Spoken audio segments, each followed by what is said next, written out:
2026 budget to the House of Legislature in the coming hours. We are live from all 16 regions with pre- and post-budget analysis, but also to come, automobile spare parts dealers at Abosokai urge government to maintain the gains made in stabilization of the Ghana cedi against major foreign currencies.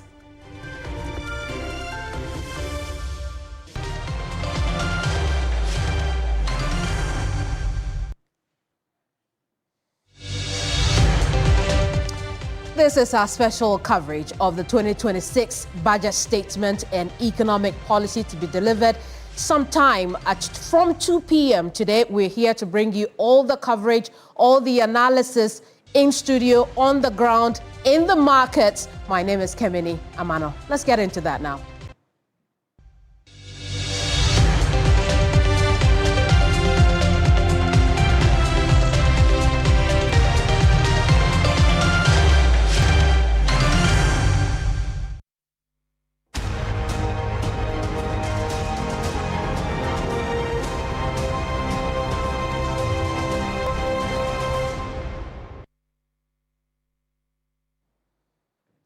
Now, Finance Minister Dr. Kasila Tuforsen is expected in Parliament today to present the 2026 budget. The 2 p.m. scheduled presentation will give insight into government's expenditure roadmap and allocation for some other interventions. Ahead of that presentation, spare parts dealers at Abosokai expect government to consolidate the gains made in stabilizing the Ghana cedi and further ensure the local currency appreciates against other major trading currencies on the forex market. Now, these traders, whose activities largely depend on forex exchange, are calling on government to, as a matter of urgency, reduce import charges, which consume much of their business capital. They should help us get things at a cheaper price. The dollar, they have already told us we know the dollar is cheap now. If the dollar is cheap, that means goods and commodities should be cheap. We shouldn't go to the markets, go and buy things at expensive prices. Meanwhile, you are telling us that things are cheap. As a finance minister, no, obey say, obey no cre, Ediamaye. Montre say, Yate, Adiwe so, Ewomra Yente so. And I know my wife, I will run my boy here for you. Because I was okay, I want to. I be better, I was say, I tell you, so I tell you so. And so, NTB also. I had never almost so much $2. So I say, you can find them on us, send no moton, no moton. In the almost basson, but I didn't know more beside. I had $2 so near man, I didn't know no boy. So, baby, I ain't your find him. I say, in this guy, the cover 2 coin. The end your follow, baby. Into Omono Yakwa, Omontizu, and Yamanomontis on Crofoba, no Musubi beside, other than Montes, other than Montes. Omuri budget, and I be any smooth. Maybe be any normal.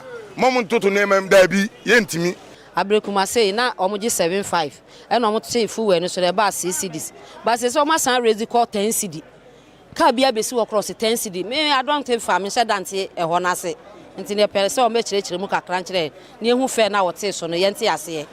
are expecting things to come down. The dollar has gone down, but still the prices are up. Spare parts, the prices are up. We want them down so that at least we can feel a little bit relief.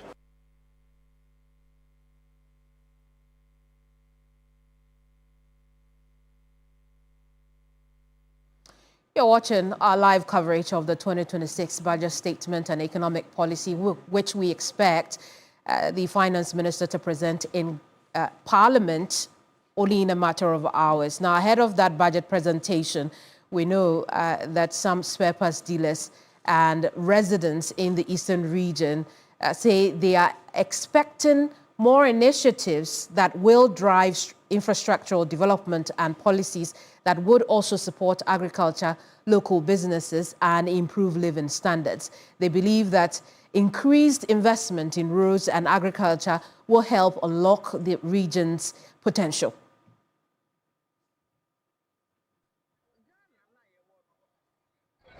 Obi to me be a company. Now we be no afraid nipa. Na ofe nipa na wie no and one be na buy dey boa na ma dwuma na peja ama obi nso anya biaye. Sa buy boa individuals na obia adwuma oyɛ no ɔhyɛ mu kena obia wie school a obenya adwuma yɛ enkoba sɛ yɛse military yɛse fire service no obia diem nika yɛnso deɛ yɛpɛ sɛ yɛte fi ɔmampanin ne mpanimfoɔ ano ne sɛ budget no yɛ a ɔngye adwadifoɔ ho sɛsei no ɔmo sɛ yɛatete nneɔma so nanso nneɔma no a yɛatete so no yɛnhu hyee so akwazi sɛ wodaa public no so nti no yɛsrɛ ɔma ewie mu adwodeɛ nanso emegu yɛ bottom yɛ market yɛ gye yɛba market a yɛntɔ hwee ɛsɛ ɛdwafoɔ no deɛ yɛakwan no ɔno ana bɛbi so bɔ so sɛ yɛakwan no nyɛ nti ama yɛtɔ tae kora hyɛ kaa se a nkyɛ biara ne tae no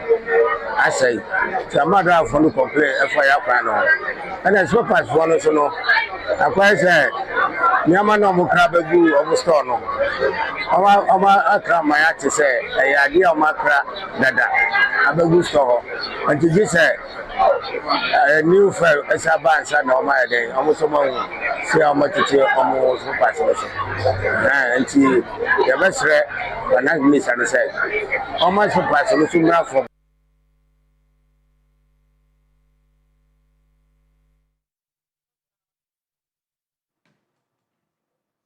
Now, as Finance Minister Kasila Tuforsin readies to deliver the 2024 budget statement to Parliament later today, expectations are really high amongst a cross-section of the youth in the Greater Tamale metropolis.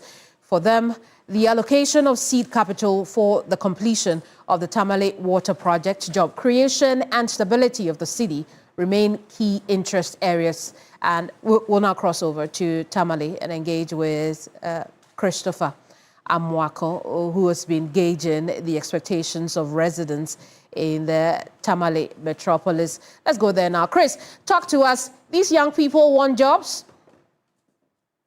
So, Kemini, what they are saying, topmost amongst their expectations has to do with job creation. For them, the over 2 million young Ghanaians who are without employment is a major concern for them. And if this budget should outline modalities and monies made available for clearance to be issued for the youth to be given employment, it will go a long way to enhance their livelihood issues. They have been saying that most of them have completed schools over the period, no jobs for them to do. Others in the skill sector to government interventions are not reaching them. And so they want the finance minister to capture job creation in the budget. They also talk about the Tamale water project, which according to them is very, very important for them to see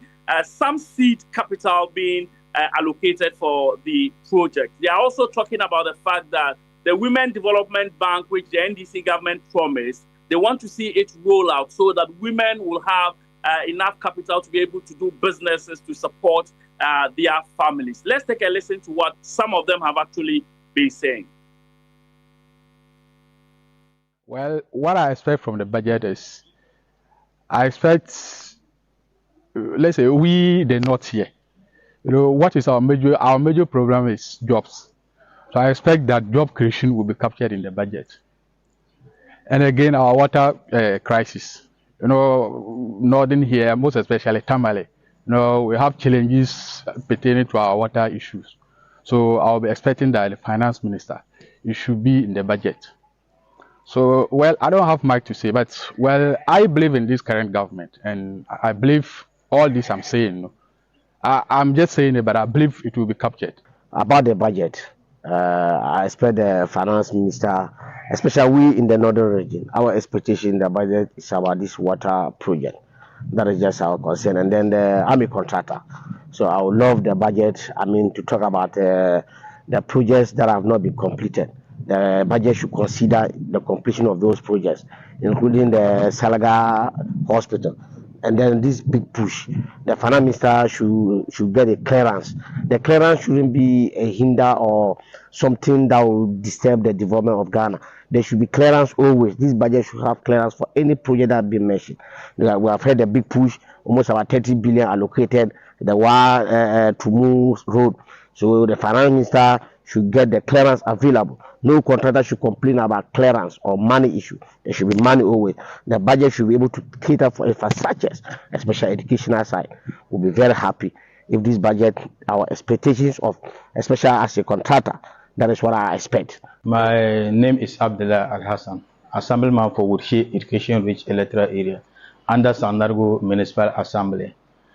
What I'm expecting from today's budget from the finance minister is that I'm expecting that he should push much money into the employment sector, because most of them, as I'm saying, much of the people are, especially the young ones, they don't have a job. So that made them to be doing something that is not good. But with their jobs, they can forget of doing the wrong things, especially robbery and so on, so that the country will move forward. But with that job, we can move forward. So I'm urging the finance minister to try as much as possible to push money inside the job sector. And moreover, the Women's Bank, finance minister should try as much as possible to initiate that program too. Well, those are some voices from Tamale. Christopher Amwako, our Northern Region correspondent, is still here with us. Christopher, the youth are very focused on job creation. Paint us a picture of the problem of unemployment in that part of the country.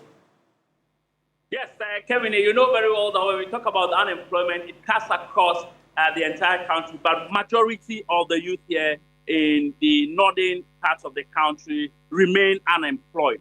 And most of them have gone into personal businesses, even though they have gone through the formal education, holding certificates, but no job. The skill development aspect of the job creation, most of them have ventured into it, but they are saying that they do not have enough capital to be able to expand their businesses, hence affecting employment, because they are unable to employ more people to work with them. And so they are saying that every government, when they come with their policies, programs that seeks to, as it were, create some job opportunities. And they are saying that this is an opportunity for the finance minister to capture all these in the budget. Once the city is stable, if the finance minister is able to make allocation, some monies to be put into these areas, they will be able to expand their businesses and get people into these jobs. But one worrying concern has to do with farming. You know, most of them have also gone into farming. Unfortunately, the issues of rice glut and other farm produce that are not selling, they are saying that it's a cause of worry to them. And so government should intervene through this budget, make available some money for people to buy their farm produce. Once there is money in the system, food items will be bought, and they'll be able to also get money for their livelihoods. Also talk about the issue of water. What is the situation with water supply? We know that efforts are, in the course of the year, efforts were put together to pay attention to the problem of water shortages or water supply in the Tamale area especially. So what is the situation today? Kemini, I must say that the situation grows from bad to worse every year. You know that the dry season is just setting in. And as we speak, if you go to the Vitin area, yesterday I was there, and I must say that around 9 p.m., unless you see students from Ghana Senior High School, Vitin Senior High School, and Dabokba Technical Institute trooping to a dam around the Ghana Senior High School area to fetch water late in the night. You go to the other areas now, the issue is that you see a lot of tricycle operators catching in because they fetch water from one point to supply to the other areas. I must say that it's a very, very major concern for residents. Anytime the dry season is setting in, they are uncomfortable because of the water, in fact, severe water crisis that accompanies it. And I must say that it is beginning to play.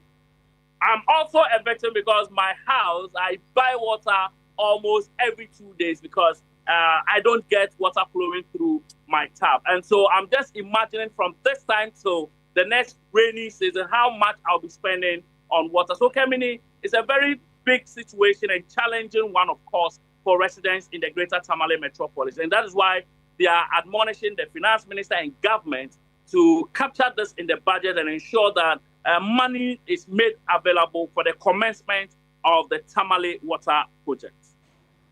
Christopher, talk about living the story. Now let's look at, infrastructure outside of water, right? What is the nature of infrastructure gap that the young people or the residents of Tamale and by extension, the rest of the northern region look forward to from the budget? Yes, so when we talk about infrastructure outside water, we talk about education, we talk about health. The good news for them, what they have told me is that government has directed the various metropolitan, municipal, and district assemblies to ensure that a chunk of the Assembly Common Fund goes into capital projects. So they are hoping that this will bridge the infrastructural gap. But they still believe that more needs to be done. For instance, if you talk about education, you go to some tertiary institutions in the region. You talk about the Tamale Technical University. You remember the recent demonstration by the students of the school, which led to some chaotic scenes in the school. These are areas that residents want some capital projects or capital investments to be made in the area of infrastructure. You go to Bagabaga College of Education, Tamale College of Education, and other tertiary institutes. In fact, just before coming on air, one of the teachers at the Kofi Annan Vocational Training Institute at a community called Ngodua in the Kumbungu district told me that they don't have classrooms and furniture for their first year students. And so you go to the community, you see them outside. And this is a major infrastructure challenge that they want this budget and other government interventions to address. And Christopher, I know you briefly spoke about the glut of farm produce in the northern region earlier, but let's get into the specifics of it, right? Because we know that since the rice and grain glut that occurred only about some weeks ago, the government moved for the buffer stock to buy some of these grains off of the hands of these farmers. Has that happened? Kevin, you know the initial amount of money that government said it was going to inject into the buying of the rice was some 100 million Ghana cedis. Just yesterday or so, we read in the news that the president has directed that some 200 million Ghana cedis should be made available by the finance minister to purchase these grains. But, Kevin, if you go down to the communities, if you go to the farmers, they are saying that this is impossible because for 3 weeks now, since government even promised the 100 million injection into the buying of the rice, that has not happened. How much more the 200 million that it is talking about? And so the farmers are worried. They are saying that they have taken their destinies into their own hands. They are recording their losses because, Kemini, if you go to areas like Nasia, you go to the Yagaba Kubori areas where rice fields, people farm rice in high quantities. Last year, grains are still there. They are not getting buyers. Now, they have started harvesting and they are not getting buyers. A bag of paddy rice has gone down to as low as 250, 300 Ghana cedis, which is very, very bad for them because if you look at the market, going to buy farm inputs like fertilizer alone, a bag is 350 Ghana cedis. And so you see the difference. If you buy, if you have like an acre of rice field, you need not less than 2 bags of fertilizer. Talk about the chemicals, the weedicides that you use, the labor that you use. And so the farmers are saying that even if the rice was buying at a reasonable price and they are able to get their investment back, it will be a good thing for them. But here's the case, prices have gone down, they are unable to break even, and even looking for farmers to buyers to buy at this low price is also a challenge. And so they want government to prioritize them. If not, they would not know where their fate will lie. I see. Christopher, hang around with us if you can. But right now, I want to take us to where the action will be in about 90 minutes. Let's take a first look at Parliament. Christian Yale is there for us. Christian, what's the situation in Parliament now? All right, Kemini. So right now, members of Parliament have begun to gather inside the chamber where all the action, just like you said, is going to take place. What we know right now is that once sitting begins, the House would consider the report of the appointment committee for the nomination of Paul Bafuboni as the Chief Justice of the Republic of Ghana. And so that will be the first agenda. But when you look inside the chamber, really, you see MPs fraternizing, chit-chatting. It's been a while they met, and so this becomes a new day for them to reconnect after a long while. And then you know that conversation about the, LWAC military recruitment stampede is also one that in the background you hear members of Parliament talk about. But it means that today is a very big one indeed because after the approval of the nomination of Paul Bafuboni as the Chief Justice, would have that big one, which is the 2026 budget presentation to be done by the Finance Minister, Dr. Kassiel Atuforsen, which promises indeed to come with a lot of tax reforms and also a number of initiatives that government intends to embark on for the 2026 fiscal year. And so I have a number of members of Parliament who are here with me, who are going to join me for a conversation. I have with me Adam Asulemana, who is the member of Parliament for Tai, who is here. First of all, let us get your own understanding of how the year has been for you and your expectations for the 2026 budget to be delivered by the Finance Minister. Thank you for having me. It's been good. From all indicators, my own living standard have changed.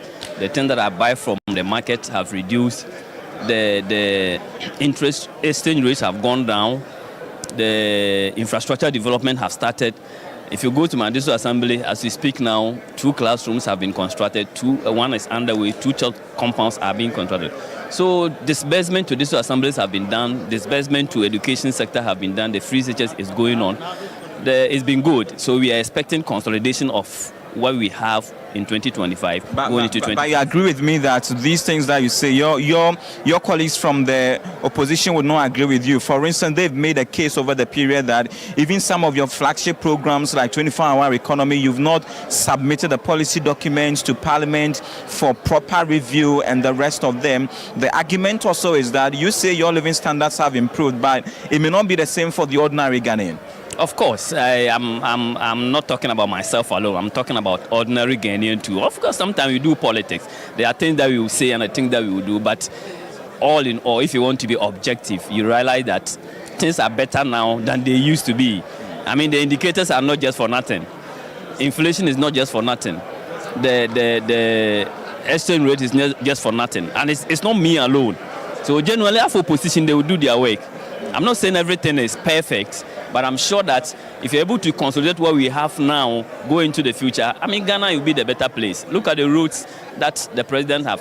The road that he even came to meet, where finances had dried out. Look at the Ofanko Road. I mean, it's now going on as steadily. The other roads, the other artillery roads are also ongoing. So I believe that Ghana is in a better place now than we came to meet it. And it's going to be better going forward. All right. Thank you so much. Thanks for having me. And I'm sure the tax rationalization that we speak about will also be done. Having in mind what the IMF program is also about. Don't forget the IMF program. But sorry about that. I had an earlier interaction with you that you even mentioned the fact that one thing like the DACF, the common fund allocation to MPs, should probably be reconsidered and, increased to a higher percentage to cushion the kind of work that you as MPs do, because now people see MPs to be development agents.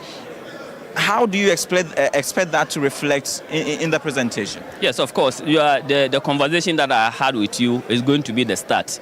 I'm actually also putting together a statement on the need to have a constituency development fund just for the MP, so that we leave the common fund for the assemblies and have a development fund where the MPs or the community will be part of the initiation of the project and even the choice of the project. Thank you. Thank you for and having so me. That has been the Member of Parliament for Tai, Adama Suleimana.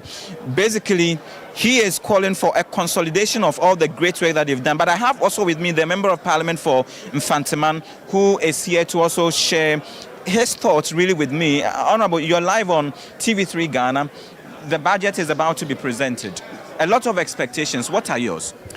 The expectations of mine is not different from what Ghanaians are calling for. You know, what happened last budget was just great news. So we are expecting a consolidation of what we've started to make sure that this budget is okay for Ghanaians. We are approaching Christmas, and I can assure you that there's not going to be any tough or big taxes around the necks of Ghanaians. So what we are expecting today is just great budget for Ghanaians. Yes, we have to look at the 24-hour policy that we're going to roll out. I'm expecting something in that score. You realize that His Excellency the President just launched the Nkoko Ketenkete, all that. Budget are made allocation for all that. So we're expecting that this budget is going to be a great one for you and I, the common Ghanaians, to have great Christmas upcoming. Yes, we also heard you talk about the DAC for the MPs, the expectations and demands on the MPs. MPs, yes, we are out there to make laws and all that, but we're also a development agent through our lobbying skills. So the populace are looking at us as development agent. Yes, I agree, but we have to share in and here. So we're expecting to see some sort of all-rounded great budget from our great brother, Honorable Forsen. Thank you so much. Thank you so much, Honorable. And so that is it. But Kemini, MPs share varied expectations, and you know that there are different perspectives, and also because they serve on different committees here and there. But I have with me the Member of Parliament for Afajato South, Frank Afriye. You are live on TV3 Ghana. I would ask the same question. You've seen a lot that your government has been able to do over the period. The minority insists that things could have been better, looking at all the promises that you had made in the run-up to the election. How do you rate your government performance and your expectation going into the 2026 fiscal year? Yale, thank you for the opportunity. Indeed, we are a government in motion. Every important opportunity we have to rate ourselves, we rather channel it back into delivery. Look, our people concede to us when we are in private meetings about how the government is delivering. And talking about expectation, my expectation are the expectation of my constituents. Indeed, His Excellency John Dramani Mahama is on record to have pushed about 80% of resources. Otherwise, that would have been kept in Accra back to the various assemblies for development. With development, we are talking about provision of water, health, educational services, and everything else. And so the verdict is out there. The jury is out on the street of Afajato South. It's not that I am in Accra and making the story. Not at all. They are excited. But you see, like Oliver Twist, we can only ask for more. And indeed, we are happy, extremely happy, that we have a president who is so committed about fiscal discipline. We are where we are today out of sheer discipline and a monitoring, prudence. And so today you realize that after years of volatility in the inflationary and other exchange rates, today the stability we are enjoying is bearing fruit. And that is our expectation that going forward, we find ways to sustain it. And we know the finance minister has got the ways, the magic one, to iron out, the sustenance that we are enjoying now. But for me, I think that youth unemployment has become such a topical issue. And that is what led to the unfortunate tragedy we had yesterday. So I expect that a lot for our economy, so that we unleash job opportunities, so that we create entrepreneurs. These are very viable areas that we must invest in. Agriculture must be the way forward, so that when we eat what we grow, we can grow what we eat at the same time. And in the process, we left some for export market and then build entrepreneurs as well. Thank you so much. I appreciate your time. So that has been the Member of Parliament for... When we look inside the chamber, more and more of the members of Parliament beginning to show up, to come to, support the whole process today, and also because it happens to be that more of them are going to show up today to support the whole process.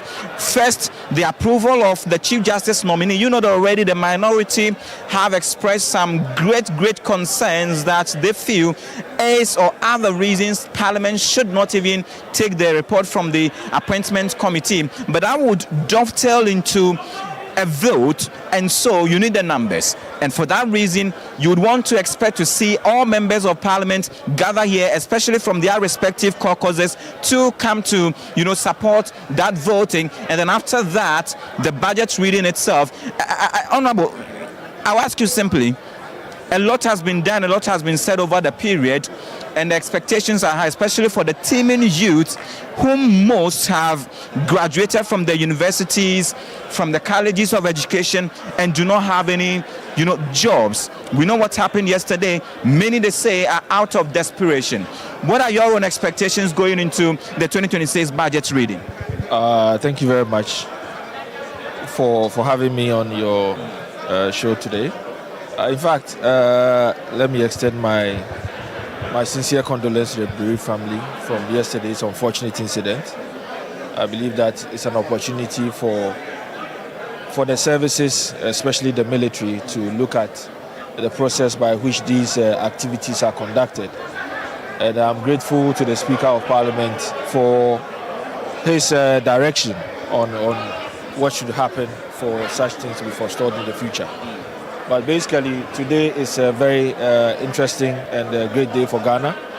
The Ministry of Finance and the Minister of Finance and his team are basically presenting the budget to us. I believe that we have witnessed transformational leadership as far as the finances of this country are concerned. Today, all the economic indicators are in the positive. Today, rating agencies are rating Ghana quite positively. And today, Ghanaians are beginning to feel the impact of these good economic reforms, not only as part of their life, but even in their pockets. Right down from the first budget where we saw the abolishment of the e-levy. Today, our expectations are even much higher. People are expecting that the transmission process for these positive economic trends will reflect much more than they have seen. And I think that I have so much confidence in the Minister of Finance and his team.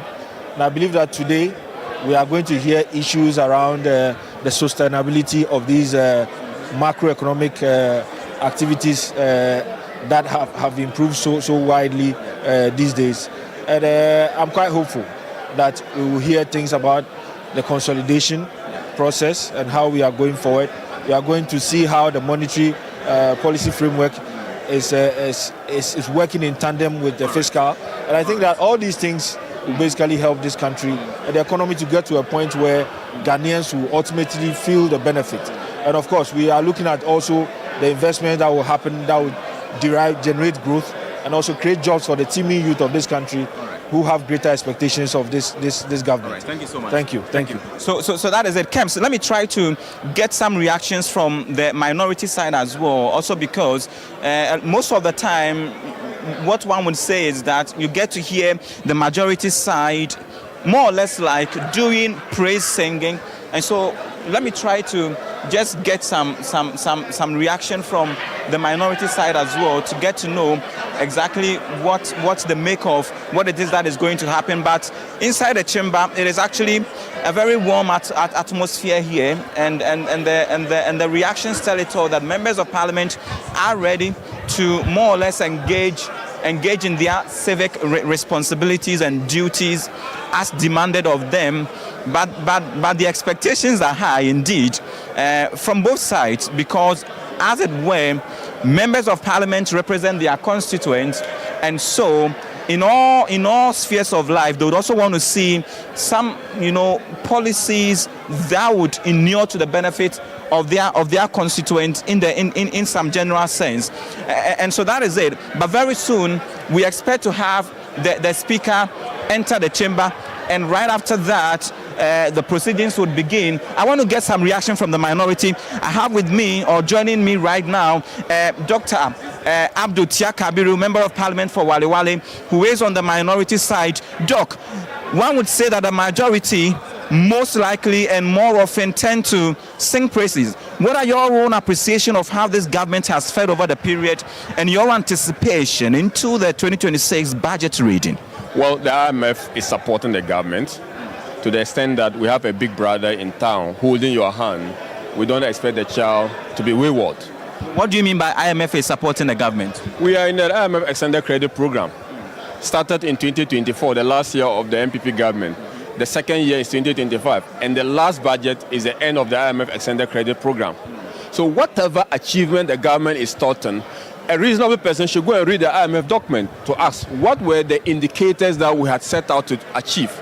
If the government is performing in excess of those indicators, you will give credit to the extent of those differences. If government is performing below those particular targets, then you will then know whether or not the government is performing or not performing. But I think that whatever the government is doing is within the blueprint, is within the template, is within the benchmarks that have been so determined and outlined as part of the Extended Credit Facility Program we signed on onto the IMF program. You can talk of inflation, you can talk of exchange rate, you can talk of primary balance. All those things are part of the IMF Extended Credit Program.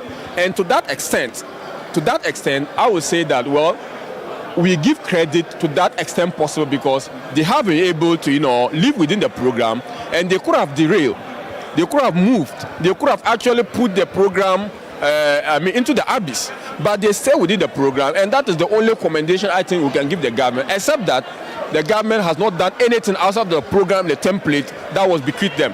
But there have been talks about the city's performance, for instance, and how government intends to sustain it through the works of the Gold Board, for instance, and others. Government claims, and as it were, that they have done well over the period, and over the last 10 or 11 months that they've assumed the reins of power, they've been able to turn things around the corner to even sustain the performance and the power of the city. Isn't that the case? Well, the city is the most variable factor that we know and we have in this country. The variability of the Ghanaian city is even seen in the last 2 days because there is now pressure on the Ghanaian city, and if you monitor the movement of the city, even as the finance minister is preparing to present the budget, the city is depreciating. That said, it is also a statement of fact that the city has seen some stability over the last 1 year, and that stability was not seen in the previous year, or the year before. That is also a statement of fact. But you have to ask yourself, at what cost do we have in that particular stability? To what extent can we continue giving the city the aphrodisiac that we are giving? And that is essentially why the Bank of Ghana came out with the circular yesterday, stating that, look, we are getting so fed up. Basically, what they say, we are getting so fed up with supporting this particular city. We are now going to let the market determine the fate of the city. That's what the basically. But the Bank of Ghana is not saying it out of volition. They know that as part of the conditionality, no one would allow you to be intervening and be supporting and be pumping hard currency to support your currency. You need your currency to perform independent of the government intervention or the central bank intervention. All right. Thank you so much. So that has been the Member of Parliament for Wale Wale, Dr. Abdul Tia Kabiru. Right now, the Speaker of Parliament has just entered the chamber. What that means is that proceedings are going to start. And Kemini, just as I told you earlier, the first agenda on the bill is the consideration of the Appointment Committee's report for the approval of the Chief Justice nominee, Paul Bafoboni. And so that is going to be the very first item to be considered. It is the reason Parliament has decided to sit at 12 instead of the 2 p.m. that was initially communicated. And what that also means is that right after this is done and over, there should be a temporary break for MPs to regather, and then after that the budget reading would begin. Kemini, if you may, let's cross over. Prayers now, and then the proceedings will continue. Almighty God, we humbly beseech thee to look with favor upon this Parliament of the Republic of Ghana. Grant that it may perform its high duty as in thy sight. Give divine guidance to the President of the Republic, Endow members of parliament and ministers of state with discernment and vision, integrity and courage, that through the labors of government, this land and people may be well and truly served, and our good purposes for the common human life be realized in our midst. O God, grant us a vision of our country, fair as it might be, a country of righteousness, where none shall wrong his neighbor, a country of plenty, where evil and poverty shall be done away with, a country of brotherhood, where all success shall be founded on service, and honor shall be given to the deserving, a country of peace, where government shall rest on the will of the people and the love for the common good. Bless the efforts of those who struggle to make this vision a living reality. Inspire and strengthen our people, that they may give time, thought, and sacrifice to speed the day of the coming beauty of Ghana and Africa. Amen.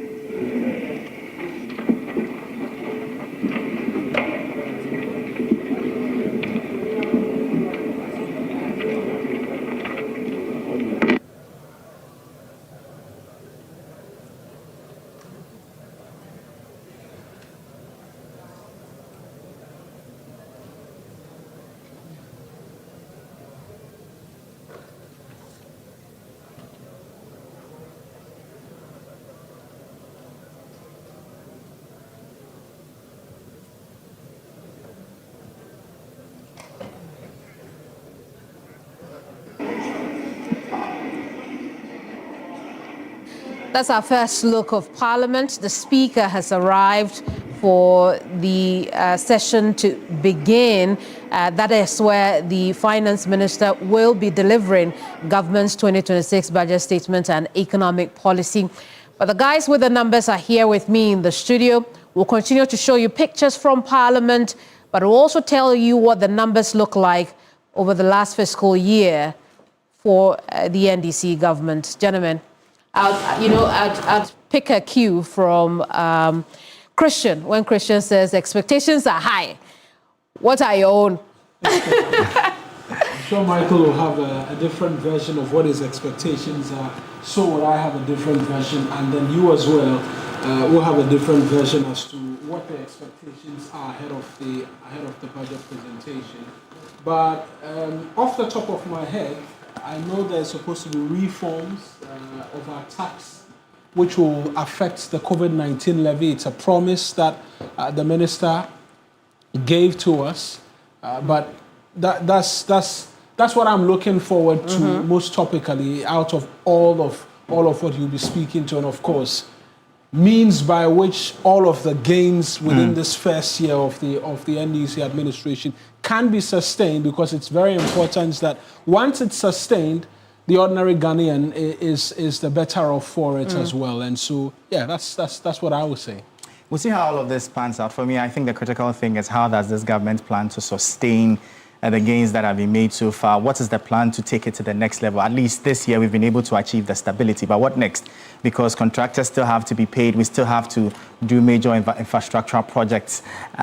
We know that at least the ratings of the country's bonds has gone up slightly to around B- also according to S&P, which means that, well, at least we can maybe cautiously go back to the capital market. But is this the right time? Those are the questions that we need to answer. And at what cost would that capital investment come at? Those are critical things we need to look at, because people are now crying, they want jobs, and to create the jobs, we need to spend.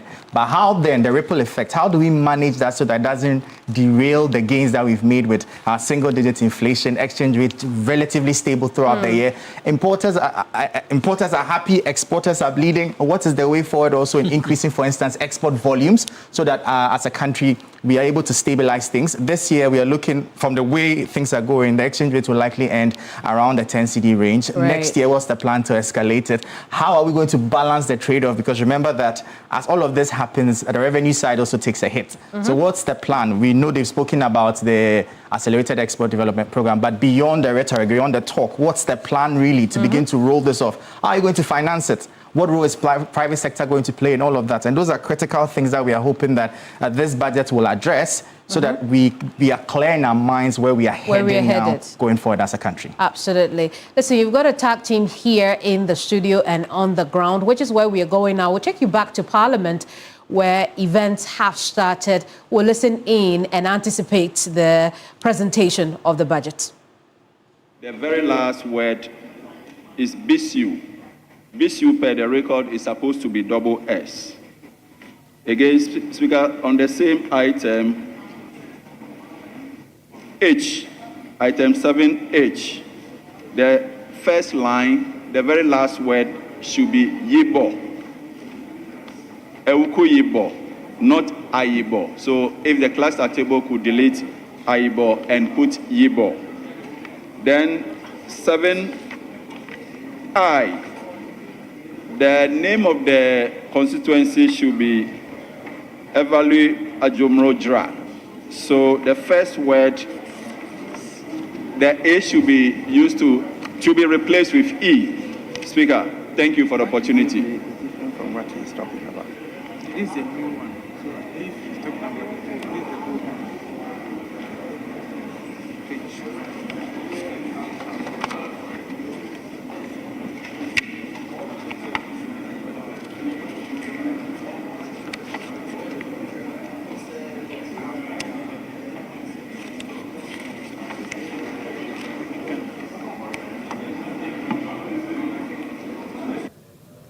Honourable members, we seem to have a problem with the votes and proceedings.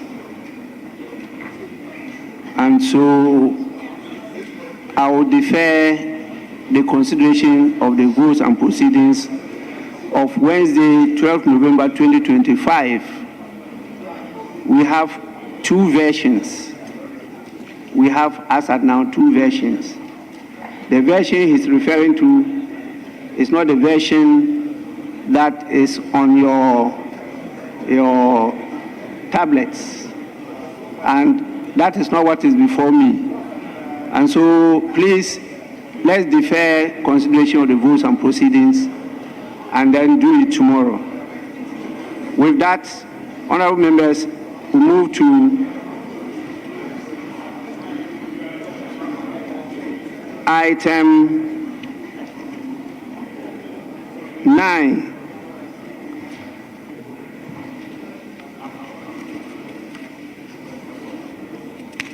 We agreed yesterday to take this item, and so we'll start public business.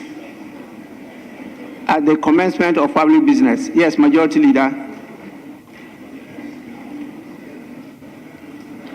Majority Leader. Yeah, Mr. Speaker, item 9, it is rather item 11. Item 11.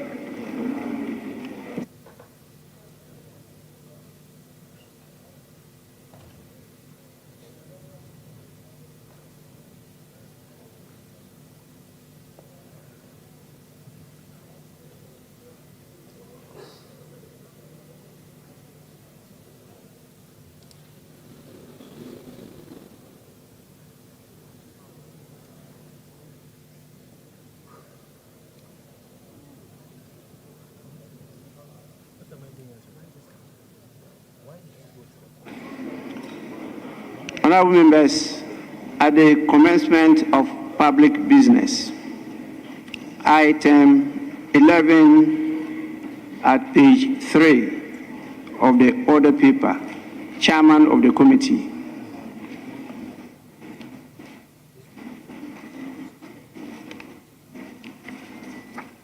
Right, Honourable Speaker, I rise to move that notwithstanding the provisions of Order 1041 of the Standing Orders, which require that a motion shall not be debated until at least 2 sitting days have elapsed after the notice to move the motion is given. The motion for the adoption of the 70th report of the Appointment Committee on His Excellency the President's nomination of Justice Paul Bafo-Boni for appointment as Chief Justice of the Republic of Ghana be moved today. Mr. Speaker, I so move.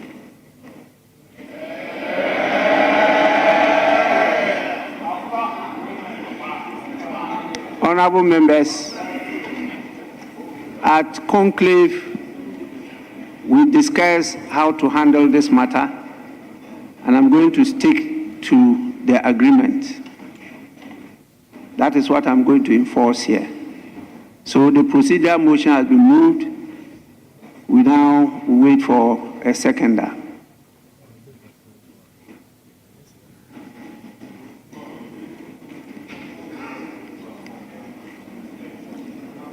Do seconder. Mr. Speaker, I second the motion. Honorable members, this is a procedural motion. It's moved and seconded. I'll proceed to put the question. Those in favor say aye.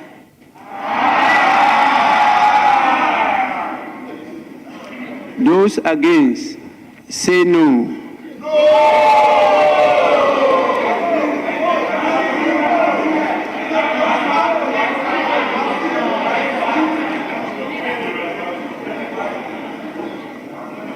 Honorable members, the ayes have it. The motion is carried.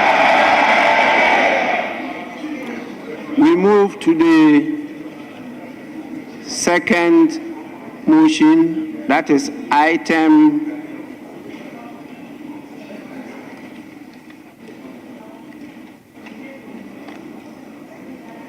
Item 12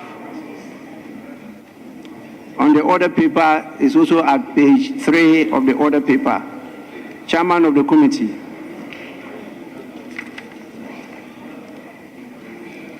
Right, Honorable Speaker. I rise to move that this House adopts the 70th report of the Appointment Committee on His Excellency the President's nomination of Justice Paul Bafo-Boni for appointment as Chief Justice of the Republic of Ghana. Right, Honorable Speaker, in doing so, I present the committee's report. Mr. Speaker, on the 17th day of October 2025, His Excellency, the President of the Republic of Ghana, John Dramani Mahama, acting in accordance with the provisions of Article 1441 of the Constitution of the Republic of Ghana, communicated to Parliament the nomination of Justice Paul Bafo-Boni for appointment as Chief Justice of the Republic of Ghana. Right, Honorable Speaker, after complying with Standing Order 217,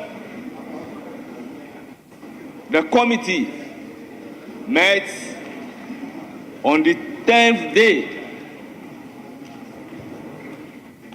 The committee met on the 10th day of November 2025 to vet the nominee of the President. Mr.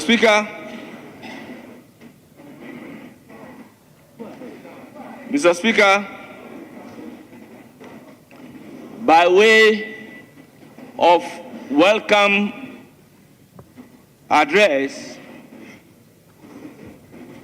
the minority leader raised. Yes, please, I cited the minority chief whip. He was on his feet. Yes, please.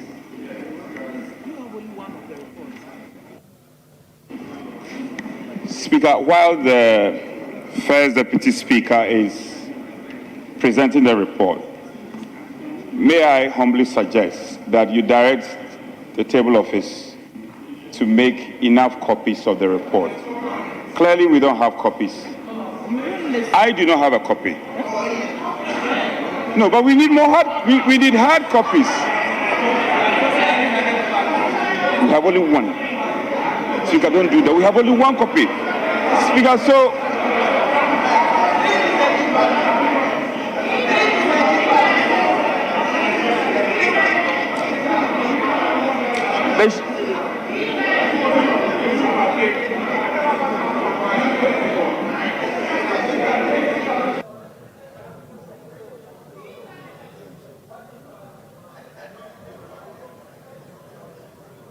So, Speaker, we will need more copies. Honorable members, the minority chief whip is right. Copies are not available, and so we need copies to be distributed to all members of the House.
Majority Leader.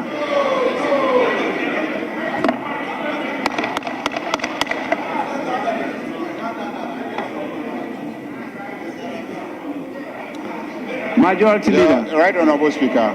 We now have the report loaded on our console. Honorable members, please.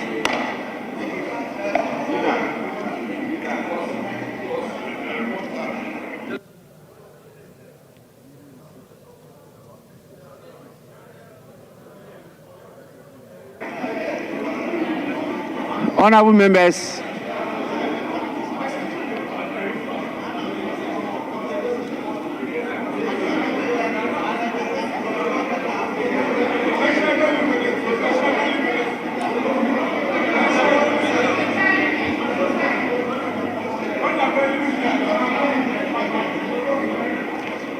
members, I've just been informed that it's now being uploaded into your tablets, and so that's not my information. My information is that it's now, not yesterday. Now. That's what I've been told. Honorable members, please, may I give 5 minutes for members to go through the report, and then the chair of the committee will now present the report. 5 minutes.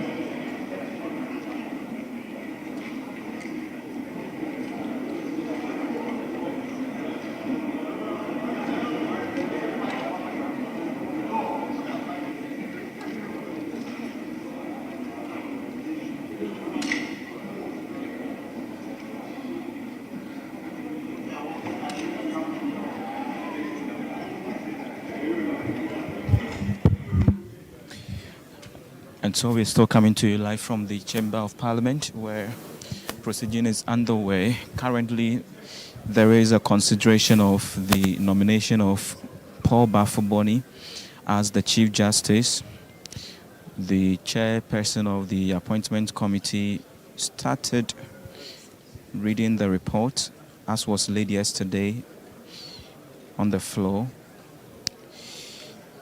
And there is a concern from the minority side that they did not have a copy of that report, which the chairperson of the appointment committee was reading. And so right now the Speaker of Parliament has given a maximum of 5 minutes for members to abreast themselves of the content or details of the report.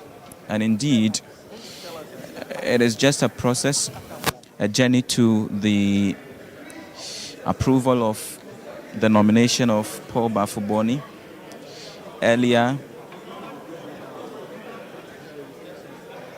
during the vetting itself, the minority had raised a concern, and over the period as well, they've sought to release a number of statements to register their displeasure at how things have happened over the period.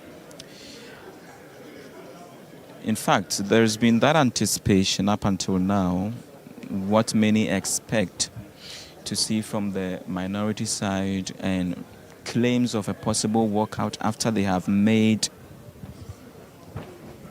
their point. And indeed, even before today, there's been that debate about the manner in which the voting is going to be done, and whether the minority has or would have the right to even raise any concern concerning the voting, whether there should be a head count or whether there is not going to be a head count. In fact, when you check the standing orders, especially Standing Order 151, it clearly spells out how voting is done, how head count is done, and all of that. And in which provision there is a clear provision there for members to call for head count, even if they did not have or did not take part in the action. And so all of those are some of the expectations or anticipation. Right now, you see the clerk to Parliament in a conversation with the minority leader, who, from what you see, is expressing some concerns. It is not clear as to what exactly that is or what they talk about. But it is expected that after the 5 minutes have elapsed and proceedings have resumed in earnest, the chairperson of the appointment committee would then proceed to read the report and then continue to make that recommendation for the approval of Justice Paul Bafuboni as the Chief Justice. And we cross over back to proceedings. To the presence of visitors who are at the public gallery, in particular our students, your own sons and daughters from Beth Bara Academy. They are led by the proprietress of the academy by name Hannah Kwe, and the academy is located in the Weja Bawe constituency. There are 36 in number. On your behalf, I warmly welcome them to Parliament and to this very important session of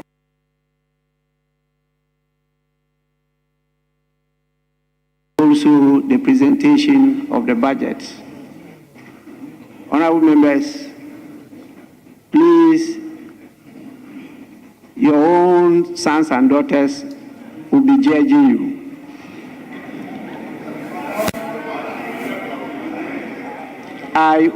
I hope and pray that you will put up the best for them to emulate.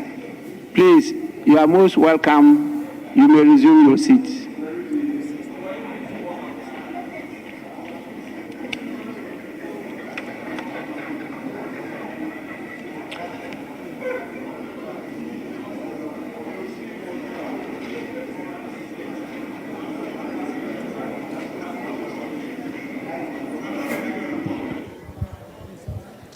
Very soon that 5 minutes would have been over. Technically, you can't say it is over because we've done more than 5 minutes after that directive by the Speaker for members of Parliament to abreast themselves of the content of the appointment committee's report. But the action is just about to begin, whether or not they would sit through the approval process or likely work out per the indicators that we get, that they would seek to make their case.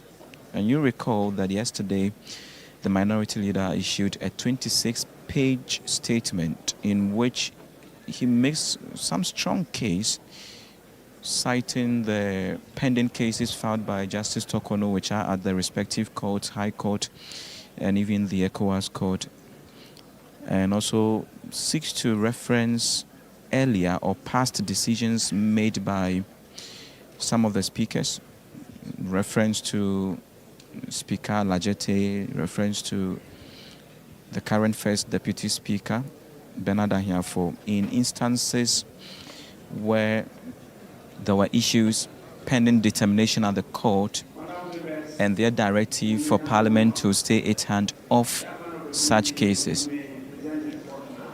Let's cross over now that the chairman present the committee's report to the House. The committee duly complied with Standing Order 217 and any other relevant law relating to the vetting of the Chief Justice.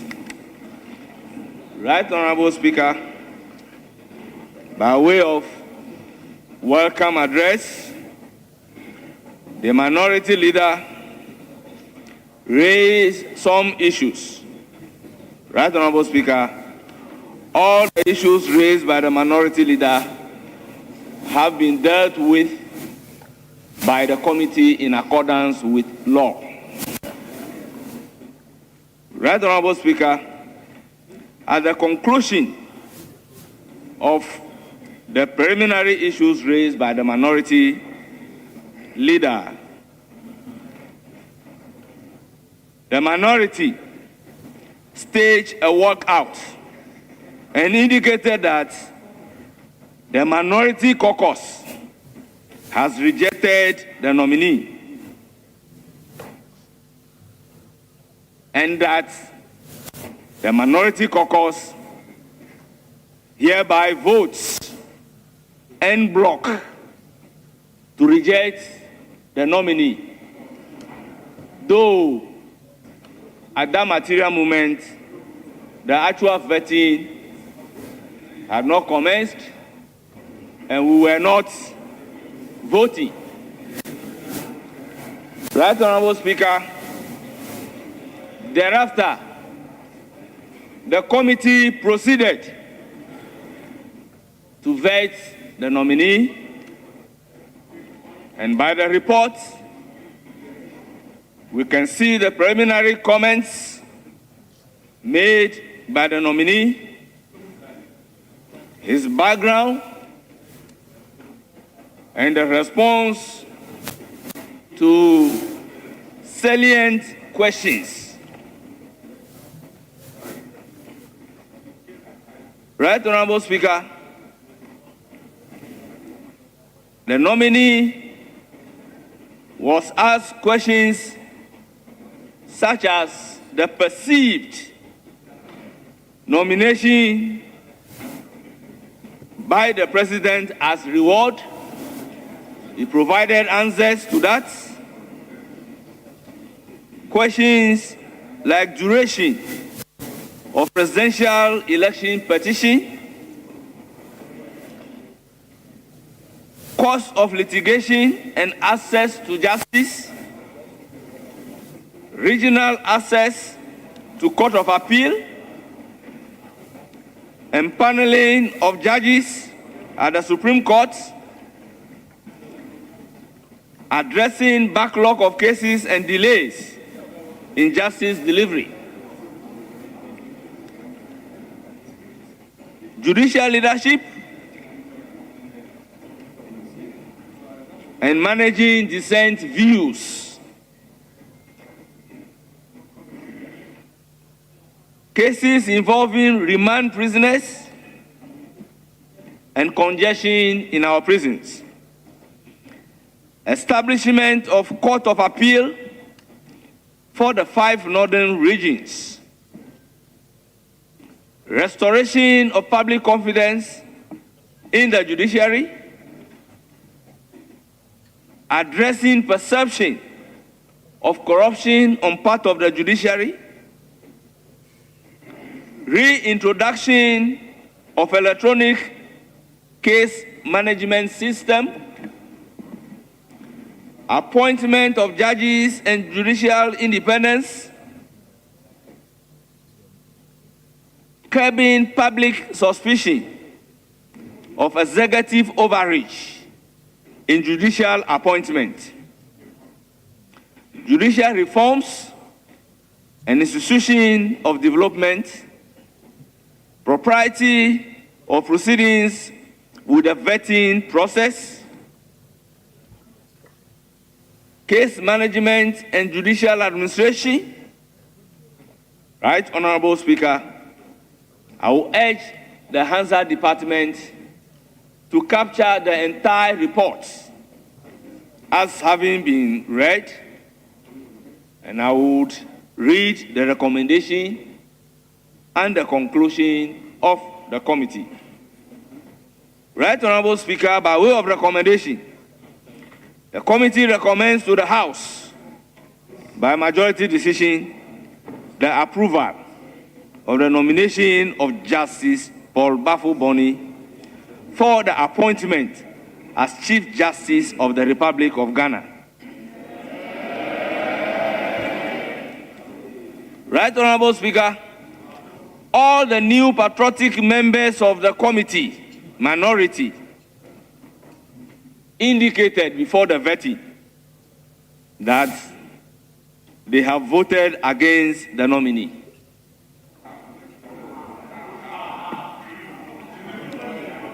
Right, Honorable Speaker, the committee acting in accordance with the provisions of Article 1441 of the Constitution of the Republic of Ghana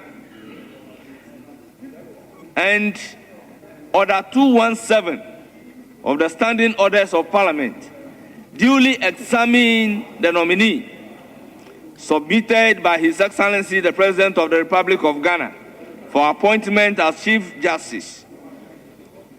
Upon careful deliberations, the committee knows that the nominee demonstrated outstanding competence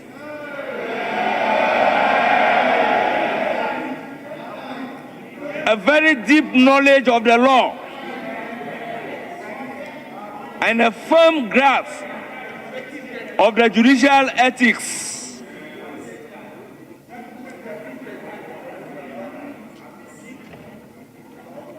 He addressed questions posed by the committee with professionalism, clarity, and intellectual rigor, reflecting his capacity to uphold the independence, integrity, and dignity of the highest court of the land.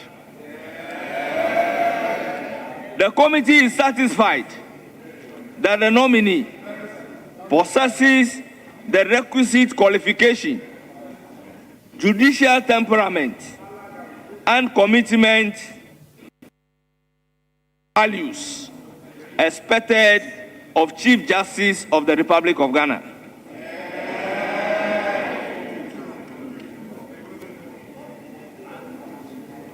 In conclusion, all the members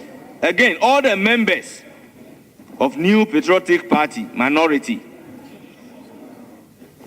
were opposed and indicated from the onset before vetting that they are voting against the nomination of the Chief Justice nominee, and subsequently walk out of the proceedings after the preliminary remark by the Honorable Minority Leader on behalf of the Minority Caucus.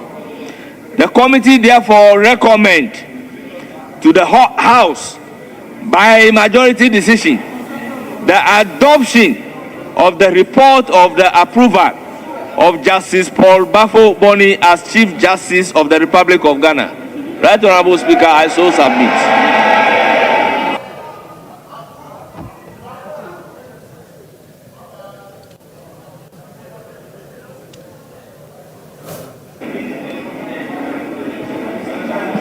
Honorable members,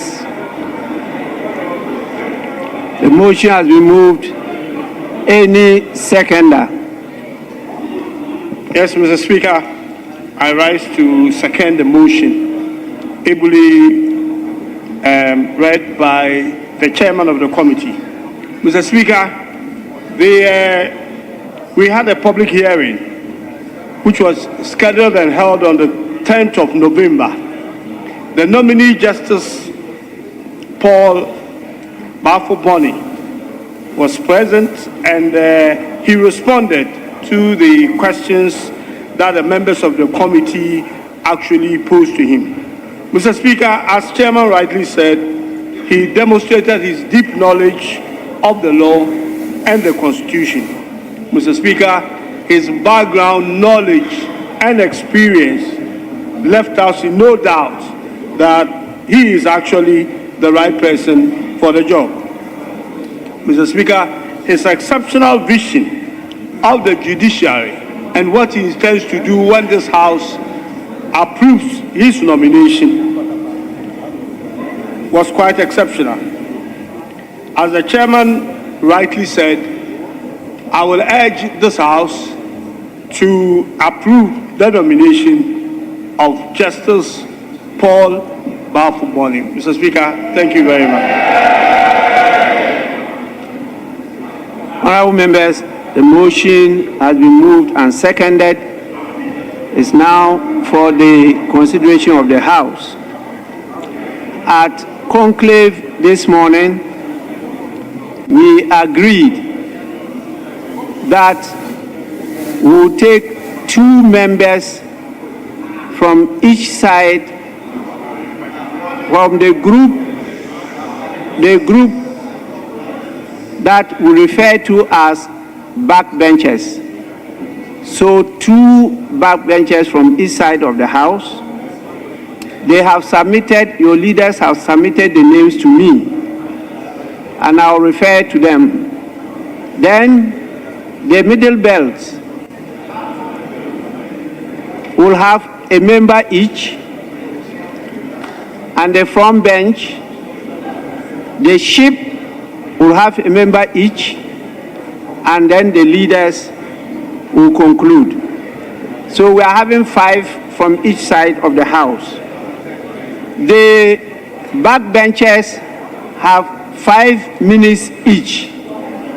5 minutes each. The middle belt, 7 minutes. And then the ship, 10 minutes. And the leaders, 15 minutes each. This was the understanding at conclave. Since the motion was moved and seconded from the majority side, we will now listen to a backbencher from the minority, and there are 2 members presented as backbenchers. Honorable Anthony Imia and then Honorable Sami Awuku. So either Anthony Imia or Sami Awuku will start. 5 minutes. Yes, Minority Leader.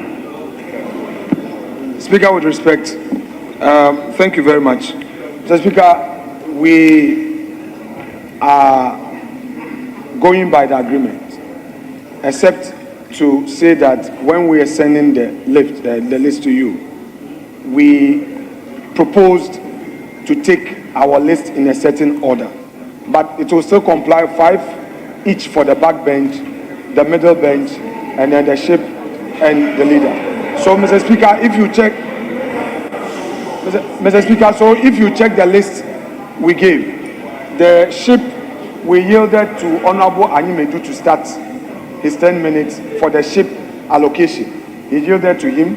And then we have Honorable Tampuli for the middle, which is the 7 minutes. And then after him, our backbench 5-5. So that is how we would end our side. So we would plead with Mr. Speaker to go by the order that we wrote, but still complies with our agreement without any change. Honorable members, I've been told that the order they want to contribute to the debate is to go by the numbers that they have presented to me, starting from 1 to 5. If I'm to go by that, 1 is Honorable Enyimedu Kwame Entry, and I'm told he is to have 10 minutes. So, Honorable, you may do so now. Thank you, Mr. Speaker. Mr. Speaker, I'm grateful for the report that is ably presented to the House by the chairman of the committee, Honorable Ehiafo. Among the things that the First Deputy Speaker had told Ghanaians are that the new patriotic party members on our side, before we could do or finish the vetting, had indicated, I chose my words correctly, before we could conclude. Before we could conclude the vetting, had indicated that we were going to vote en bloc. What the chairman refused to tell this House and Ghanaians are the reasons that we had adduced for voting against the nominee. We indicated at the committee that we were going to vote against the nominee. Mr. Speaker, among the other things that we have stated are that there are 7 separate proceedings at the various jurisdictions, inclusive of the High Court, the Supreme Court, and the ECOWAS Court. Mr. Speaker, Ghana is a member of ECOWAS and a very serious member of ECOWAS. Under the ECOWAS, we have the ECOWAS Parliament, we have the ECOWAS Court, and Mr. Speaker, we must respect the court. What would happen if all these cases that are pending before the courts, they decide and they go against the government? Mr. Speaker, Attorney General, as at now, had not, in most of the cases, had not filed anything challenging the issues at stake. All we are saying is that, Mr. Speaker, under normal circumstances, we have the Chief Justice of the land, and if the seat is vacant, we must have someone to occupy the seat. It must be something that we should do with joy. It must be something that every Ghanaian must be interested. But, Mr. Speaker, the very basis that is giving rise for the vacancy of this seat is challenged. The very basis is what we are saying, that it is pending at the various courts.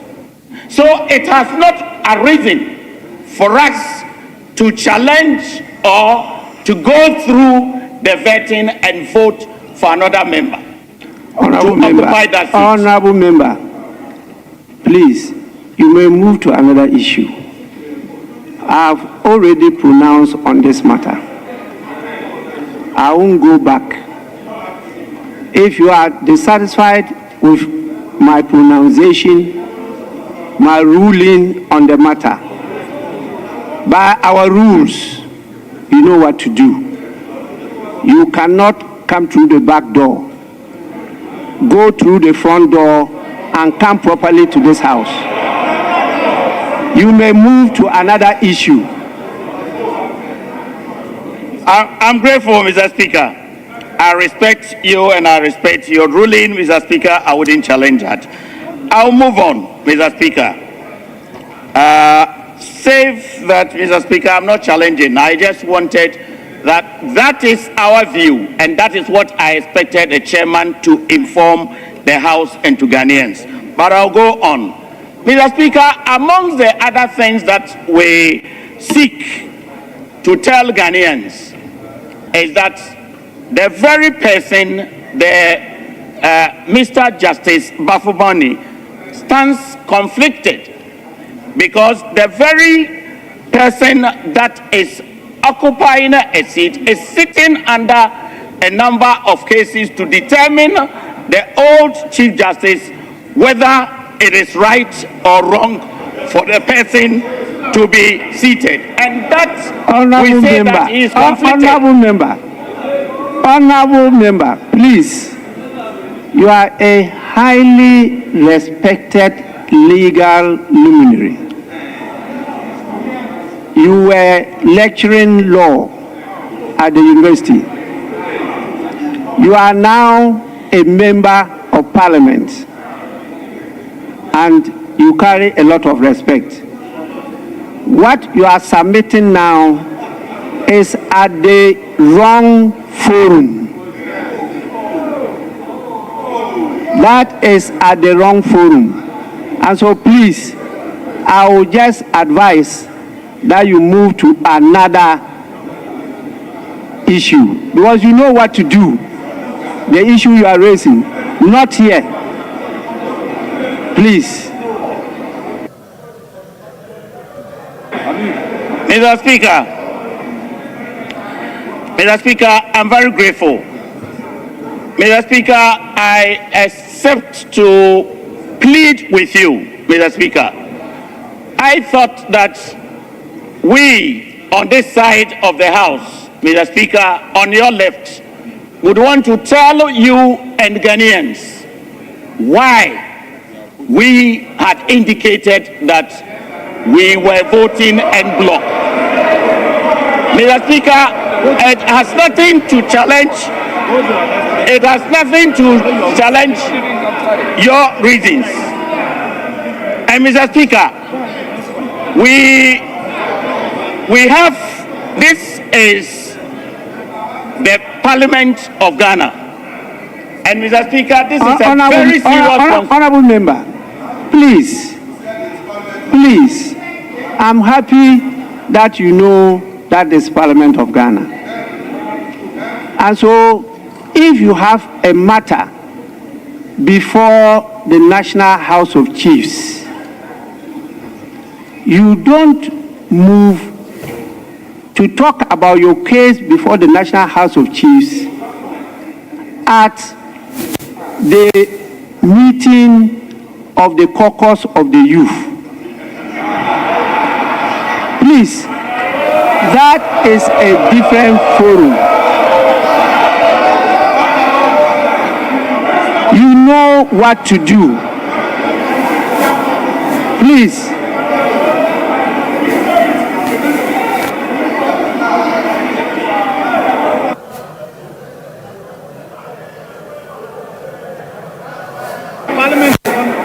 Mr. Speaker, I'm grateful.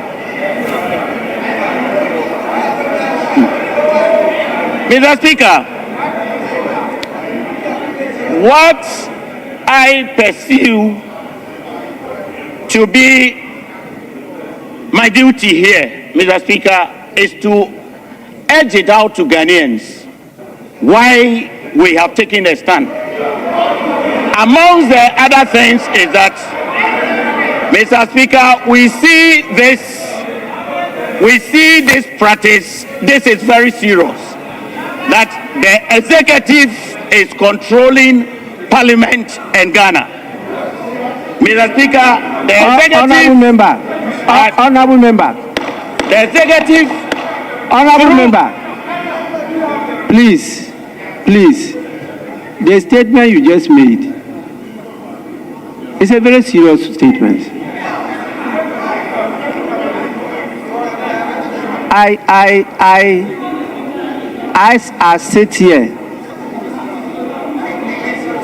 I sit here, please, there is no executive that can control me. I want to assure you.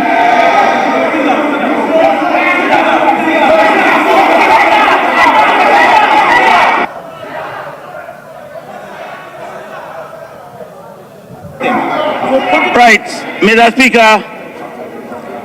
Speaker, I pray thee. Maybe I didn't make myself clearer.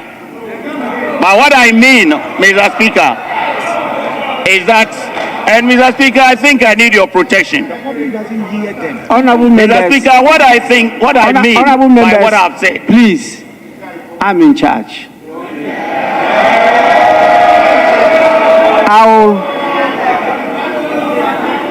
I will allow the debate to flow within the remit of our rules, our practice, and our conventions. And in fact, I made that known at the meeting at the conclave. Your leaders are aware. But I must apply the rules. If not, my presence here is of no use to the whole country and to the practice of democracy. Please, so I'm very, very careful with what I do. You may go on. Thank you, Mr. Speaker. I'm guided. Mr. Speaker, the point I would want to make here is that there are three arms of government: the executive, the judiciary, and the legislature. And Mr. Speaker, what's our side of the house?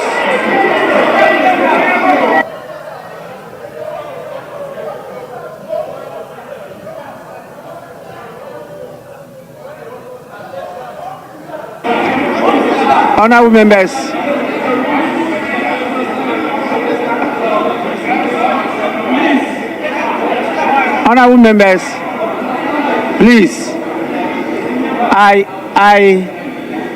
have taken note of all the interjections, and he has 10 minutes. So I'm looking at the 10 minutes, and I'm deducting all the interjections from his 10 minutes. So either you keep your cool, listen, and when it's your turn, you put across your own views, or we stay here till midnight. I will not take any minute from his 10 minutes. So please, you may go on. Thank you, Mr. Speaker. Amongst my 10 minutes, I may want to plead, Mr. Speaker, may I remind the House of Article 115 of the Constitution. And I read, Mr. Speaker, there shall be freedom of speech, debates, and proceedings in Parliament, and that freedom shall not be impeached or questioned in any court or place out of Parliament. With the end of proceedings, just a reminder. What I am saying, Mr. Speaker, is that you just read the provision. It says it shall not be questioned in any place out of Parliament or where? Court. We are in the House here. So here it can be questioned here.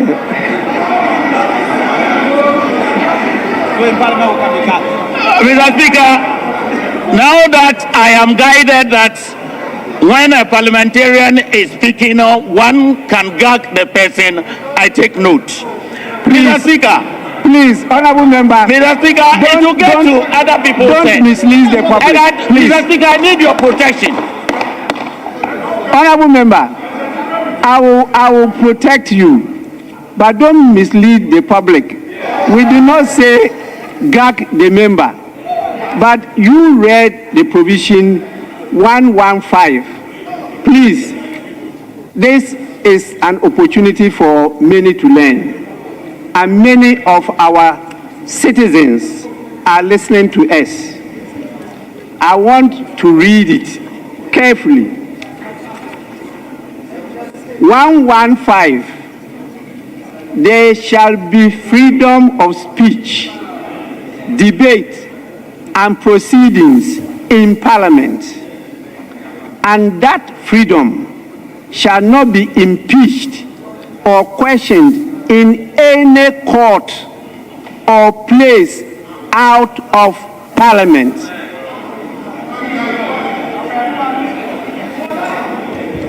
So, as I preside here, I can question your freedom of speech applying the rules, but I cannot go out of Parliament to question it or go to court to question it. But here in session, that freedom is open to question or to impeachment.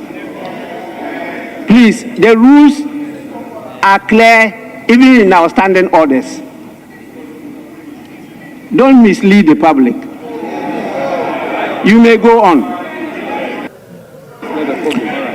Thank you, Mr. Speaker. Mr. Speaker, the point I am making is that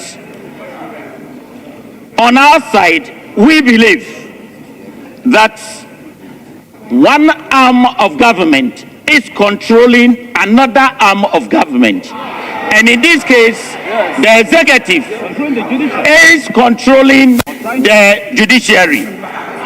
By this act, Mr. Speaker, the act of where there is the head of judiciary, that judiciary is removed, and that had not been exhausted. And these matters are pending before various courts. The 7 cases that are pending, Mr. Speaker, I can go ahead and then mention it. Mr. Speaker, amongst other things. Please, I've taken note of your time. The majority leader is on his feet. Please, what is the issue? I've taken note of your time, please. Yes.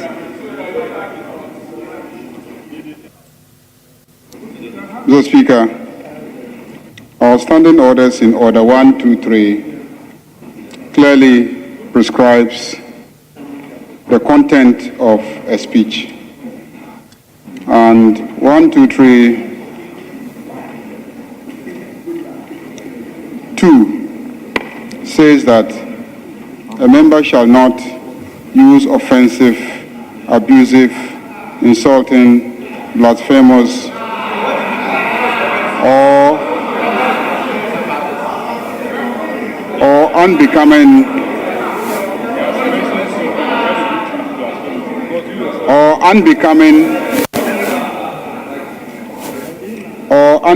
words on a member or any other person, or impute improper motives, or impugn the integrity of a member or any other person. Mr. Speaker, he has said that the executive, that is the president, essentially, when you say the executive, you are talking about the president. He has said that the president, the executive, is controlling the judiciary.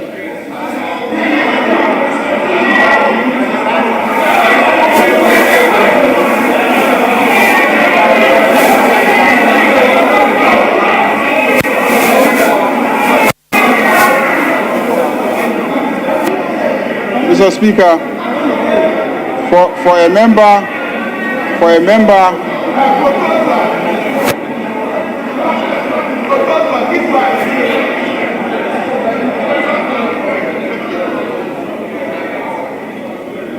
for a member to say on the floor that the president is controlling the judiciary when the president has sworn an oath before this House to uphold and defend the Constitution.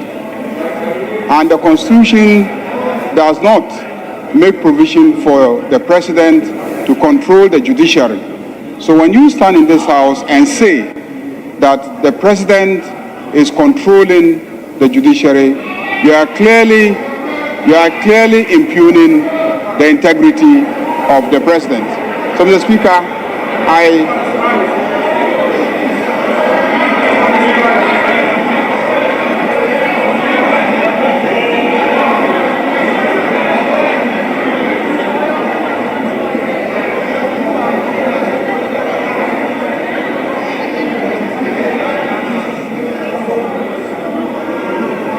Mr. Speaker, I therefore think that the member is out of order, and you should direct, Mr. Speaker, that should be struck out of the records of this House.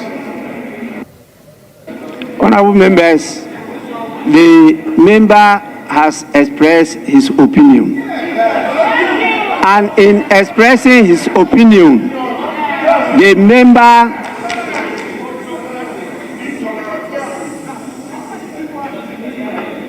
Honorable members, just a few days ago, I talked about the clapping of hands. That is not part of the practice of this House. You can heckle your colleague, but don't use your hand and be clapping. It's not. Please, I identified the person who was doing that. But at least for today, you will be pardoned. Next time, I will not do so. Honorable members, please, let me repeat. The member expressed his opinion, and in expressing his opinion, he never used any offensive, abusive, insulting, blasphemous, or unbecoming words on the executive or any other person. So he's entitled to express his opinion. Once he hasn't used any such word, I think he's in order and he should continue. Yeah, thank you, Mr. Speaker, for my protection, for your protection. I'm grateful. Mr. Speaker, there are various cases pending before the courts. There is a matter of the, and Mr. Speaker, if I may make a small reference. There is this case of the Chief Justice Gertrude Tokono versus Article 146. Honorable member, Committee. please, honorable member, you can't take us back. I pronounce on this matter. Why?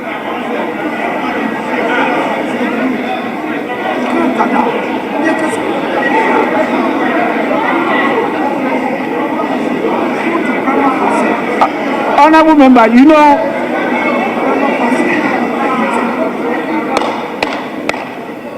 please, minority leader, may you kindly allow the very competent honorable member to continue with his submissions.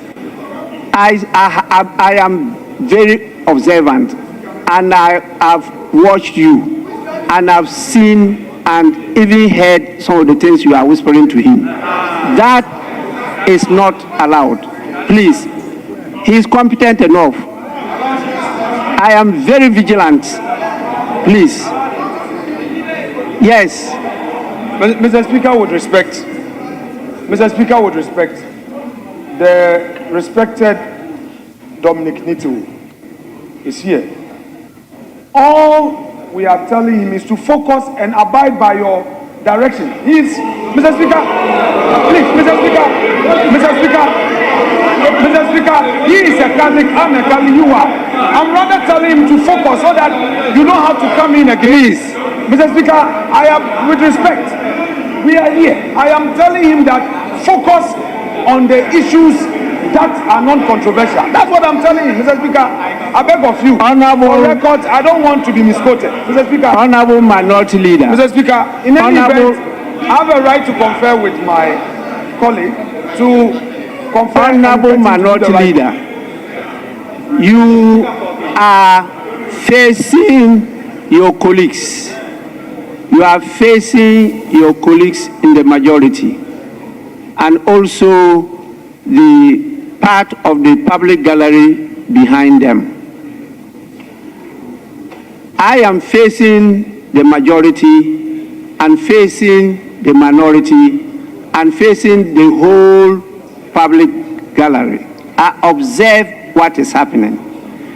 Truly, Honorable Dominic Nitu kept on drawing his attention to go back my rulings and focus on his dissent. I watched that. I eavesdropped. That is true. Honorable Minority Leader, when you turn and you are talking to him, I don't only see you, but I also hear you.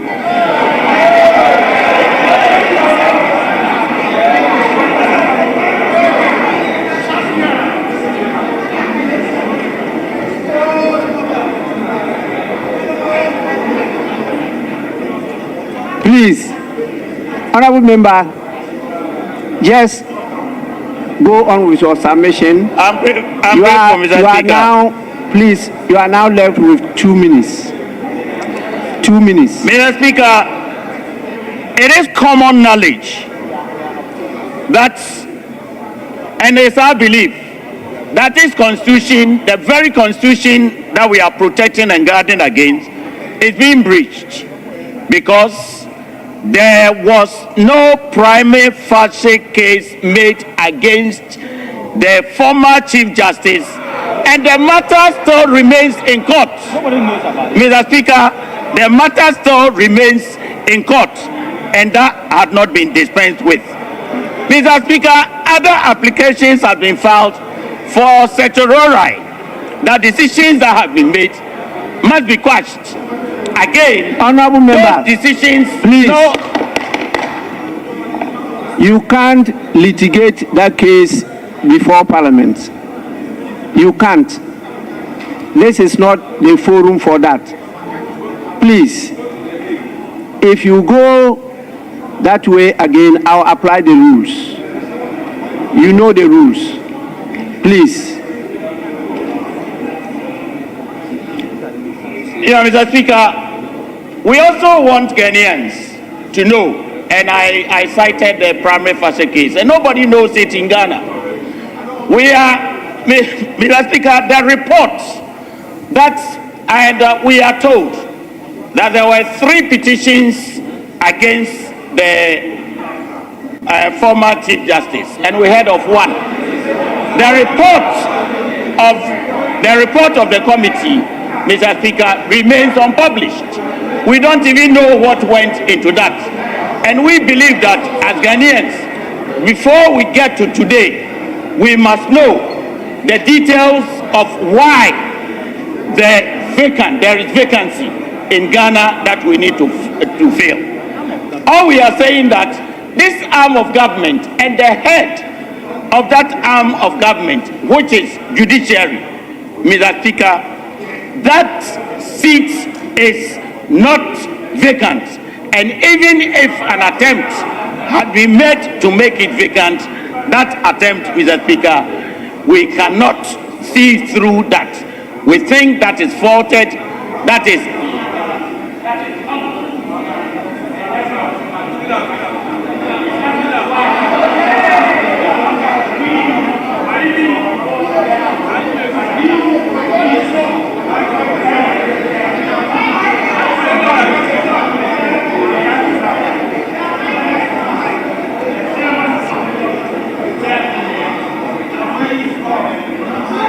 Honorable members. Mr. Speaker, we expected. Honorable members, the honorable member has finished with his submission. The time is up. And honorable members, I direct that all what he said after my last ruling are expunged from the records. I have a number of times drawn his attention that this is not the forum for the litigation of those cases. What we are considering now is the appointment of a nominee. That nominee has been taken through the process of public hearing. You had the opportunity to appear before the committee and to put across all what you just alleged. You opted to boycott. It is now not for you to come through the back door and be making allegations. Hearsay evidence is not admissible here. Please, let's move on. We now will listen to, from the majority side, whether they also want me to go by the order that is numbered, and therefore, from the majority side, they started with the backbenchers, and the first backbencher is Honorable Zuwera Ibrahima. 5 minutes. 5 minutes. 5 minutes.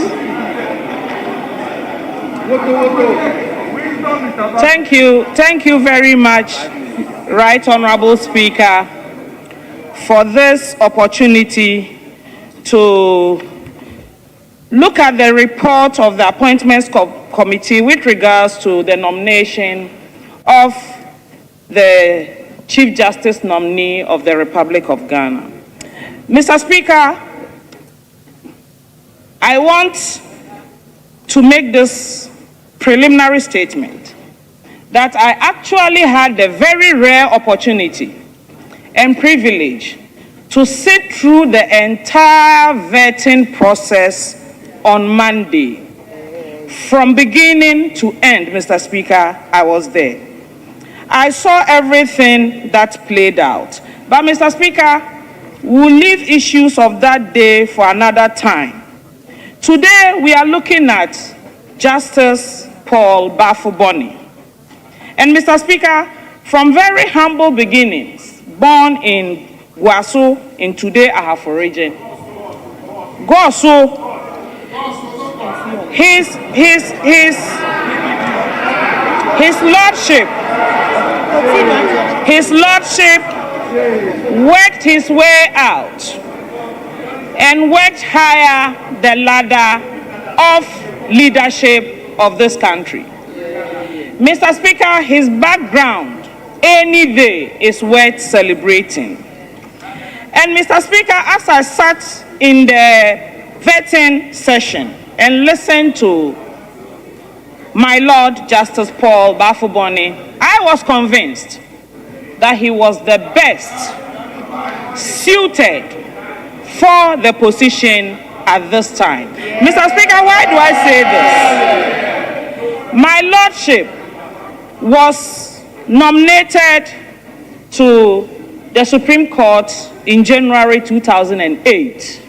He spent 17 years at the Supreme Court. And Mr. Speaker, even at home, we all have this adage that we say, experience is the best teacher.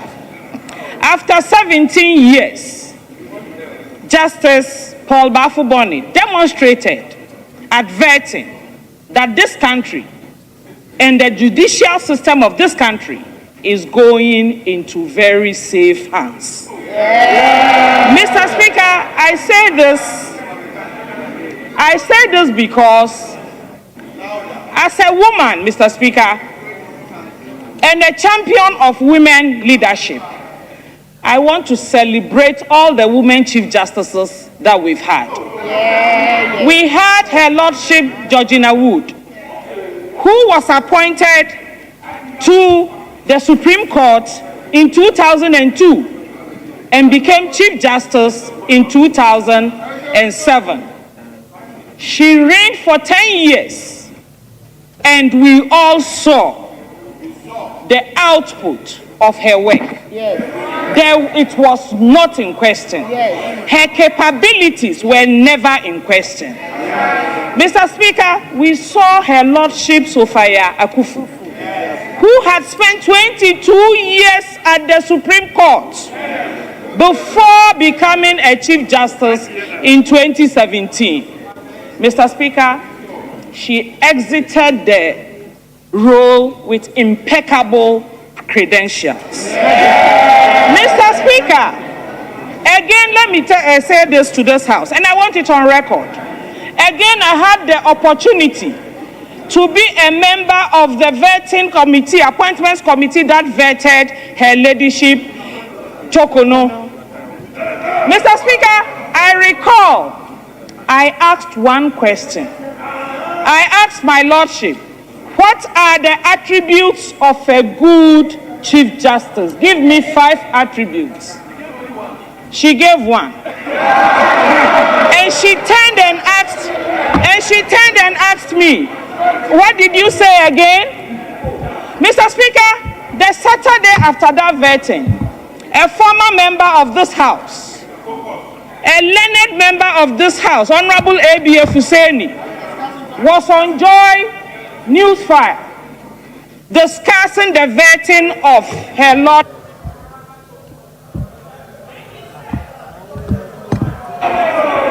And he said,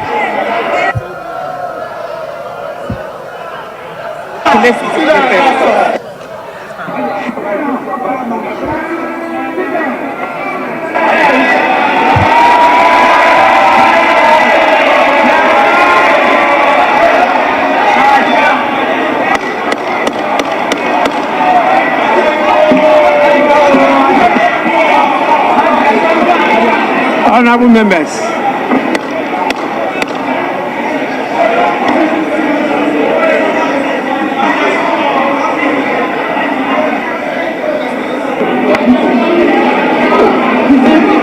Deputy Minority Leader, Deputy Minority Leader, please, honorable members, may we have your ears. Deputy Minority Leader. Thank you, Mr. Speaker. Mr. Speaker, I know that, hello, Mr. Speaker, the mention of the former Chief Justice Chokono is not a subject under discussion at this point in time. If you look at the report, I think we are relating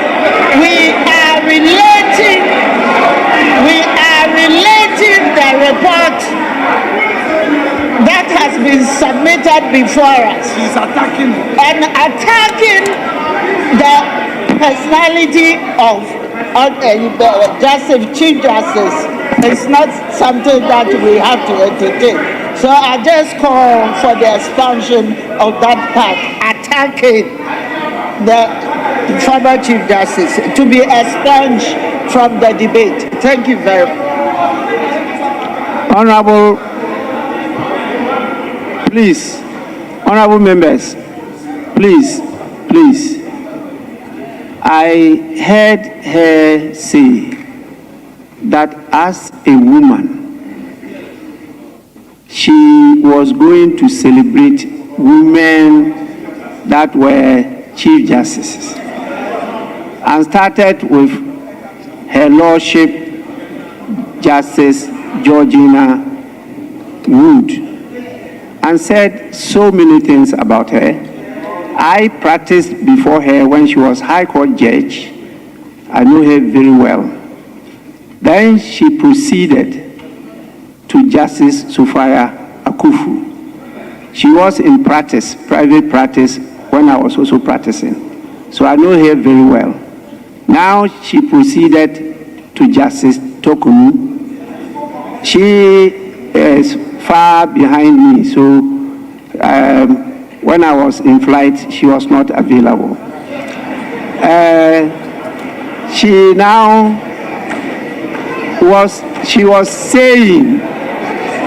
was saying what happened. Please, she was.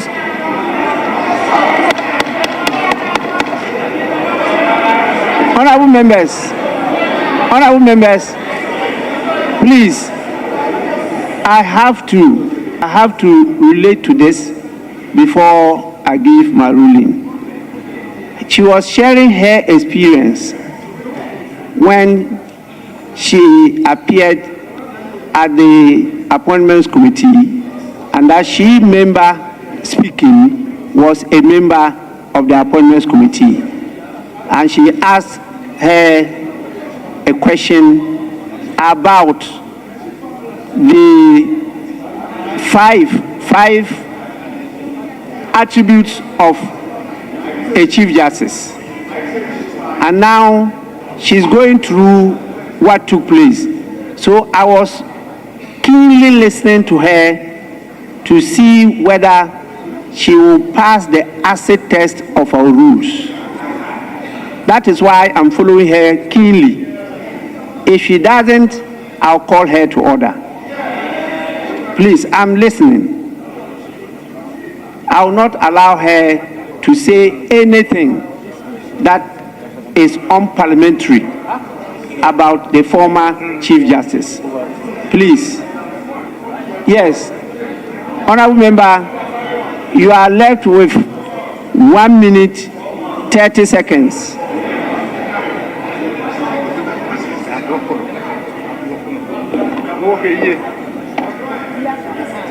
All right. Thank you very much, Right Honorable Speaker. So, Right Honorable Speaker, to pick up from where I left off. So this is the experience with Her Ladyship Gertrude Araba Tokono. To the extent that the former Member of Parliament, Honorable A.B.F. Hussein, had occasion to speak on Joy News File on the Saturday and said that in his opinion, the most important question that was asked that day was the question asked by Honorable Zuwaira Mohammed Ibrahim. And the Chief Justice nominee failed to answer that question. Now, Mr. Speaker, I'm making this point that I can dovetail effectively into my next point. Mr. Speaker, Mr. Speaker, please.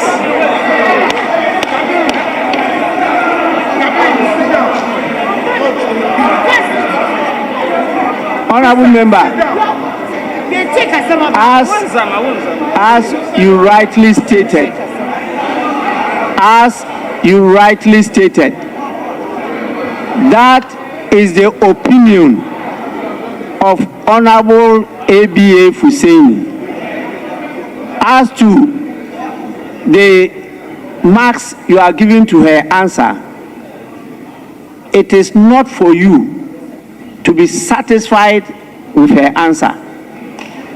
Once you ask the question, even on the floor here, the answers that are given does not necessarily satisfy the people who ask the questions.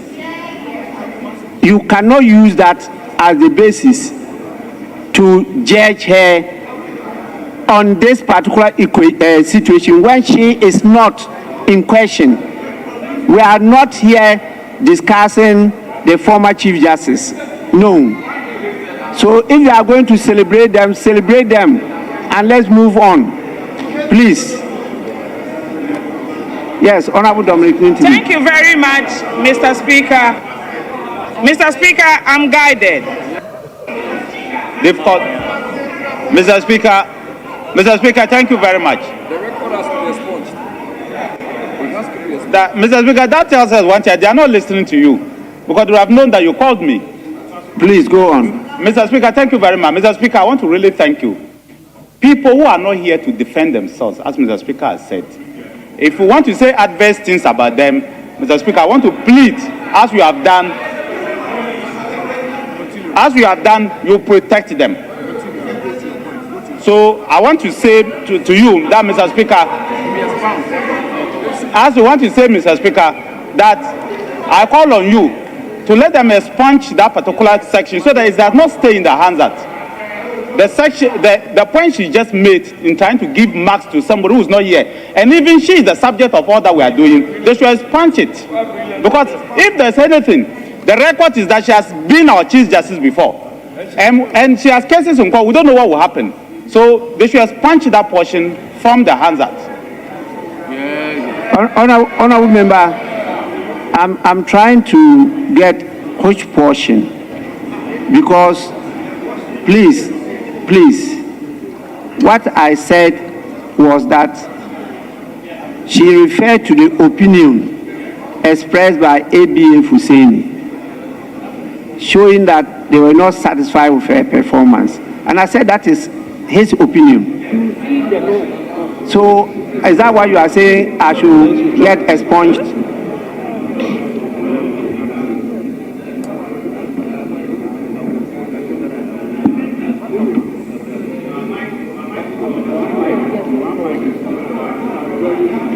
No, wait.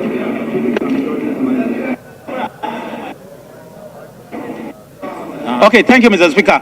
Mr. Speaker, the point I'm making, the entire section she referred to the former the Chief Justice or Justice Tokonu's vetting, where she says that she failed to answer questions. I think that we should expunge that. That's the point I'm making. We should expunge that from the records. Just as you admonish her that she should veer away from it, I'm going further to plead with you to let the Hansard expunge that section completely from the records. Because unless somebody reads your comments, if I'm reading the Hansard and I don't go further to read your comments, I will not know that you have told her to move away from it, and that is not good. I just want them to expunge that section. That's all that I'm saying. The section that goes to say that in her view she has failed those questions, she should expunge it. That's all I'm saying. Honourable member, I want to hear you again, because if I had heard the use of the word fail, I would have definitely ruled her out of order. What did you say? What did you say? Thank you very much, Right Honourable Speaker, for the opportunity to correct this. Mr. Speaker,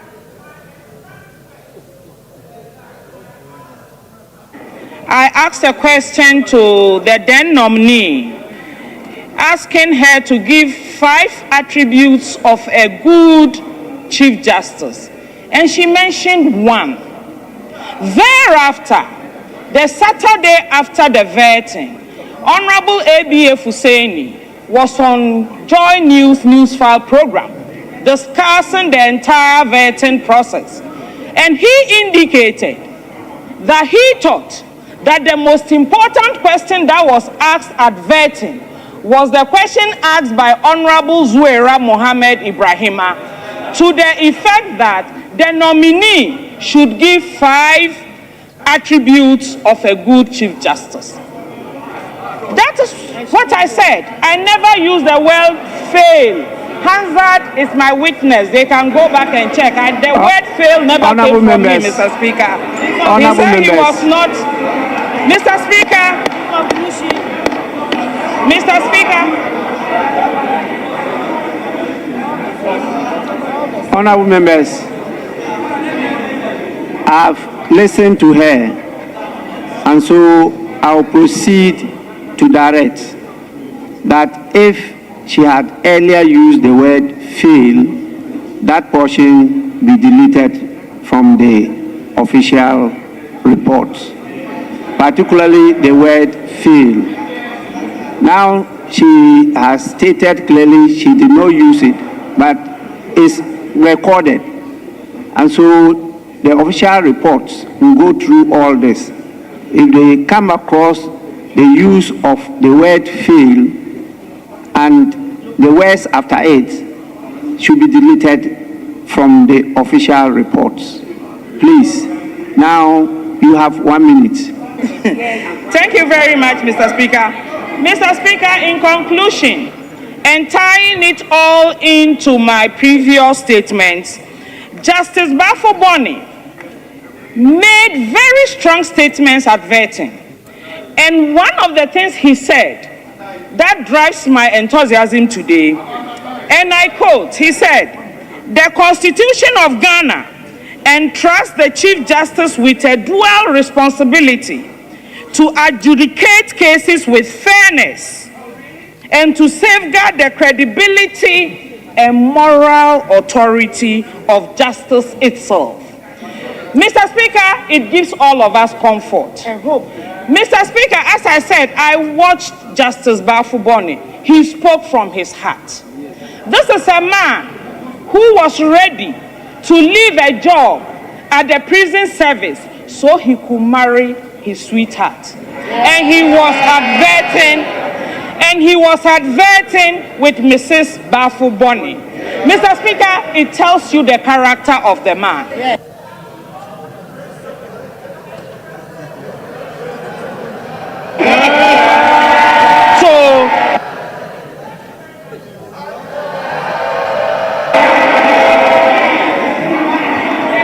Honorable members, may we now listen to Honorable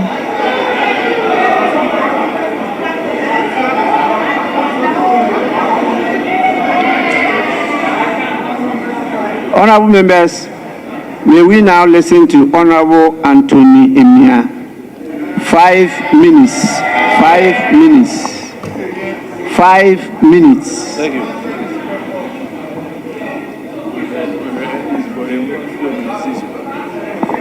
Thank you, Mr. Speaker. Mr. Speaker, may I place on record that Gertrude Tokono, throughout her distinguished service as a judge and Chief Justice, had an impeccable record. Sure. Not just impeccable, my Lord, Mr. Speaker, sorry. It was also spotless. Unfortunately, we did not give her the chance to exhaust her full term as Chief Justice of the Republic of Ghana. Mr. Speaker, the executive summary before me this afternoon makes capital out of Article 144 of the 1992 Constitution, which has given birth to this exercise and the said report. But in the view of the minority,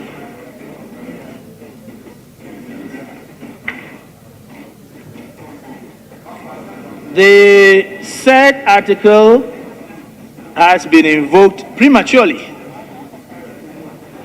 And I say so based on arguments advanced by my colleague, Honorable Anyimedu, citing the various cases.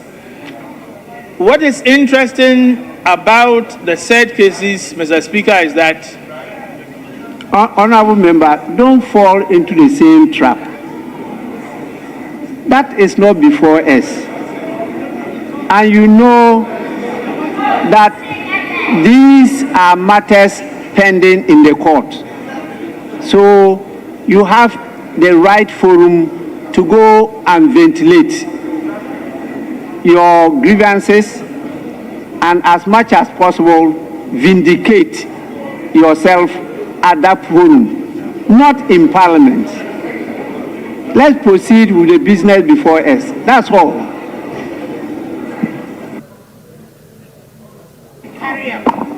I am very grateful, Mr. Speaker. Mr. Speaker, I will dwell on our own rules from our standing orders, particularly orders 103F, 1231,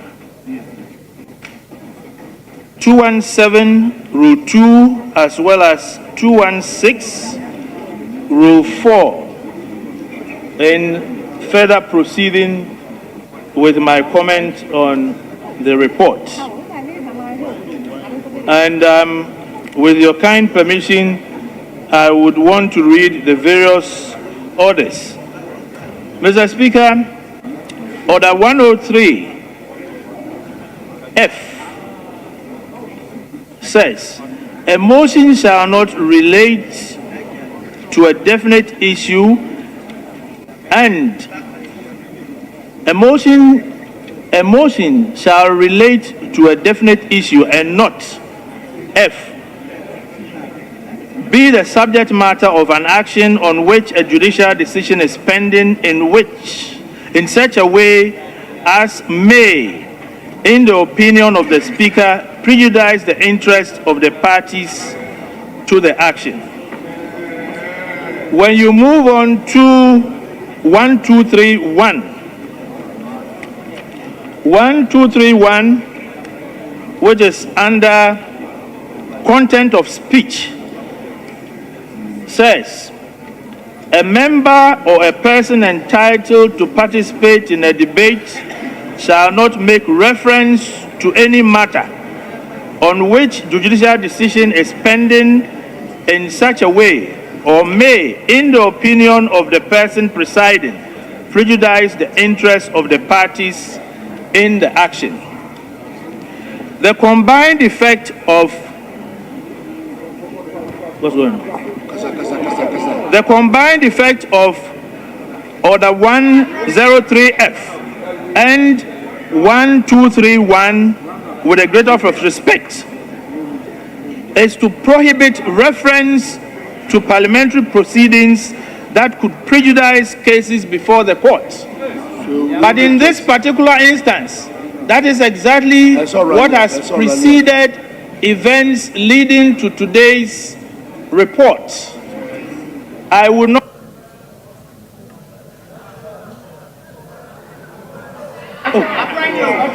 dwell from what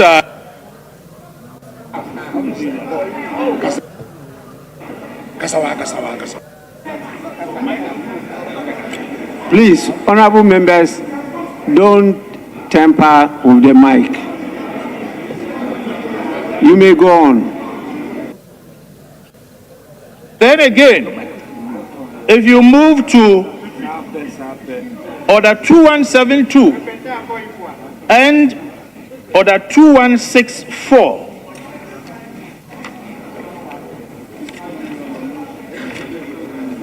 part of our own rules, and Mr. Speaker, again I seek your permission to read Order 2172, which says the chairperson and ranking member and two other members of relevant subject matter standing or select committee shall join the members of the appointment committee to consider persons nominated by the President for appointment as Chief Justice and Justice of the Superior Court, Ministers of State, Deputy Ministers, Administrator of the District Assembly's Common Fund, the Special Prosecutor, and other persons specified under the Constitution or any other enactment. The 2164 stipulates that the clerk is responsible for arranging questions admitted by the Speaker to conform with the rota and to inform the ministers accordingly. From my understanding, the combined effect of 2164 and 2172 is that, one, there was no lawful vacancy that is flowing directly from 2172. Honorable member, you are out of order. Please, your time is up. and we proceed to the next person. Honorable members, we will now listen to Honorable Muntaka Mohammed. 5 minutes. 5 minutes. Honorable members, the timing has been captured by the recordings. The instruments will give 5 minutes exactly. So when it gets to the 5 minutes, it will cut off automatically. That is what happened to the honorable member. And so I had to give him extra minutes. So please, Honorable Muntaka Mohammed, Minister for Interior, take note. Thank you, Mr. Speaker. Mr. Speaker, I want to thank you for the opportunity, but to remind the House that, Mr. Speaker, I'm not a backbencher. Because I heard earlier Honorable Ayimbadu was given 10 minutes. And I thought, Mr. Speaker, I don't know how the leadership agreed, but the most important thing is that ministers are equated to rankings and chairs.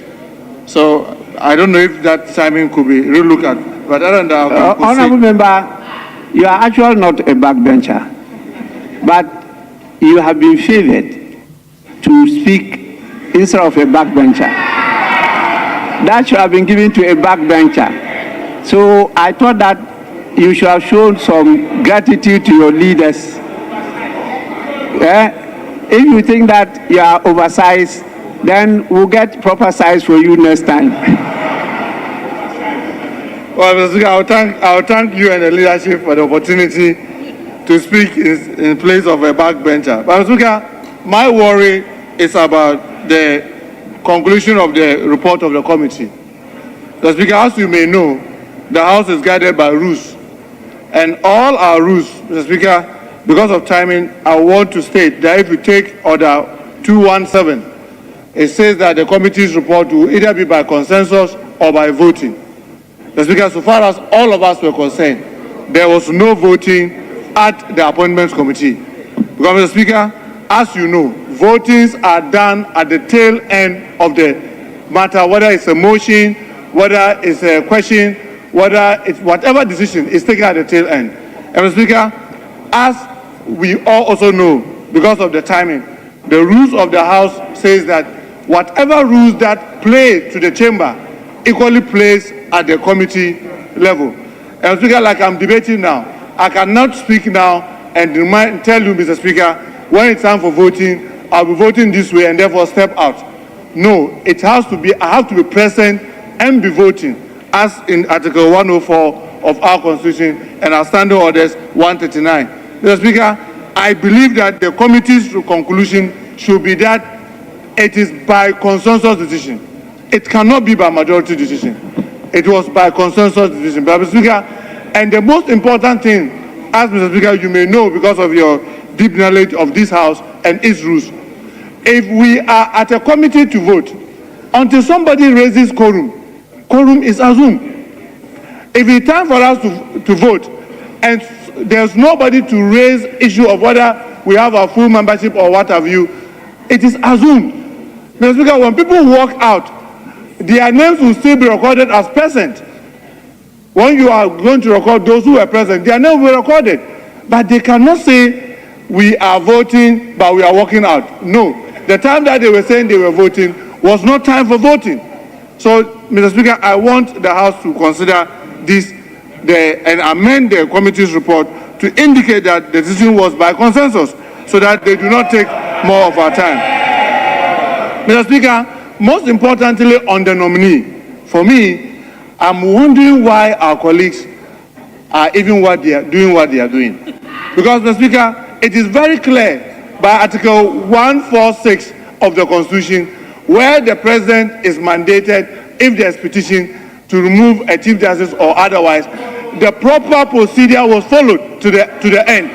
And if you have a challenge to that, it is not on the floor of Parliament that you come and challenge that. Mr. Speaker, the nominee, if you look at his experience, you and I, Mr. Speaker, with all humility, were members of the Appointment Committee when we vetted him in 2008. I was a backbencher member of the Appointments Committee, and he's been there for 17 years. Mr. Speaker, if you look at his impeccable records, you will be wondering why has he not been Chief Justice long ago. Because, Mr. Speaker, this is one person that has run his career through almost all the government. He got to the bench through President Rawlings, as indicated by even the committee's report. He got to the High Court through President Rawlings.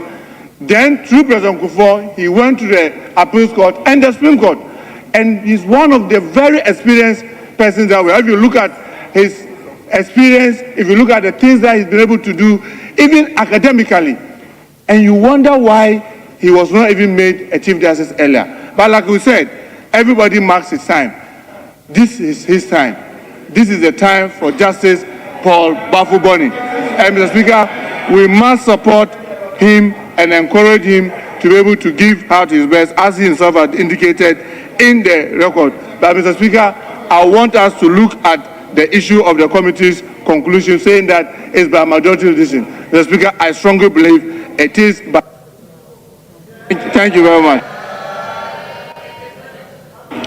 Honourable Member, very difficult to accede to your request because you now have to define what voting means.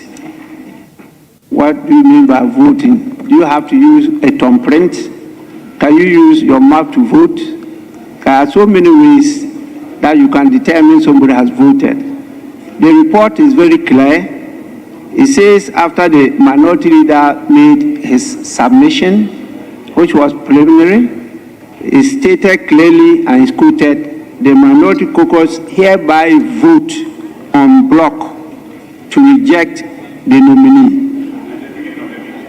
That is at the public hearing. And so, clear indication as to voting. Then, getting to the end of the report, the chairman captured it again, where he says in conclusion, all the members of the New Patriotic Party minority were opposed to and voted against the nomination of the Chief Justice. That is what we have. And so I'm saying that then you have to define what we mean by vote. Has it got to be a physical indication either by drum or pen, or could it be by word? And that one, we may have to look at it again. Then he concluded, the chairman, the committee therefore recommends to the House by majority decision. He didn't tell us how the majority came by the decision. And it could be just the discussion there that they agreed that we support the nomination. That will be a decision, and that will be a way of voting. And so once they took that decision and adopted the report, we cannot question that they haven't been voting at the committee level. That is the challenge I have. And so I'll have difficulty in directing that the report of the committee be amended to capture the views that you've expressed. May we now go on to the next person, and that is the Honorable Member for Tampuli Al-Hassan. Tampuli Hassan, your constituency is Gushegu. That is his name here. Yes, Speaker, please. I'm sorry, but Speaker, with respect, I submitted the names from the minority. And as far as I can recollect, the next to speak is the Honorable Samir Oku. Speaker, if you may indulge me. That is the least, no, that's the least. Well, that is what I have here. But when your leader was speaking, he mentioned Tampuli before. But what you actually submitted to me, the third name is Sami Awuku, which is 5 minutes. But in his submission, he mentioned Tampuli first. With respect, not to challenge the leader, but we will respectfully require of you that we go by the list. So we will. So Honorable Sami Awuku, yes. 5 minutes. Thank you. Right Honorable Speaker, let me thank you for the opportunity to comment on the Appointment Committee's report on the President's nominee for the office of Chief Justice. Are you contributing to it or you are commenting? I'm contributing to it, Right Honorable Speaker. Because the two are different. The two are different. If you are going to comment, I will take note of that. If you say you are going to contribute, then I take note. Right Honorable Speaker, I'm contributing. You may go on. Mr. Speaker, I listened to the First Deputy Speaker as he eloquently also touted the achievement of the President's nominee, including his diligence and competence. So, Speaker, this is a sharp departure from a previous position when Justice Bafuboni was nominated for the office of Supreme Court Judge under President Kufuor. The NDC vehemently opposed it anyway. Mr. Speaker, our position and that of the minority is not premised on personal grounds, but clearly on a matter of principle. Mr. Speaker, pursuant to Article 1446 of the Constitution, it is clear that the judiciary currently is not leaderless. The acting Chief Justice enjoys the powers of exercising his discretion and also the administration of justice. So, Speaker, what may likely create some genuine crisis in the minds of people will be the invitation of Parliament in helping install a new Chief Justice and the court subsequently, if matters before it are resolved and goes the other way. So, Speaker, for the avoidance of doubt, Article 144 mandates the President, and the President's power to also nominate a Chief Justice is not impaired at all, and it's not challenged. The President has exercised that power by nominating Justice Bafuboni. Parliament's approval function, like all other constitutional powers, must also be exercised consistently with other constitutional provisions, Right Honorable Speaker, including the separation of powers, judicial independence, the sub judice rule, and also respect for pending processes. Right Honorable Speaker, Justice Paul Bafuboni has less than 2 years to retire. And we respectfully hold the view that this process must also not be rushed. And with all the benefits available to him and the powers available to him as acting Chief Justice, we believe the balance of convenience arguments really can hold sway here. And what is this balance of convenient argument here? If Justice Paul Bafuboni is approved by Parliament today, Right Honorable Speaker, and the ECOWAS Court or Supreme Court decides otherwise, Mr. Speaker, the Constitution does not give direction on how to deal with such matters under such circumstances. Mr. Speaker. Please, Honorable Member, may you move from that and go to the next topic. You have other issues, go to that. Right Honorable Speaker, it is our considered position, and we hold a view, and in complete fidelity to the law, that we believe that these processes, we can hold on with it and exhaust the processes. And it's on this basis that we join the House and also call on the House as well to reject the nominee. Thank you. Honorable Member, thank you so much. You are within your 5 minutes. It was just left with some seconds.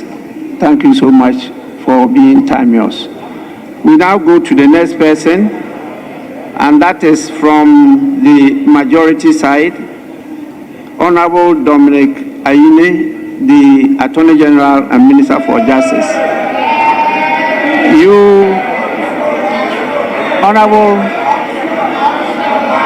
Honorable Minister, you have 10 minutes. 10 minutes.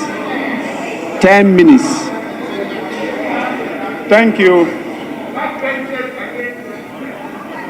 Thank you, Right Honorable Speaker, for the opportunity to contribute to the motion. Honorable members, he is not speaking as a backbencher. He is speaking as a middle bencher.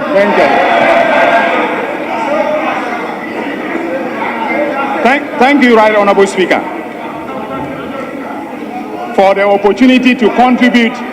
Sorry. Yes, Honorable Habib. Mr. Speaker, with respect, you said he is speaking as a middle bencher, but Mr. Speaker, with the agreement we have, middle benchers don't have 10 minutes. Then you have 7 minutes. So, Mr. Speaker, I'm reminded that unless he is speaking on behalf of the leadership, but if the Attorney General is speaking as a middle bencher, he has 7 minutes, not 10 minutes. Honorable Member, you are right. But what they submitted, I can see they cancelled the Honorable Eric Opoku 10 minutes, and they gave him 7, and rather gave Honorable Dominic Ayine 10 minutes.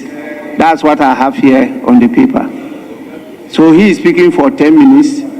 Honorable Eric Opoku is giving 7 minutes. That's what they have done. Please. Mr. Speaker, with respect, in our case, we did indicate that the minority chief whip, that is the ship and the whip, slot was given to Honorable Anyimedu. That was the reason or the basis for his 10 minutes. So if it is the case that one of the leadership from the majority front bench is ceding his position or his allocation to the Attorney General, then they should indicate so. Rather than that, none of the speakers, apart from the leaders, have 10 minutes to speak. So they should put that on the record, so that it will not be the case that leadership will also speak and then... I have put that on the record. They don't need to do that. So please, let's move on. You have 10 minutes. Right Honorable Speaker, thank you very much for the opportunity to contribute to the motion for the approval of His Excellency the President's nomination for appointment as Chief Justice of the Republic of Ghana of the Honorable Justice Paul Bafo-Boni. Mr. Speaker, I have a preliminary observation to make. As was rightly pointed out by the Honorable Zuwaira Ibrahima, I also, the Honorable Member for Salaga South, I also sat through the entire vetting process and observed, sometimes with consternation, about the conduct that was exhibited at the vetting. Mr. Speaker, the Constitution enshrines the doctrine of the co-equality of the 3 branches of government: the executive, the legislature, and the judiciary. The doctrine of co-equality means also implicitly that the principle of comity, and I'm talking about comity as in C-O-M-I-T-Y, must apply in the relationship amongst the 3 branches of government. What does comity mean? Comity, Mr. Speaker, simply means courtesy extended towards a person that you respect as a co-equal. Mr. Speaker, on that day... Honorable Member, you have 10 minutes. Yes, Mr. Speaker. Unless you want to tell me... I will speak within the 10 minutes, Honorable Member, unless you want to tell me that the apology are rendered to the judiciary because of the conduct of some members at the Appointments Committee is not sufficient.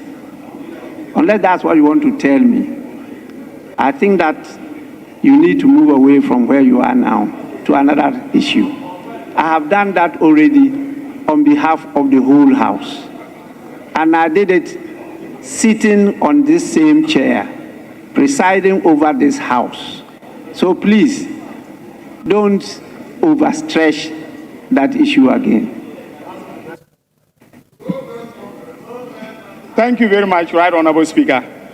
I thought rightly that I was adding my voice to your powerful voice about how we conduct ourselves. So I take a cue from you. Mr. Speaker,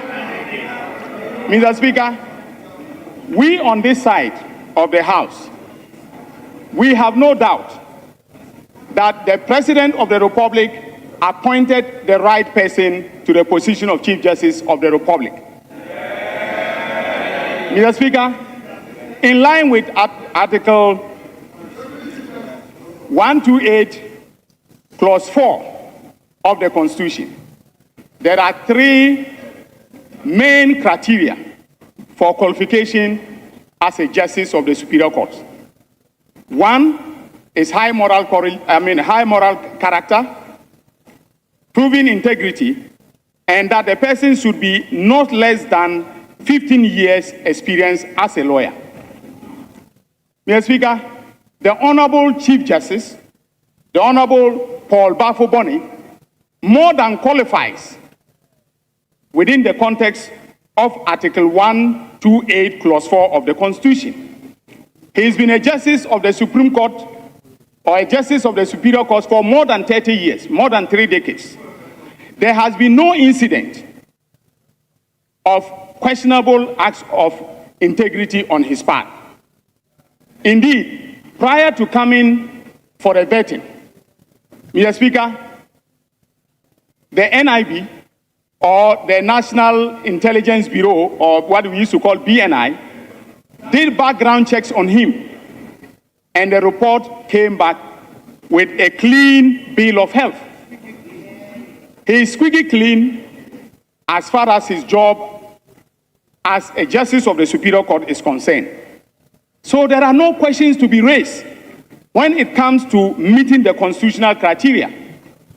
Mr. Speaker, we all know in this country that our judiciary is at a crossroads, that public trust is fast declining when it comes to the performance of the judiciary.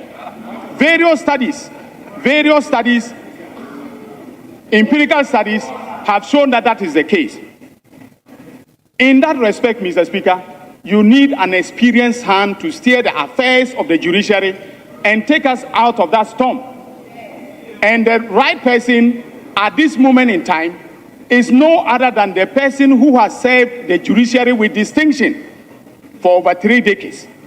Mr. Speaker, when he answered the questions, you could see he did so with brilliance. You could see he did so from an experienced standpoint, somebody who knows the judiciary outside out, and he is a person who will steer us out of the troubles that we are now facing in terms of the institutional performance of the judiciary. Mr. Speaker, what caught my eye as the Attorney General and Minister of Justice on that day was when he was asked a question regarding how he was going to transform the judiciary. Mr. Speaker, I am sure the minority will, do well to listen to what I'm going to say. Mr. Speaker, he gave us 3 cardinal pillars on which he is going to transform the judiciary. He said he is going to introduce rules relating to procedural clarity and flexibility. Second, he is going to introduce efficiency in justice delivery. And third, accountability at all levels of judicial decision-making. This is what we need at this point in time in our history. This is what we need for the judiciary to be independent and to perform and deliver a justice to the people of this country. Mr. Speaker, on the issue of pending suits, I am, or let me say my office is, a nominal defendant in all the suits. And I know better, looking at the Constitution and our standing orders, than to comment on pending suits before the courts of justice, whether it is the ECOWAS court or it is our own, judiciary. But, Mr. Speaker, I want to assure this House and all Ghanaians, our citizens who are listening to us, that nothing untoward, no untoward conduct has emanated from my office. And the minority, with all the experienced lawyers that they have, including but not limited to the Honorable Minority Leader himself, should know that if the Supreme Court comes out with its decision saying that the process of the removal of the Chief Justice was groundless, in other words, there was no ground, there were no, legal grounds for the removal. Mr. Speaker, no, listen to this, listen to this. If orders are made, the President of the Republic, His Excellency John Dramani Mahama, has no option but to obey the orders of the court. In fact, if he does not obey, the Constitution says that that is a high crime. Honorable Minister and Attorney General, this is an area that I've given a directive on. You have to move away from it and let's focus on the matter before the House. Thank you, Right Honorable Speaker. Minority Leader is on his feet, yes. Speaker, with respect, my respected colleague, the learned Attorney General, made reference to me in his submissions. To the extent that I feel misquoted, I just want to take the opportunity to correct the fact on record.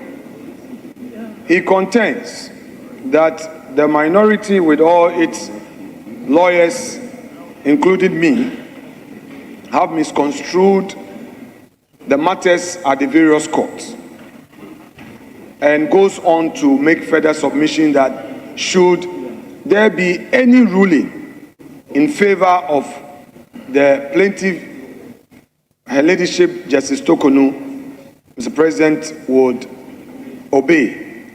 Mr. Speaker, the gravamen of my contention and that of my colleagues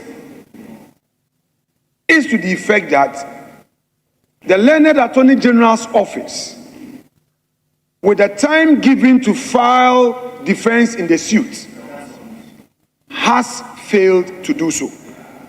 That was the argument of bad faith we raised, that in ECOWAS court there's a time, and if we really want to enrich our constitution and enrich democracy, that when a person appears before court, parties to the suit, however nominal, would make their views known. And Mr. Speaker, the learned Attorney General, by making inference to my submission, again says that he is merely a nominal. But as nominal as he is the only party the Constitution provides as the one to file a defense. So it was his duty to take issues, traverse the matters, and Mr. Speaker, throughout the period, he did not. And it was the reason why we argued that, look, having failed to do that on time, you've created a certain lacuna, you've created a certain situation that goes against the rights of the respected former Chief Justice. That was the contention. I was not raising any other thing, but rightly saying that if you had failed on time, especially when you were served with all the processes on time, look at the way the injunction application was speedily heard. The substantive matter was pending long before vacation, and even after legal vacation, you didn't file a defense. You later went to the court to file a process for leave for extension of time, to file your process out of time. Meanwhile, we were receiving a nomination. Meanwhile, Parliament was again bound to hear the nominee. This was the argument we made, and it was not to attack the issue before the court. It was the action of your office, and that is why we raised it. So Leonard Attorney Minority Leader, yes, Mr. Speaker. We have heard you. We have heard you. Very well. Please, I was compelled to give him time because you referred to it, and it's not a matter, as I directed earlier on, that is of concern to the motion that is before the House. So kindly move away from there and then make your submissions. I will definitely, I've taken note of the interjections, and you have enough time to make your submission. Please, you may go on. Mr. Speaker, thank you very much. There is a point of correction, and because we are a house of record, Mr. Speaker, I think it is very, very important. The Honorable Minority Leader himself knows very well that the rules of court, CI 16, supplemented by CI 47, the High Court Civil Procedure Rules, accords lawyers the opportunity to apply for extension to file their processes out of time. This is not something strange, and there is nothing sinister in what we have done. So, Mr. Speaker, in rounding up, I wish to employ all of you, my colleagues in this House, that we approve the President's nominee because he is ably and eminently qualified in terms of Article 128, Clause 4 of the Constitution. He is one of the most experienced justices of the Supreme Court that we have, and his experience is definitely needed at this point in time in our history in order to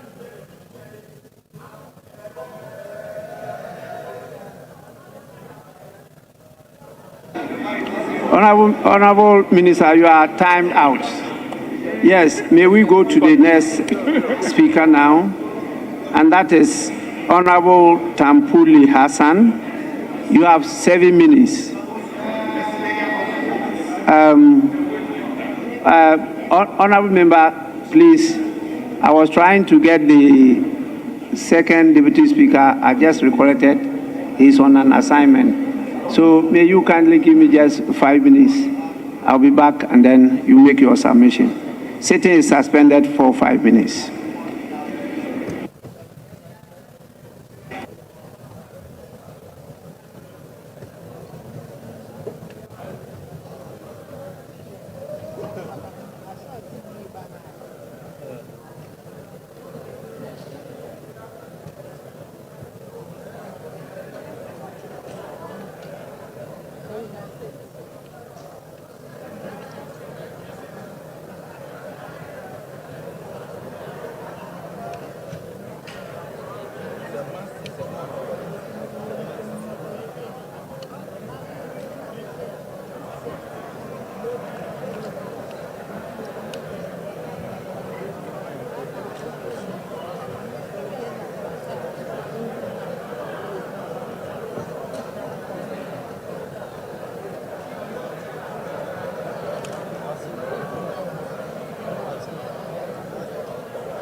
All right, and so these have been proceedings from Parliament House inside the chamber, where members of Parliament have been deliberating on the report of the Appointments Committee as has been presented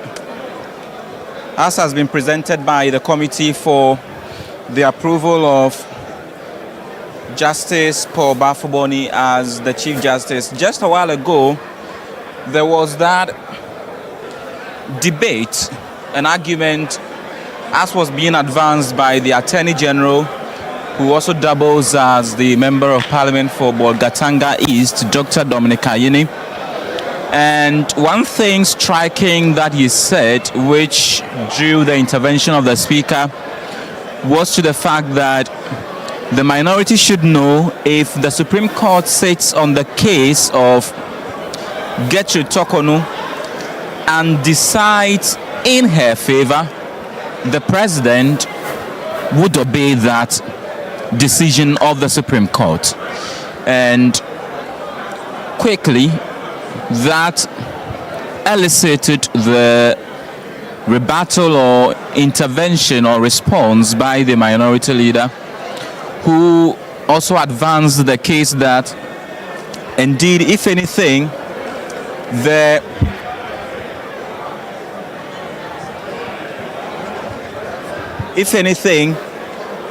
he wants to put it on record that the Attorney General has over the period failed to file a response in the case of Gertrude Tokonu, and makes the case that for the AG to have sought the leave of the court to file for an extension means that he has not dealt with the matter seriously as he should, and has exhibited bad faith in the matter. And indeed, over the period, what has been the case of the minority is that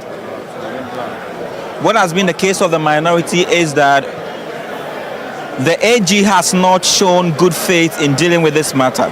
But there again, what the Speaker has been saying consistently and per what the standing orders say, because the issue is before the court and not one that is seized with Parliament or Parliament is seized with, members must, as much as possible, endeavor to abstain from running commentary on those issues. That has been the bone of contention over the period, also because you do not have those members in question here to answer to questions or seek to explain themselves or their side of the story.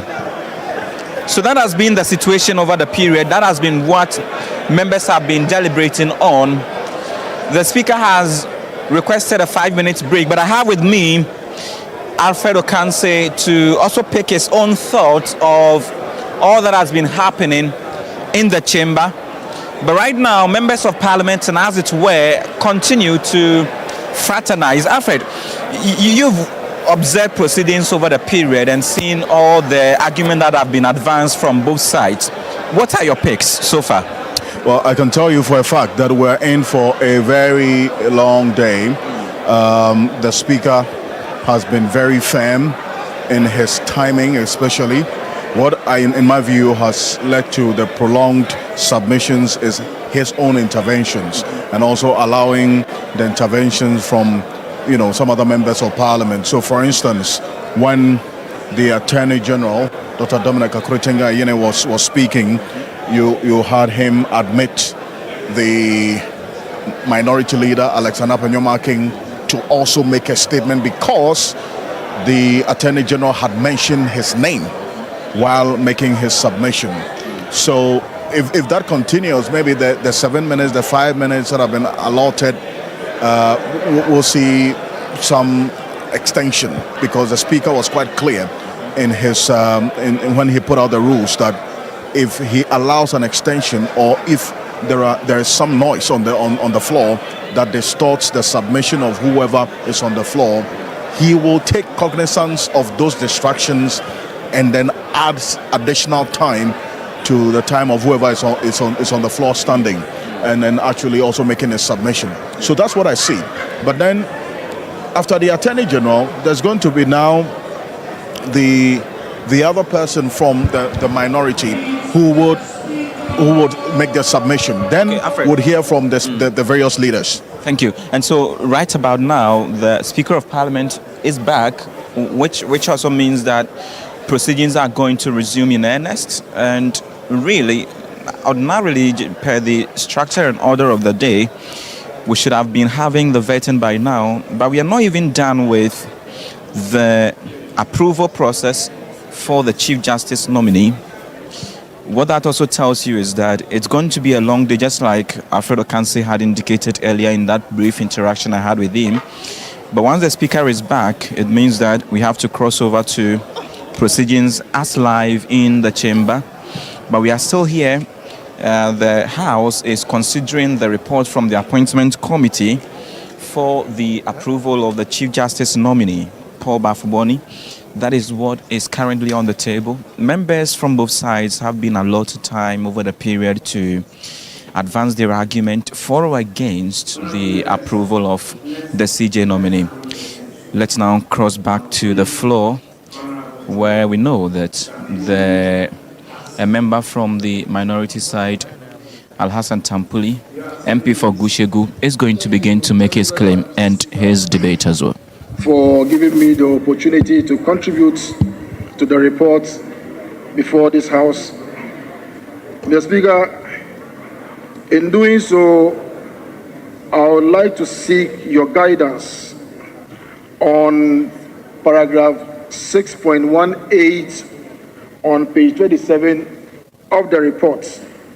And Mr. Speaker, based on your ruling and your interventions in the course of the reflections that have been shared by prior speakers, I would like to seek your guidance, Mr. Speaker. The committee says, for instance, and I quote, the committee raised concerns regarding the propriety of proceedings with the vetting process, given the pending legal suits challenging the removal of the former Chief Justice.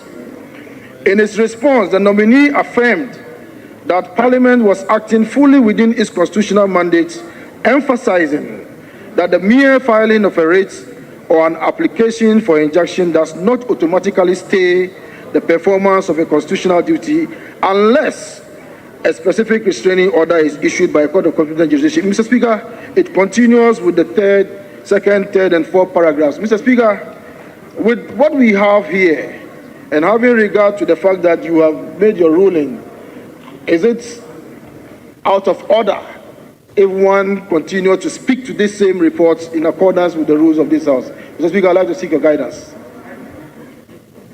Honourable Member, I made a ruling earlier on this matter, not today. In fact, it was a written ruling I delivered here on this matter. And I say none of you challenge that ruling. And that ruling remains the ruling of Mr. Speaker and is binding on the House. So we can no longer go back to it. I was talking about my act, not the act of the nominee.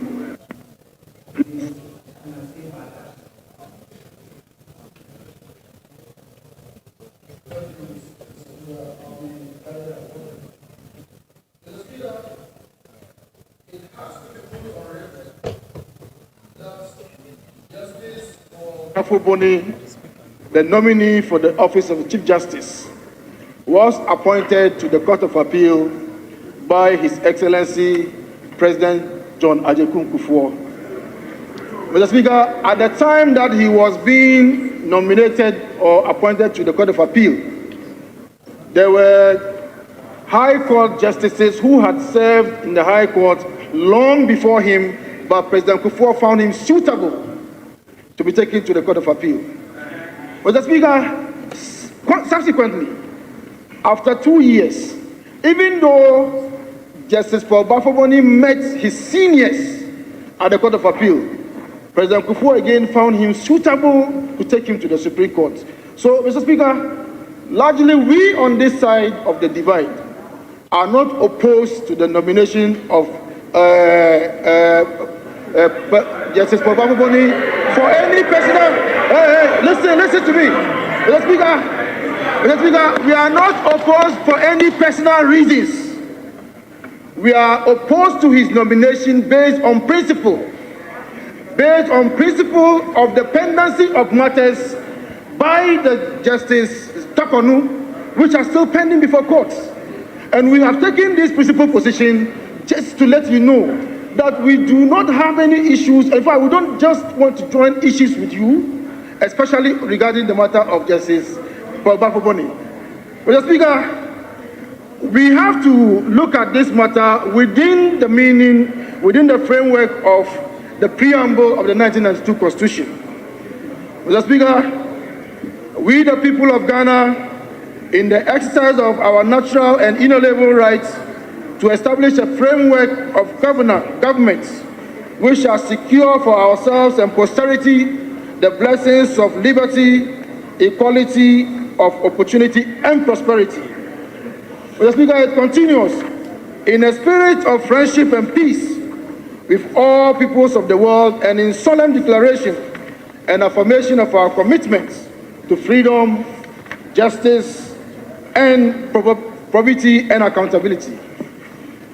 The principle that all powers of government spring from the sovereign will of the people, the principle of universal adult suffrage, and Mr. Speaker, my emphasis, the rule of law, supremacy of the Constitution, equality before the law, and respect for the fundamental human rights and freedom of our people. Mr. Speaker, in terms of fundamental human rights of the people and access to justice, Mr. Speaker, embedded in that rule of law theme is the accessible and impartial justice. Mr. Speaker, we must be given usable opportunities when we think our rights have been violated to be able to vindicate our rights. Mr. Speaker, one of the things that we must advert our minds to is that when there are pending matters, it's important that I am allowed to finish the process before a decision will be taken that will prejudice my rights.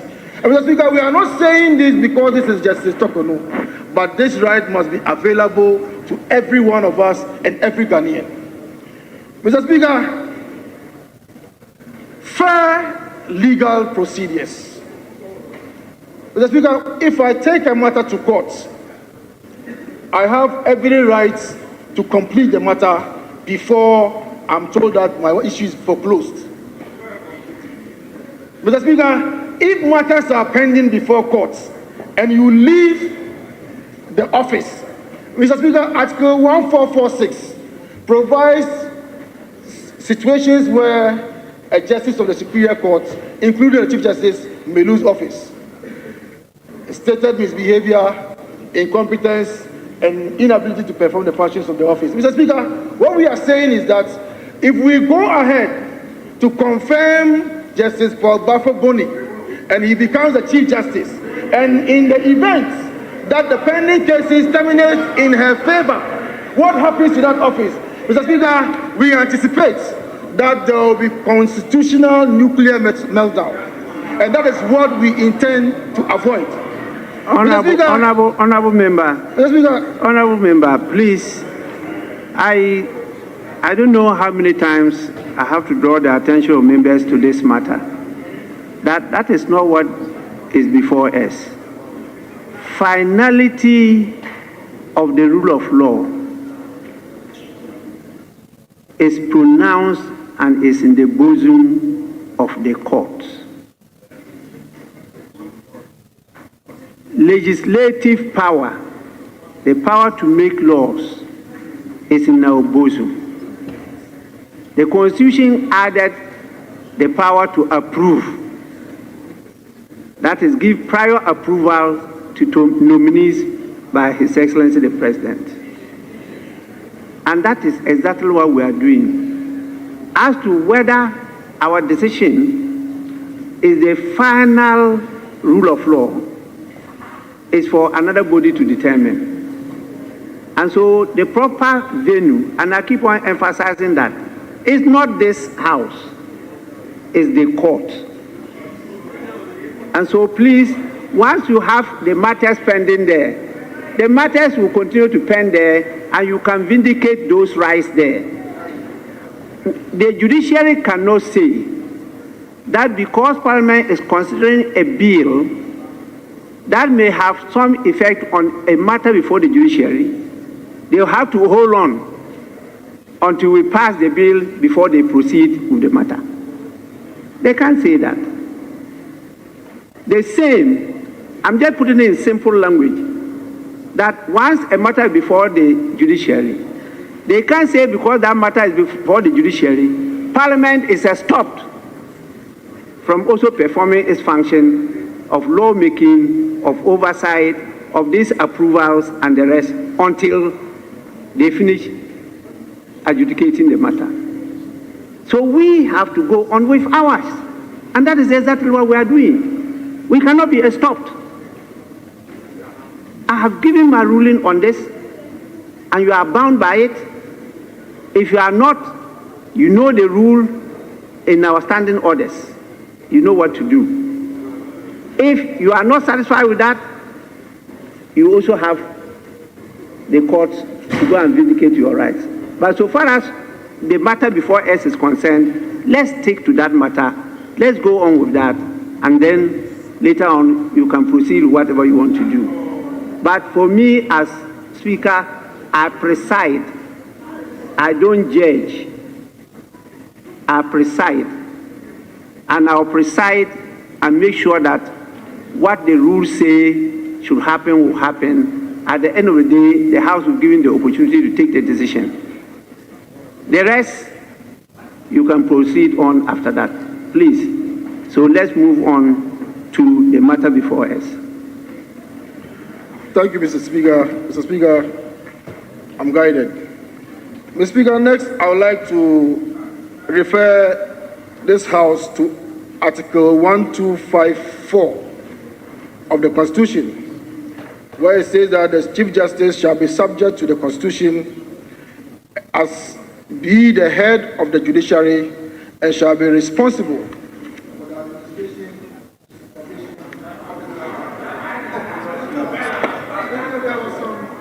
I told you about the timing. When there was an interjection, it stopped. It's automatic. It's not being controlled by me. Please, kindly give him 1 minute. 1 minute. Thank you, Mr. Speaker. Mr. Speaker, what that provision provides for is that we are not looking at the Chief Justice capacity as a Justice of the Supreme Court, but as a head of the judiciary in terms of the human resource, planning, organizing, directing, control, and discipline of the judicial human resource, the judicial service staff, including even judges. Mr. Speaker, one would be not too far away if you ask the acting Chief Justice whether or not he will be transferring judges, whether or not if a justice of the Superior Court, conducts himself or in any way he will be taking action against the person, or whether or not any disciplinary action can be taken anybody as a judge or any staff of the judicial service. Mr. Speaker.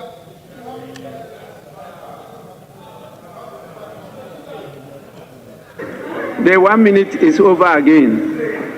So, but honorable member, don't be worried about that, because even this constitution, when it was being drafted, it was said to be drafted by hairdressers.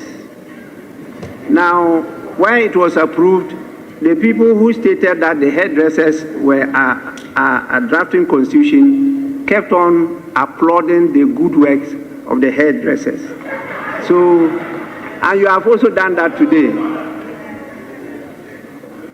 It's just that politicians are a different breed of human beings. So, that is the challenge we have in the world. May we proceed to the next person, and this time from the majority side, and that is Honorable Eric Opoku. Honorable, you have seven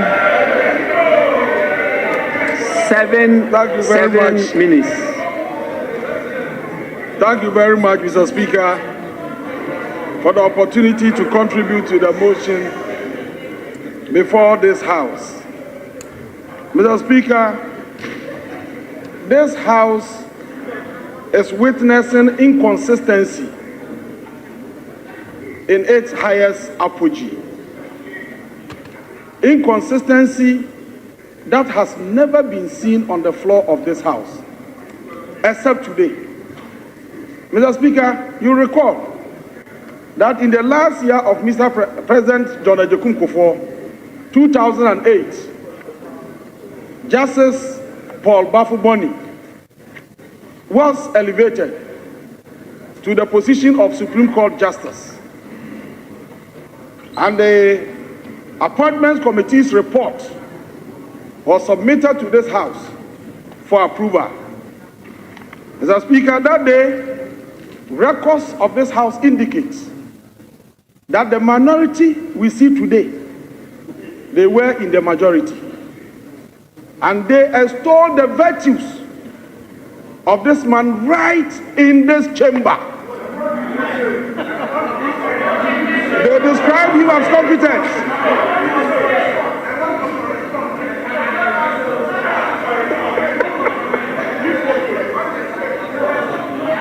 They describe him as competent, a man who has served this nation with dignity, an honest judge.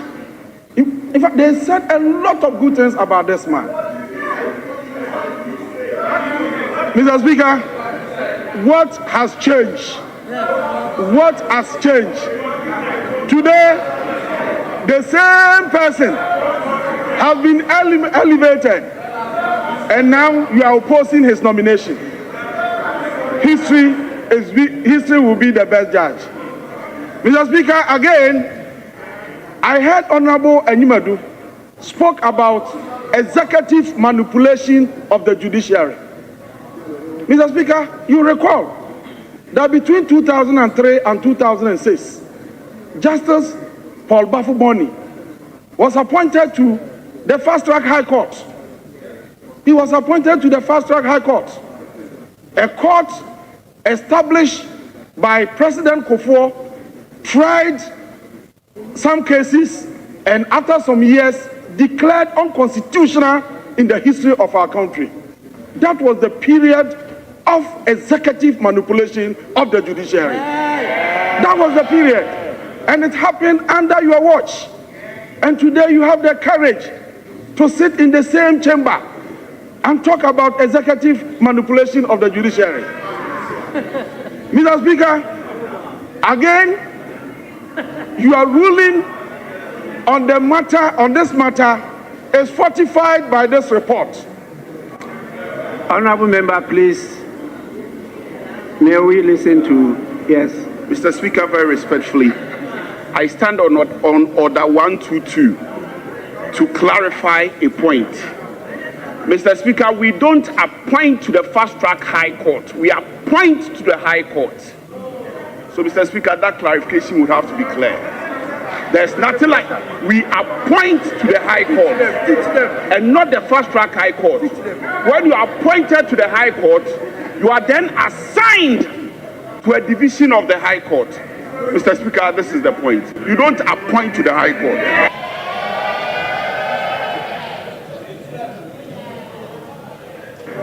Mr. Speaker, Mr. Speaker,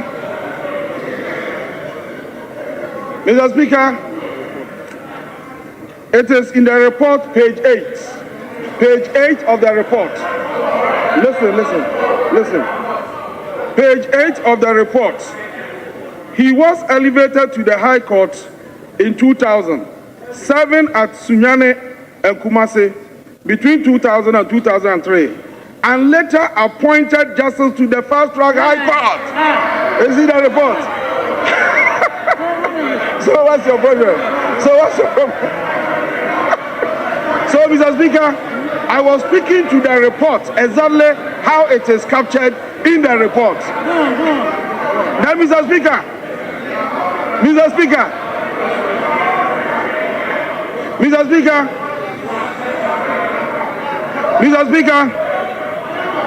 You are ruling on the matter that while Parliament is discharging a lawful duty, no court action can stop that. Is fortified by this report. And it's interesting we raise this issue for Ghanaians to know. Mr. Speaker, paragraph 27 of the report. Honourable Member, your leader is on his feet. Okay. Yes, please. Mr. Speaker, I have been trying very hard to get members on this side to listen to opposing views. I urge our colleagues to also pay attention and listen so that we can expedite action on this matter. I'm just appealing to our colleagues on the other side. Honourable members, please, we need to listen to each other.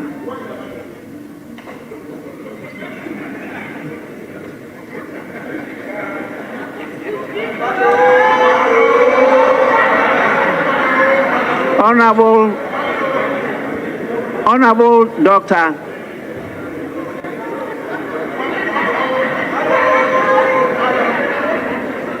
he represented Parliament at our march against the judiciary. He was among the 11, and he ran all over the field without touching the ball.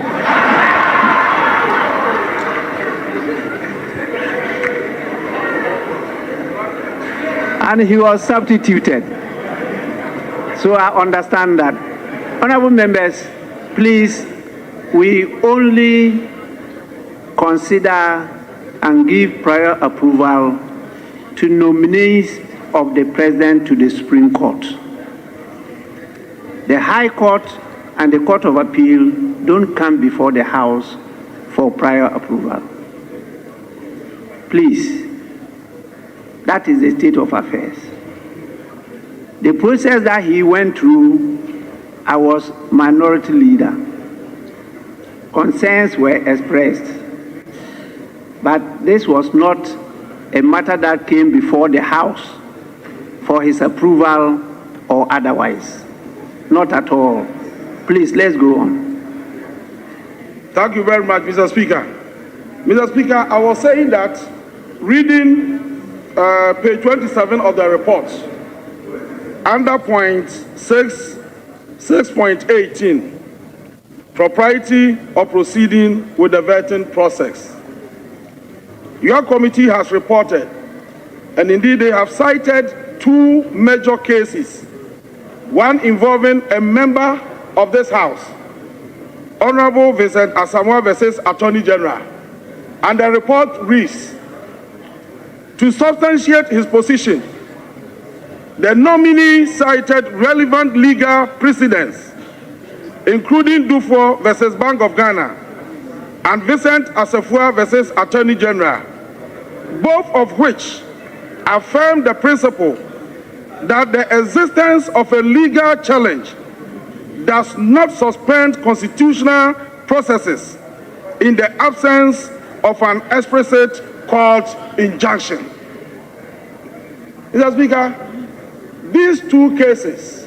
Honourable Member, I ruled on that, so let's move on.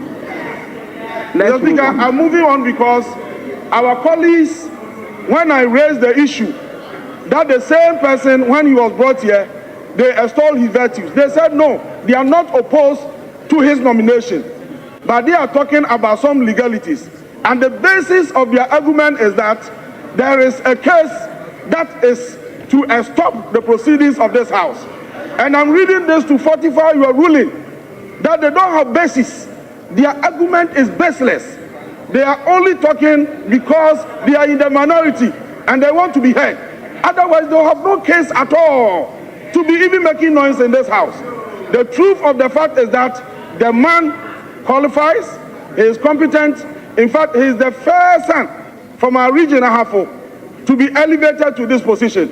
And the people of our region are solidly behind him. And so we urge our colleagues on the other side that you cannot oppose everything on this earth. You were here defending some few days ago. Now you are transformed.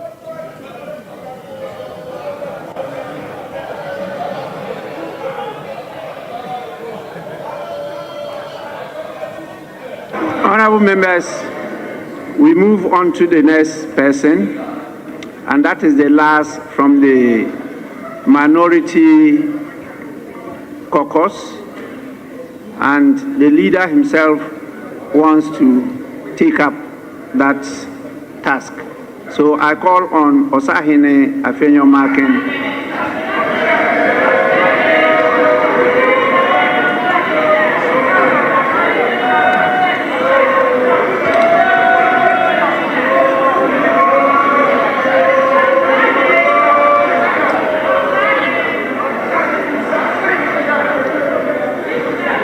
Mr. Speaker, thank you for the opportunity to add my voice to this debate on the floor. Mr. Speaker, in making my contribution, I would want to, in addition to the report, rely on the certified copy of the verbatim report of proceedings that has been served on my good self by the clerk through the chairman. And for the avoidance of doubt, I would want to make same available to the table office for the record, because I'm going to rely on it. Mr. Speaker, that said, I shall proceed to say that for the first time under the 1992 Constitution, a sitting Chief Justice has been removed pursuant to Article 146 of the Constitution. Mr. Speaker, that removal, effected on 1st September 2025, following recommendation by a committee chaired by His Lordship Justice Gabriel Puaman, has generated unprecedented litigation challenging its constitutional validity, procedural regularity, and legal effectiveness. Critically, several proceedings were filed before her ladyship's removal was finalized. These are contemporaneous constitutional challenges asserting fundamental and irredeemable flaws in the Article 146 process. The removal proceeded despite these pending objections. These objections now remain unresolved before multiple courts of competent jurisdiction. Mr. Speaker, we, the minority, hold the view that there has been inconsistency in the approach in this matter, and that if care is not taken, this country that we all seek investment for may not attract that needed investment. Mr. Speaker, as we speak, the prima facie findings of the Council of State remain unpublished. Two, as we speak, the very report that recommended... Honorable Member, I thought your reference to this matter was a matter before the House. Yes, Mr. Speaker. But what you are talking about is not before the House. Mr. Speaker, then let me use the phrase well. Let me rephrase it for the purpose of clarity. Mr. Speaker, my submission is to the effect that the matters giving rise for this motion to be taken are such that we, the minority, still believe that there are serious matters for the Constitution of our Republic. Mr. Speaker, and I say so because today we consider this nomination, and you have made it clear that our approval or otherwise does not bring a finality within the context of the rule of law, which I agree. I'm not contesting that. But it is our view, most respectfully, that one, the fact that the prima facie determination is not in the public space is of concern to us. Two, The fact that the recommendation, the report that gave rise for the final decision of His Excellency the President is also not in the public domain, is of concern to us. Mr. Speaker, we contend that for the purposes of transparent democracy, the era where the citizens require information, it should have been an instinctive, inherent decision to have released the report. Because, Mr. Speaker, we hold the view that this was no less a matter because it was dealing with an organ of government, of state, the judiciary. That is our contention. Mr. Speaker. Honorable Member, as I said, you are complaining about acts of another arm of government. Mr. Speaker, I hope my time is being stopped. Not Parliament. Not Parliament. No. And those matters are not before Parliament. And so I have consistently guided you and your colleagues to deal with the matter before Parliament. Continue with the others at the proper forum, not the floor of Parliament. Mr. Speaker, we are not litigating those matters in Parliament, but those matters gave rise to this, what is before us. So what I'm trying to do is to give a background to the very matter before us, Mr. Speaker. Mr. Speaker, the Honorable Eric Opoku in his submission argues with some force that executive manipulation started in Kufuor era. I found it very rich. And he tries to use that to justify the concerns that we are raising to say that we are being acting in double standard. No, Mr. Speaker, in President Kufuor's era, no Chief Justice was removed. Mr. Speaker, Honorable Member, Mr. Speaker, please.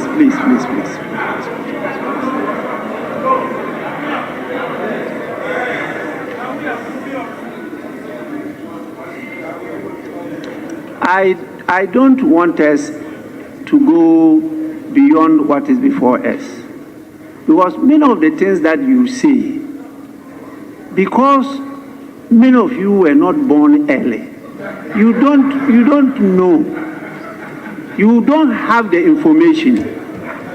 And in fact, I have bought some books, and I'm going to distribute the books particularly to leaders, so that you read to see the perception that we have given to the people outside there.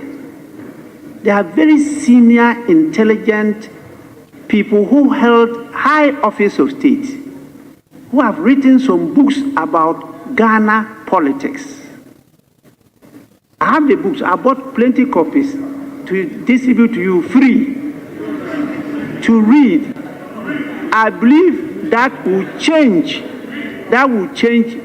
your approach to how you go about the business on this floor. The information that I have from experience in this house, if I disclose them, many of the things you say are incorrect. The presidents and former presidents, they know. You don't know. And they know that I know what I'm talking about.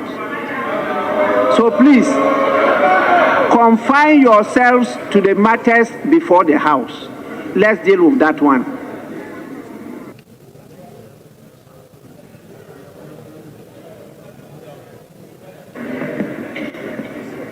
Mr. Speaker,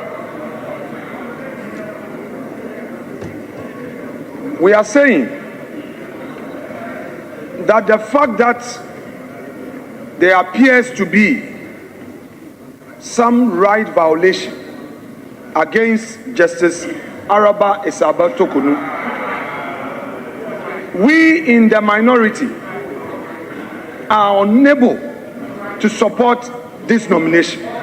Mr. Speaker, the learned Attorney General, in his submission, alluded to the fact that even when Parliament approves this nomination and the court determines otherwise, the executive would be bound to respect it.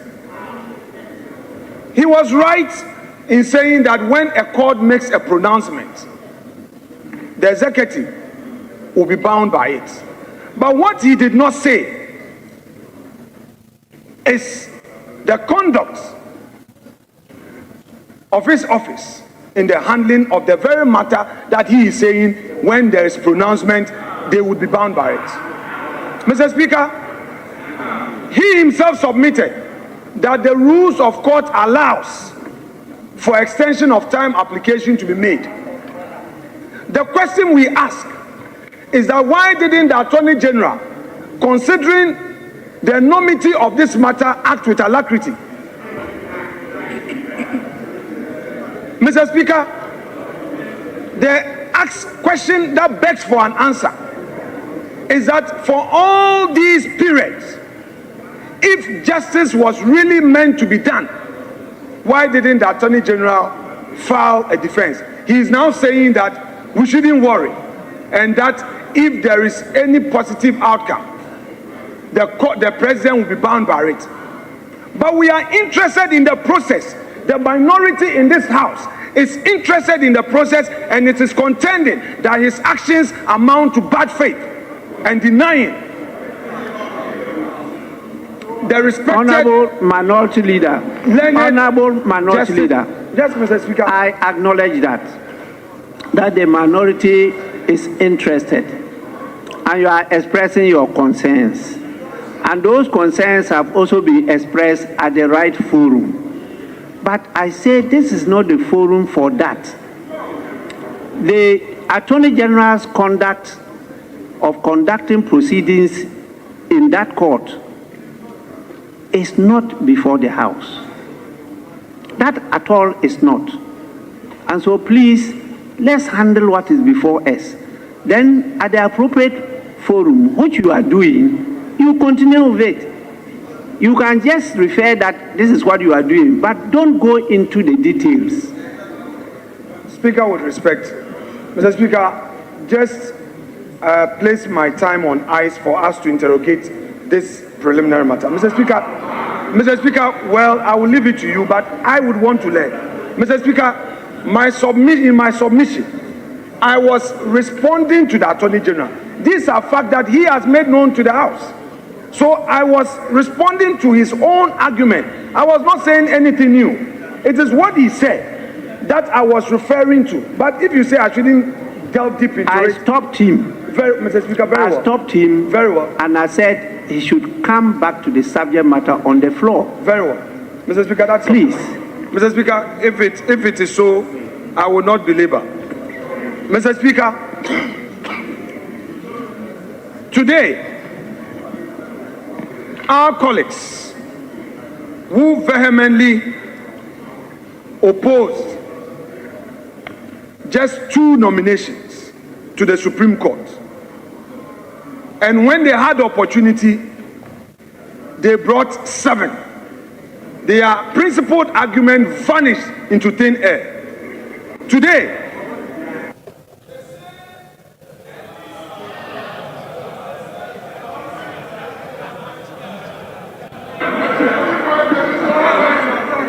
Mr. Speaker, when our friends in the NDC argued against 2 nominations to the Supreme Court, when they had the opportunity, they brought 7 at a go. Today, the same people who opposed this nominee in 2008 are today saying that they are for his cause. Mr. Speaker, we leave everything to posterity. Every single thing that we are witnessing in this house is for posterity. But But we believe as minority that in spite of all that is happening, which happenings is affecting the rights of a citizen, the best days of our country are ahead of us. Mr. Speaker, we would not belabor. We maintain our opposition to this nomination, and we reject same, and we are going to demand a secret ballot to reject this. We are going to demand a secret ballot to vote, to let Hansard record our opposition. Mr. Speaker, we know that there are members who have their own views and would want to exercise their right when there is secret ballot. We, the minority, are going to invoke that so that we take a secret ballot to register our dissent on this matter. Mr. Speaker, I wouldn't exhaust the 15 minutes. I will submit here to and then leave the matters to rest. Thank you so much.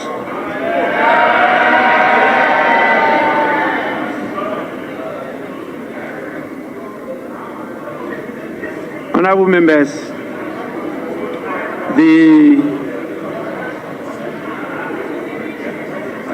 the last person to have a say on this matter is the majority leader. The minority leader actually used less than 15 minutes. So it's the majority leader who is now to end the debate, and he has 15 minutes to do so.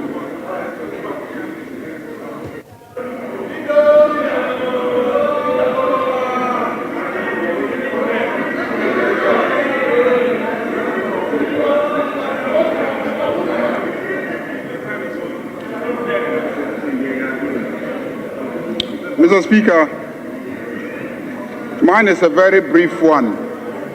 Very brief. In 2012, we had a national election for the presidency and for parliament. The election results were disputed. President Akufo-Addo was declared winner. John Dramani Mahama and the NDC petitioned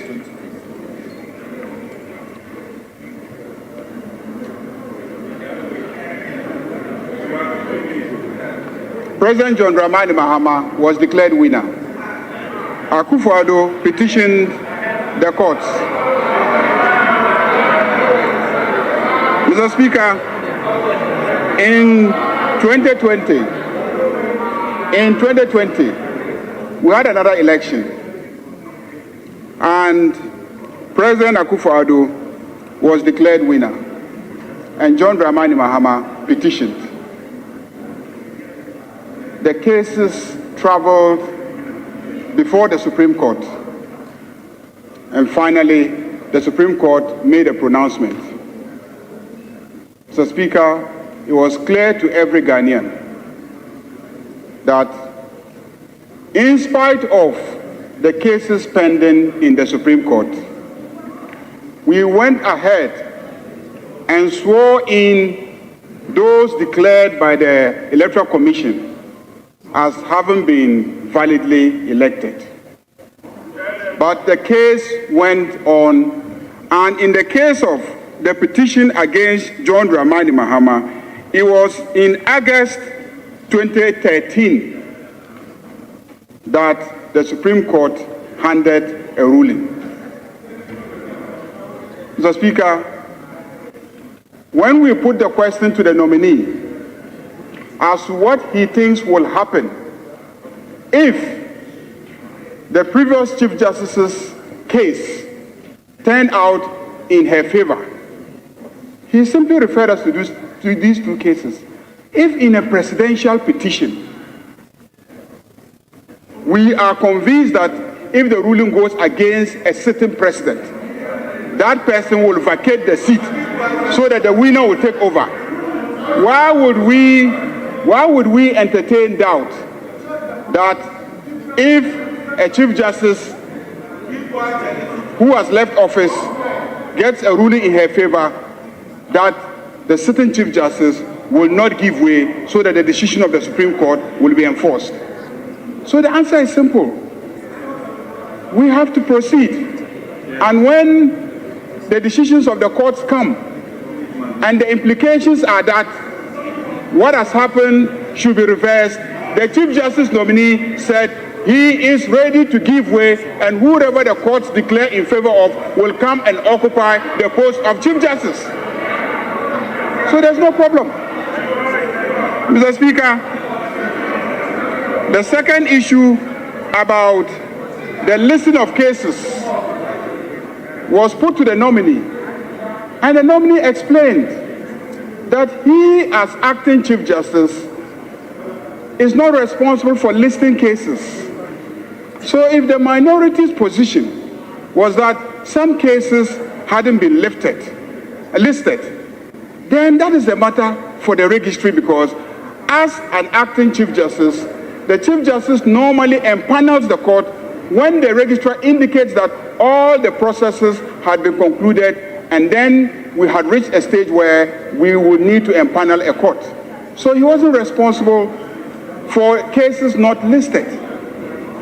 Mr. Speaker, I think that a lot has been said already about the nominee, and I will not belabor the point, except to once again, lastly, register the point that in 2012, July 24th, 2012, Justice Theodora Wood was nominated, approved by this House, and appointed a Chief Justice. 2013, January,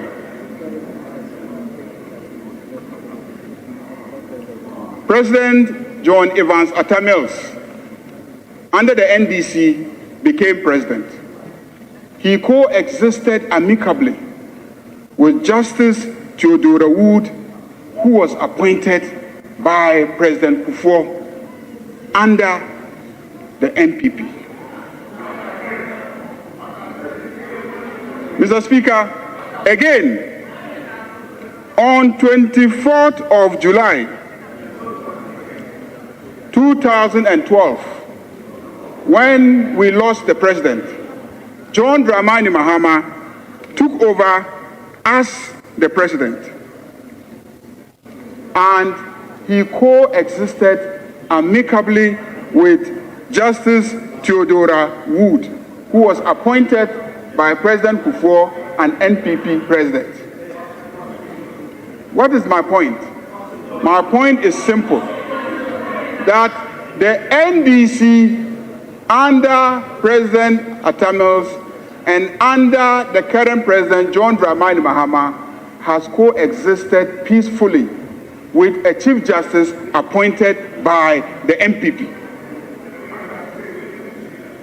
So, Mr. Speaker, let me conclude by saying that my colleagues have already argued and given reasons why we should approve the nomination to the post of Chief Justice, because essentially he qualifies under Article 1284 of the Constitution, has been a judge for 30 years,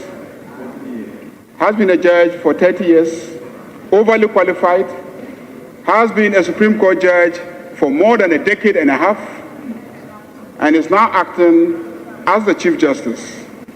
Mr. Speaker, without saying more, I will just say that put the question and we will vote. Thank you, Mr. Speaker.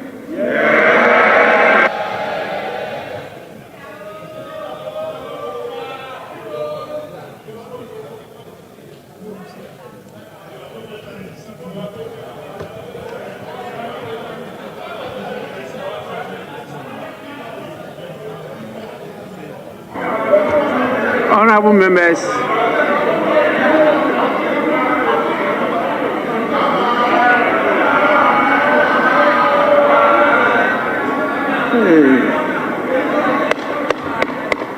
Honorable members,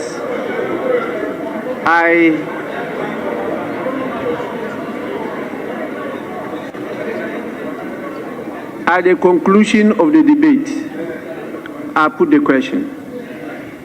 Those in favor of the adoption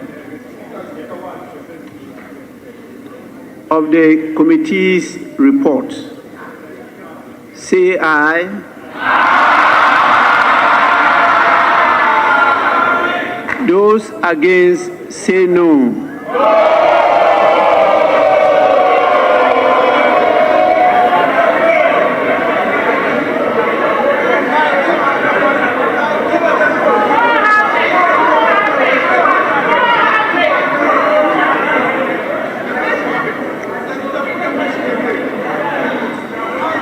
Honorable members, I put the question again. Those in favor of the adoption of the report of the committee, say aye.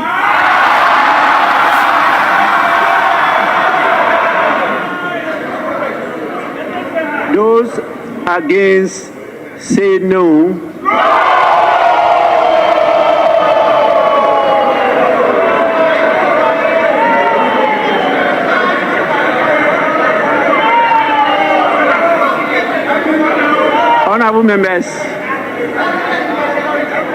Honorable members, I think the ayes have it.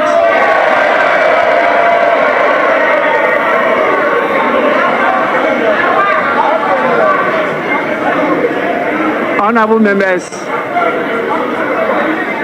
we have the Honorable Deputy Whip, Minority Deputy Whip on his feet. Let's listen to him. Thank you, Mr. Speaker. Mr. Speaker, I rise under Order 1513. Mr. Speaker, Order 151. Mr. Speaker, I rise under Order 1513. Mr. Speaker, with your leave, I read Order 1513. A member may challenge the decision of the Speaker on a voice vote, and the Speaker shall determine whether to call for a head count or electronic votes. Mr. Speaker, I invite you for us to do a head count on this since our electronic votes is not working. Speaker, head count. Honorable members, there's a challenge to my decision on the voice vote, and there's a call for us to take a head count. Yes, Majority Leader.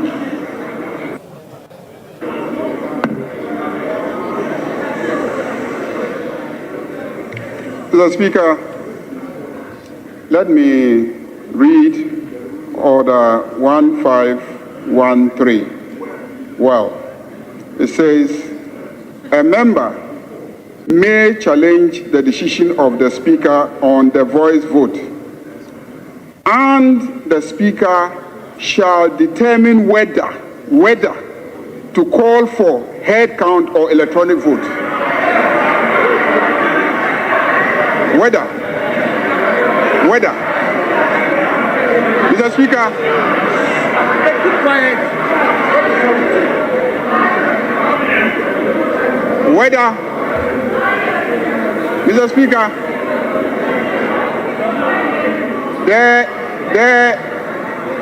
there is no automatic right to a head count or electronic vote when somebody challenges the voice vote. There's no automatic right. It is for the Speaker to look at the chamber.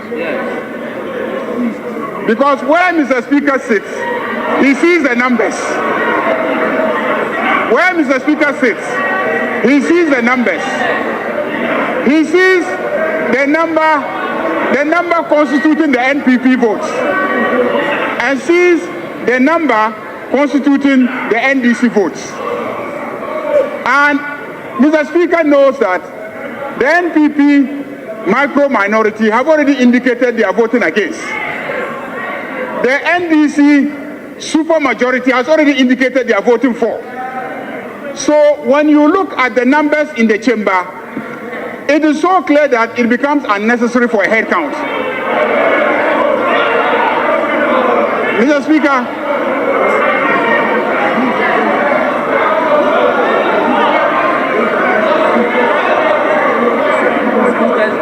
so Mr. Speaker, we have confidence in you and your understanding of the rules. The rules say that a member may challenge the decision of the Speaker on a voice vote, and the Speaker shall determine whether to call for head count or electronic vote, or whether not to call for head count or electronic vote.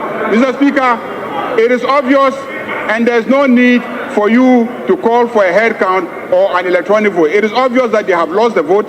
We've won the vote, and take a decision and let's proceed. Thank you, Mr. Speaker. Honorable members, I have determined that there should be a head count.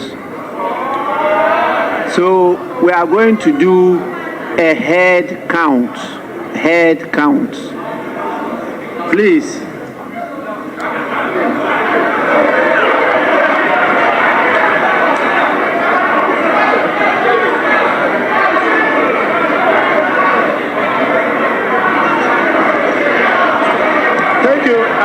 Thank you, Mr. Speaker.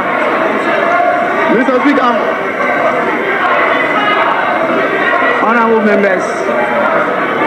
Honorable Mr. members. Speaker. We are going to do a head count.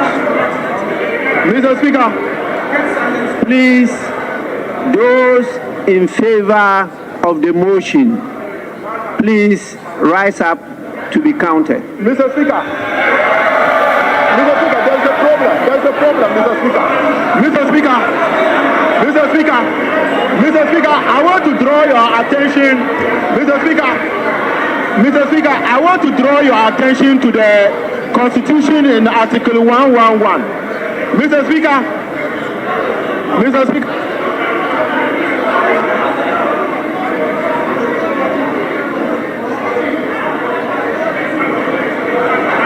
Mr. Speaker, the Constitution in Article 111.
Abako Nimba Bebre.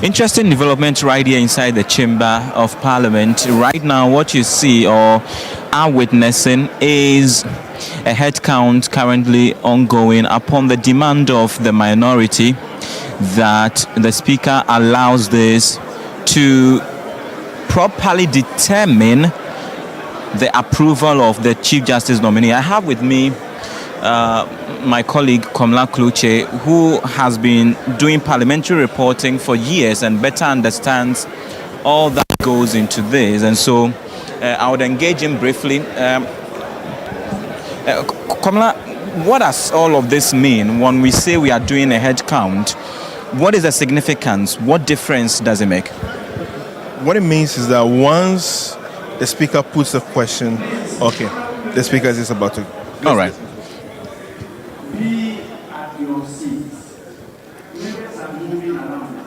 Okay, so the Speaker is asking members of Parliament to stop moving around and remain at their designated seat or seating area to allow the head count to continue smoothly. But I'll go back to Komla Kluche for some insight into this process. The rules of the House does allow the Speaker to put the question when it comes to voice vote. And I mean, if he puts the question that as much as I are in favor should say yeah, and those against should say nay, it is at the discretion of the Speaker depending on the intensity of which side he hears as sounding the yea or nay the most. Now, the Speaker did put the question twice, meaning he wanted to be very convinced about it. And he became convinced and said he believes that the yes or the NDC side does have it. But once he is challenged, once they come under the provisions or the rules of the House and he is challenged to it, he is bound to comply by the challenge. And so it is not a difficulty seeing what is going on now. But the issue is that the minority leader did indicate that they were going to come on a secret vote. That is where my challenge is. Now it appears that in the application, the deputy whip did come on the head count. If it had been a secret vote, which we saw, in fact, we saw them bringing the ballot boxes in, and that indicated or confirmed the position of the minority leader when he said that it was going to be a secret vote. And so for the deputy whip to come in and says that it should be head count, then it beats my imagination. But be that as it may, it is the kind of application you put before the Speaker that matters. I was not surprised the majority leader was trying to convince the Speaker by indicating that it is at the discretion of him. He is supposed to admit it or otherwise. But the Speaker has already admitted it, and so I don't see the difficulty. Exactly. And so right now, those who are against the motion are those on their feet, predominantly of the minority members who are also on their feet for the head count to happen in their case as well. But just as the majority leader had earlier indicated, everyone and even the Speaker from where he sits can easily see the numbers on his right and sees the numbers on his left. You cannot even say right or left because indeed looking at the current composition of the numbers, some members of the majority side are on the left side of the Speaker, and so left right wouldn't work, exactly as it should be, but that indication is to the effect that those on the left, outright left of the speaker, are those on the minority bench or the minority caucus who are currently on their feet to be counted. Let us also remind you that it is expected that right after this, there should be the budget reading by the finance minister. Already I see that the deputy finance minister, Thomas Yankwapim, is in the chamber already. We've heard members on the minority side ask, where is Ato? But we hope to see that also happens right after this one.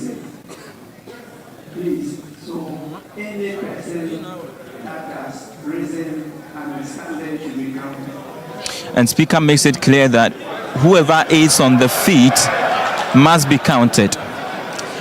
It presupposes that even if there is a member on the majority side who is on his or her feet, that person must be counted. That is a directive. It's very, very unlikely that that's going to happen, looking at how it plays out. Before this, there was a whip, a three-line whip, and it's been right from day one. And so for you on the side of the majority, the NDC side, to define it has its own implications. You may have your own independent views, but with the kind of system we operate, it is very difficult. I think apart from PC Apiofori, whose stance we had in the past regarding the sale of Ghana Telecom, then that was where it happened. All right, thank you. All right, so we go back to the floor now. The ayes have 163.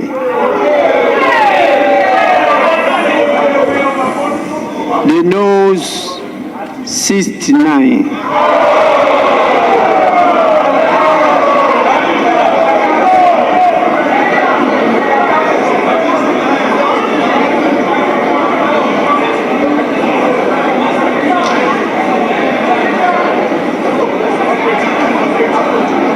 Yes, Honorable Habib. Thank you, Mr. Speaker. Mr. Speaker, I rise under Order 1526. Mr. Speaker, I rise under Order 1526. Mr. Speaker, for the avoidance of doubt, I read. Order 1526 states that where a member rises to challenge the results of the head count, the Speaker shall call for division.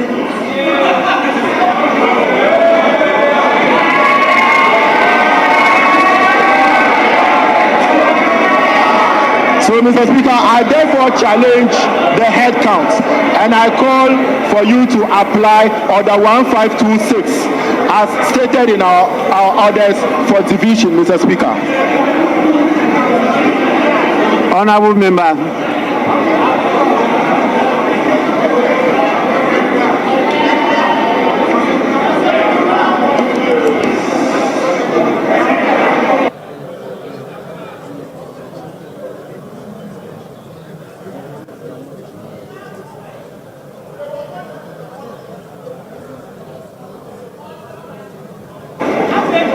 Majority Leader.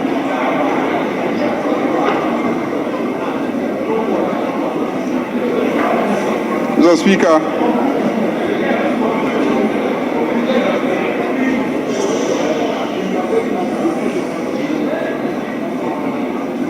Speaker,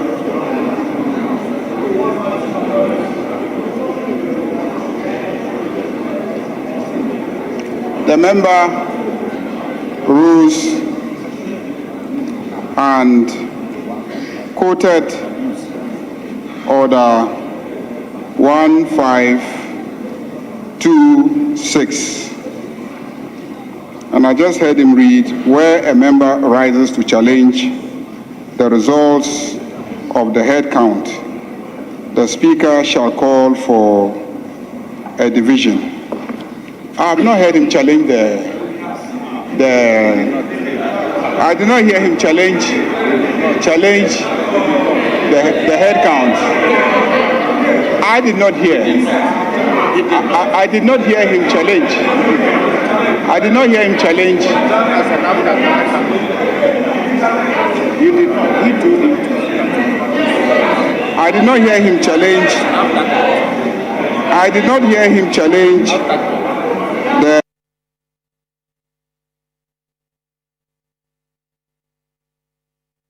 Let him come properly. I did not hear him. But Mr. Speaker can give a ruling if you heard him challenge the results of the head count. I did not hear him.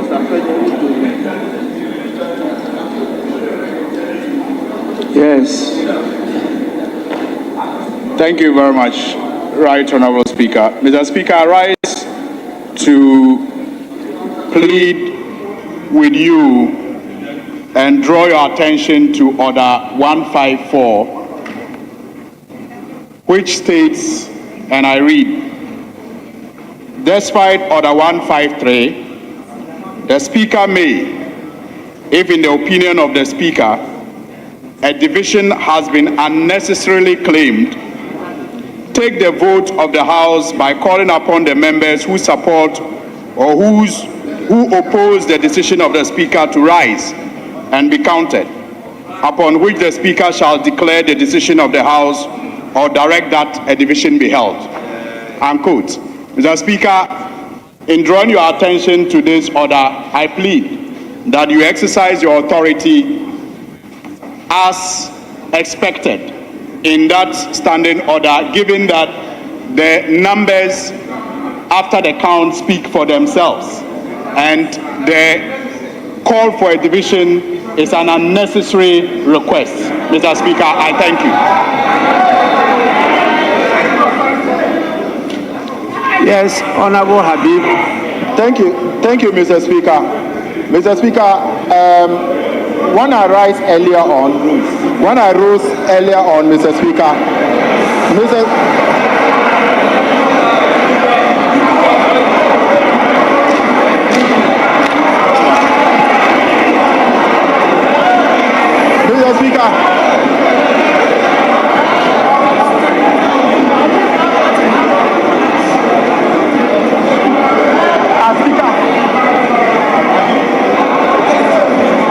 Yes. Mr. Speaker. Yes, go on.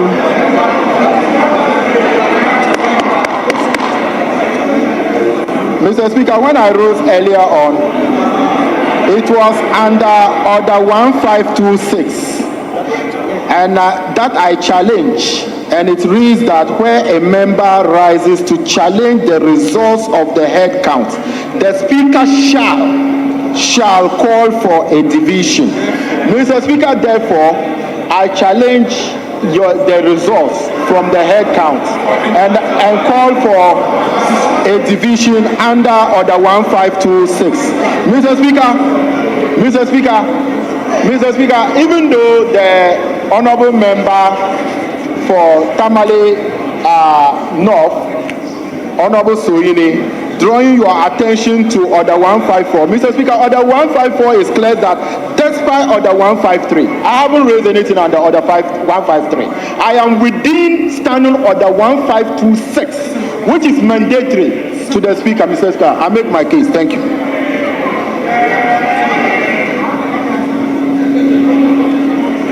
Honorable Member, I'm still waiting to hear your challenge. Mr. Speaker, it's not sufficient to say a challenge. Mr. Speaker, Mr. Speaker, to make my earlier on, I tried to draw your attention. Mr. Speaker, I made this challenge because number one, Mr. Speaker, I did not believe that the number as presented to you from those who voted for the yes or the ayes were up to the number presented to you, Mr. Speaker. And also, I was drawing your attention to Article 111 of the 1992 Constitution. And Mr. Speaker, I read Article 111. The Vice President or a minister or a deputy minister who is not a member of Parliament shall be entitled to participate in the proceedings of Parliament and shall not be accorded the privilege of all members of Parliament except entitlement to vote. Mr. Speaker, the time we were taking the vote, the Ashanti Regional Minister is seated there. He's still here. Mr. Speaker, the Works and Housing Minister is still seated here. He has no right to vote. That's my basis for my challenge, Mr. Speaker.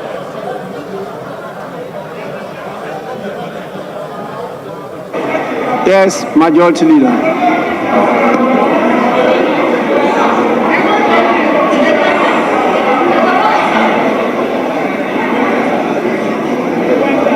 Mr. Speaker, Mr. Speaker,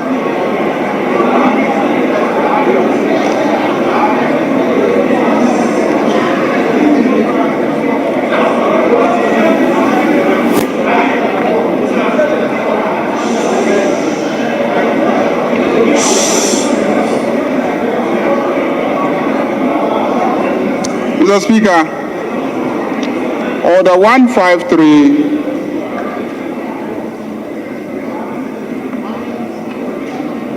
and Order 152 and Order 154 must all be read together, because Order 154 says that despite Order 153, the Speaker, if in the opinion of the Speaker, the Speaker may, if in the opinion of the Speaker, a division has been unnecessarily claimed, a decision has been unnecessarily claimed, take the vote of the House by calling upon the members who support or who oppose the decision of the Speaker to rise and be counted, upon which the Speaker shall declare the decision of the House or direct that a division be held. Mr. Speaker, if you read Order 153, it deals with division and says the Speaker shall direct that the lobbies declared in the case of a division, the division bell shall be rung for 1 minute. The Speaker shall invite the leadership of the majority, minority, or independent caucuses to appoint 2 tellers each to observe the division process. After a lapse of 5 minutes, the Speaker shall announce the names of division clerks and the tellers. So 153 deals with the procedure for division. Is that okay? And 154 says that in spite of the fact that there is a procedure for division, Speaker can also say that a division has been unnecessarily claimed. That's 154. And if the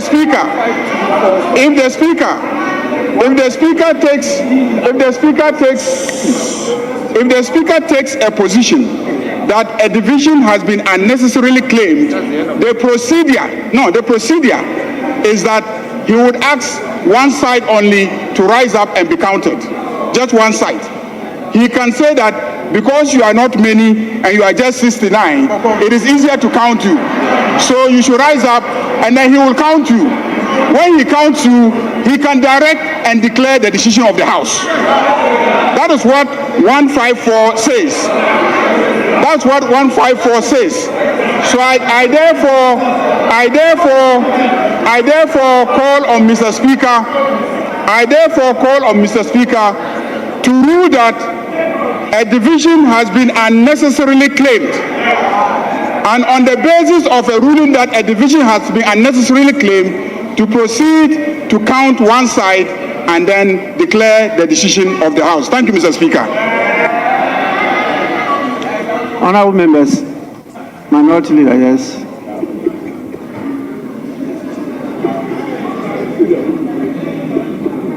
Yes, I think I mentioned it to you before.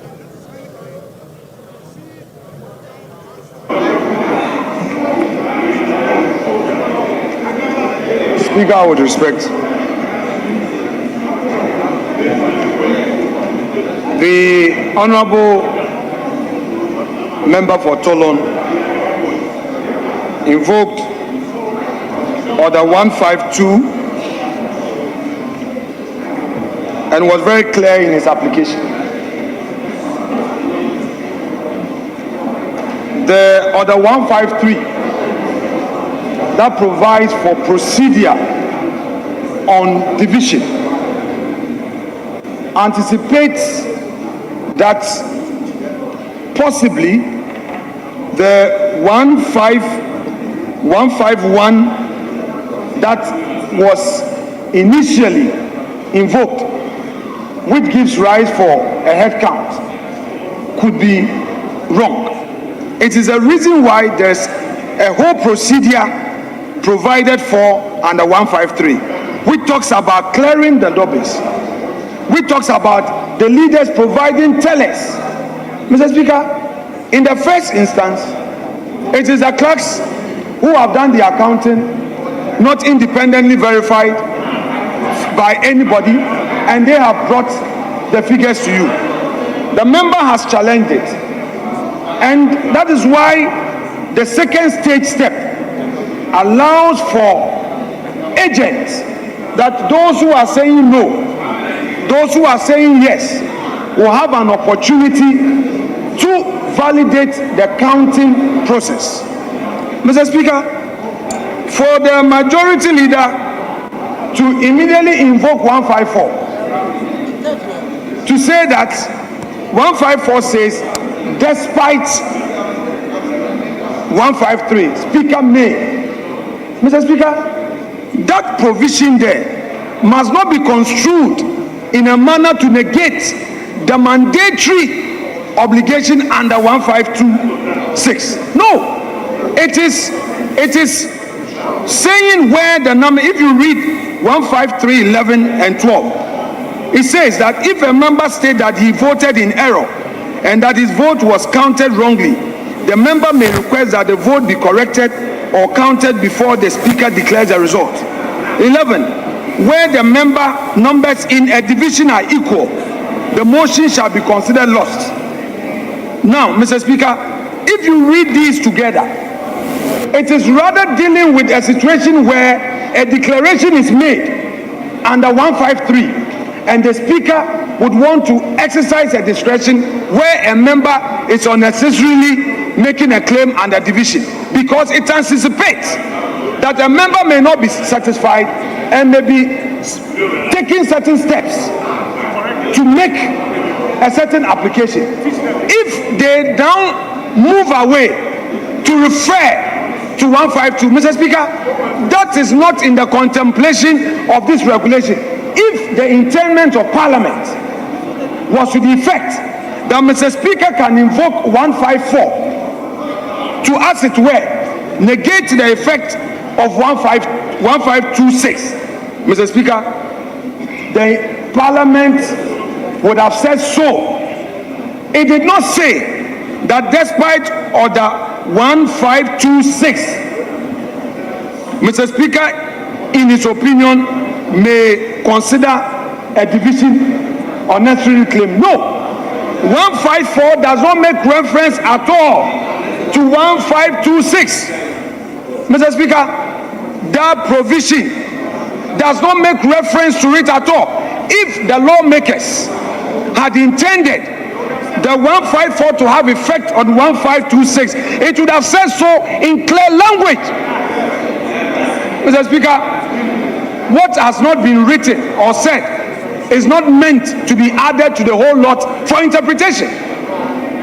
What 154 contemplates is the 153. That is why it mentions 153 without more.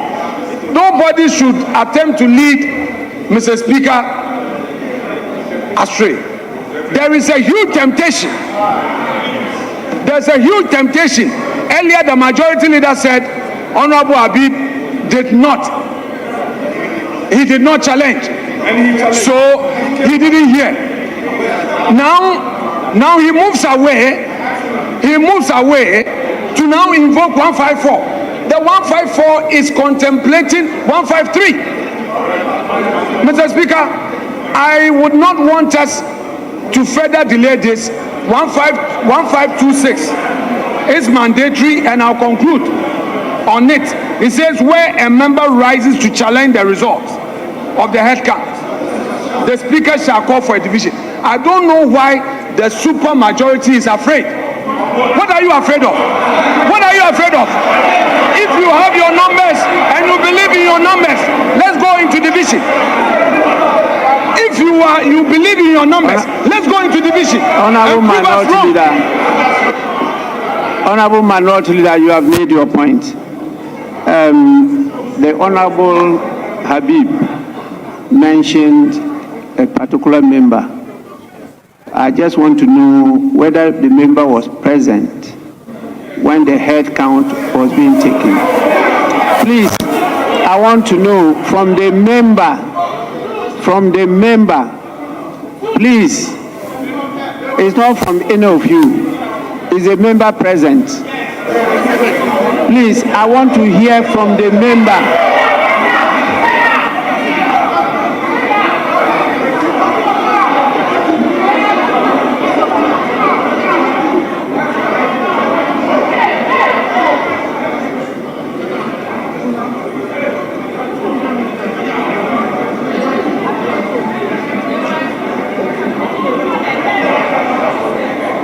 Yes, honorable member. No, come here. Come and use this one. Come and use this one.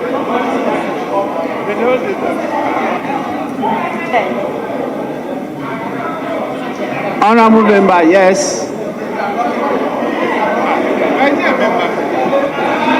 Okay, use come and use it. Men, so who they are, so just speak straight. Mr. Speaker, respectfully, during the head count, myself and the Honorable Minister for Works and Housing, we were both outside the chamber. We were not counted during the head count. Thank you very much.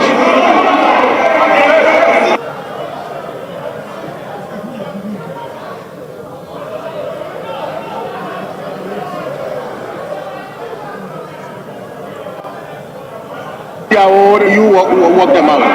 What else is what? What's it? Yes, honorable members, it's my view that the division has been unnecessarily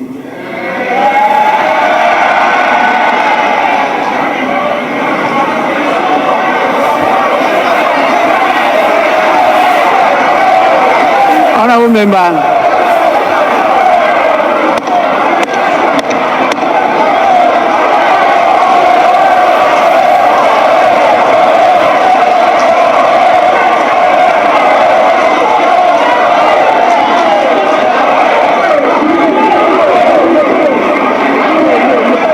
Honorable members, the division has been unnecessarily claimed. Honorable members, please resume your seats.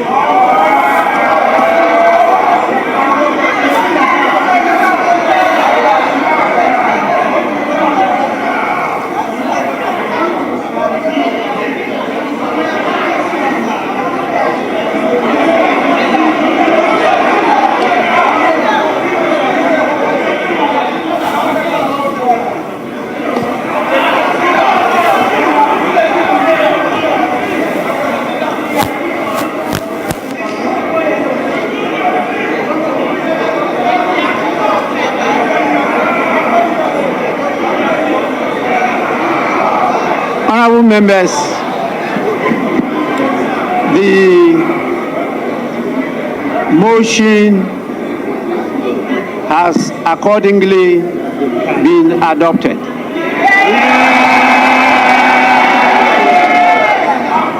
This Honorable House has accordingly approved the nomination of Justice Paul Bafuboni as Chief Justice of the Republic. in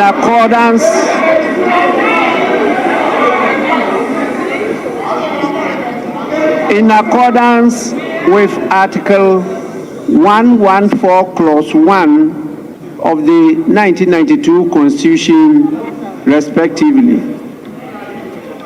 I want to take this opportunity to, on behalf of the House, congratulate the nominee on his approval by Parliament. I urge the nominee to take all what has happened right up from the day of the nomination up to his approval, I should say prior approval by Parliament, into consideration in his tenure of office. Once again, congratulations.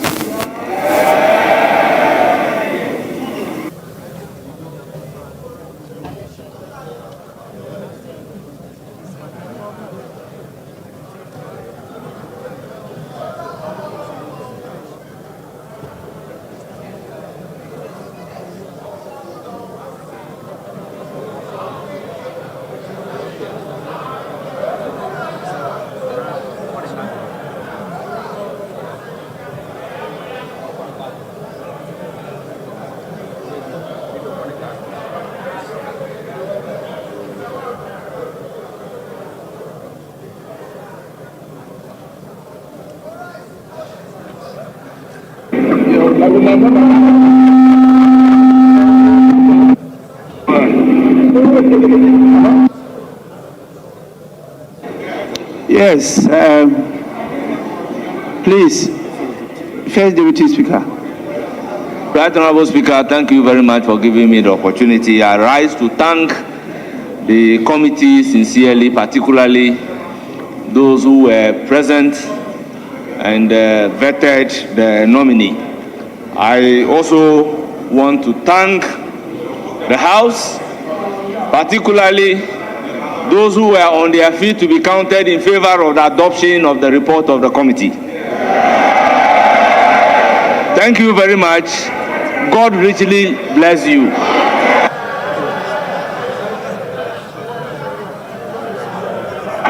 Honorable members,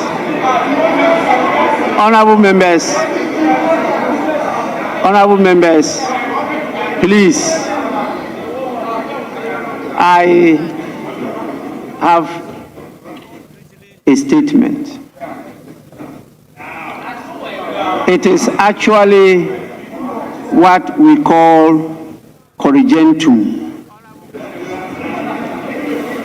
On 10th November 2025, I had the pleasure and honor of receiving a delegation from the Queen Mother's Foundation, led by their president, the Queen Mother of Kayira in the Ofinsu traditional area, Nana Amma Sewa Bonsu.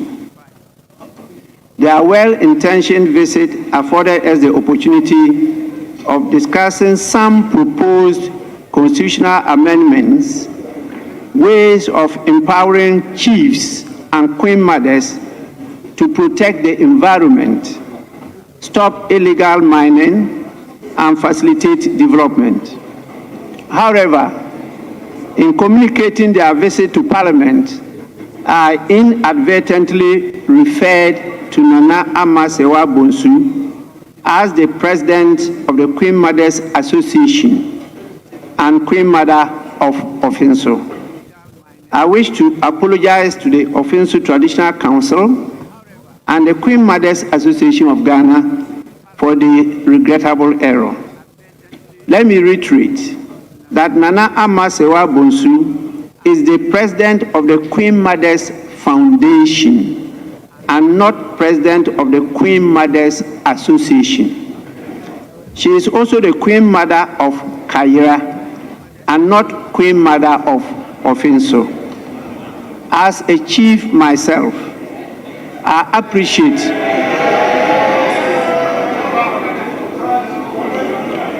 appreciate and respect traditional protocols and will be the last person to disregard the authority vested in our chiefs and queen mothers. I always welcome every opportunity to meet traditional authorities to discuss ways of exalting their roles in governance and in making them the fulcrum of development in the country, particularly in their jurisdictions. With all humility, I say Kafra Kuse to our revered kings and chiefs, queens and queen mothers of the offensive traditional area. I thank you for your listenership. Honorable members, we will take one item and then take a short suspension before we come to the main item of today. On the order paper, we have this bill that we have been working on for some time now, and it is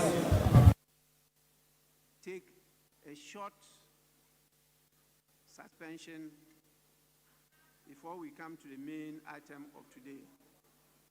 On the order paper, we have this bill that we have been working on for some time now, and it is as item 13 on the order paper, the Ghana Scholarships Authority Bill 2025. It's now got to the third reading. I have not received any request for us to be taken to a second consideration stage. So I want us to take it now before we go on the suspension. Yes, Honorable Habib. Thank you, Mr. Speaker. Mr. Speaker, just to remind you that we had agreed that motion 15 on page 4 of today's order paper be taken. Mr. Speaker, I understand that. Yes. Mr. Speaker, if you could permit me to move the motion now before the minister responsible for education will do the scholarship authority bill. Mr. Speaker, I'll be very snappy on my motion. It has been there for very long. Please, I'll have to then suspend for 5 minutes. The House is sitting is accordingly suspended for 5 minutes.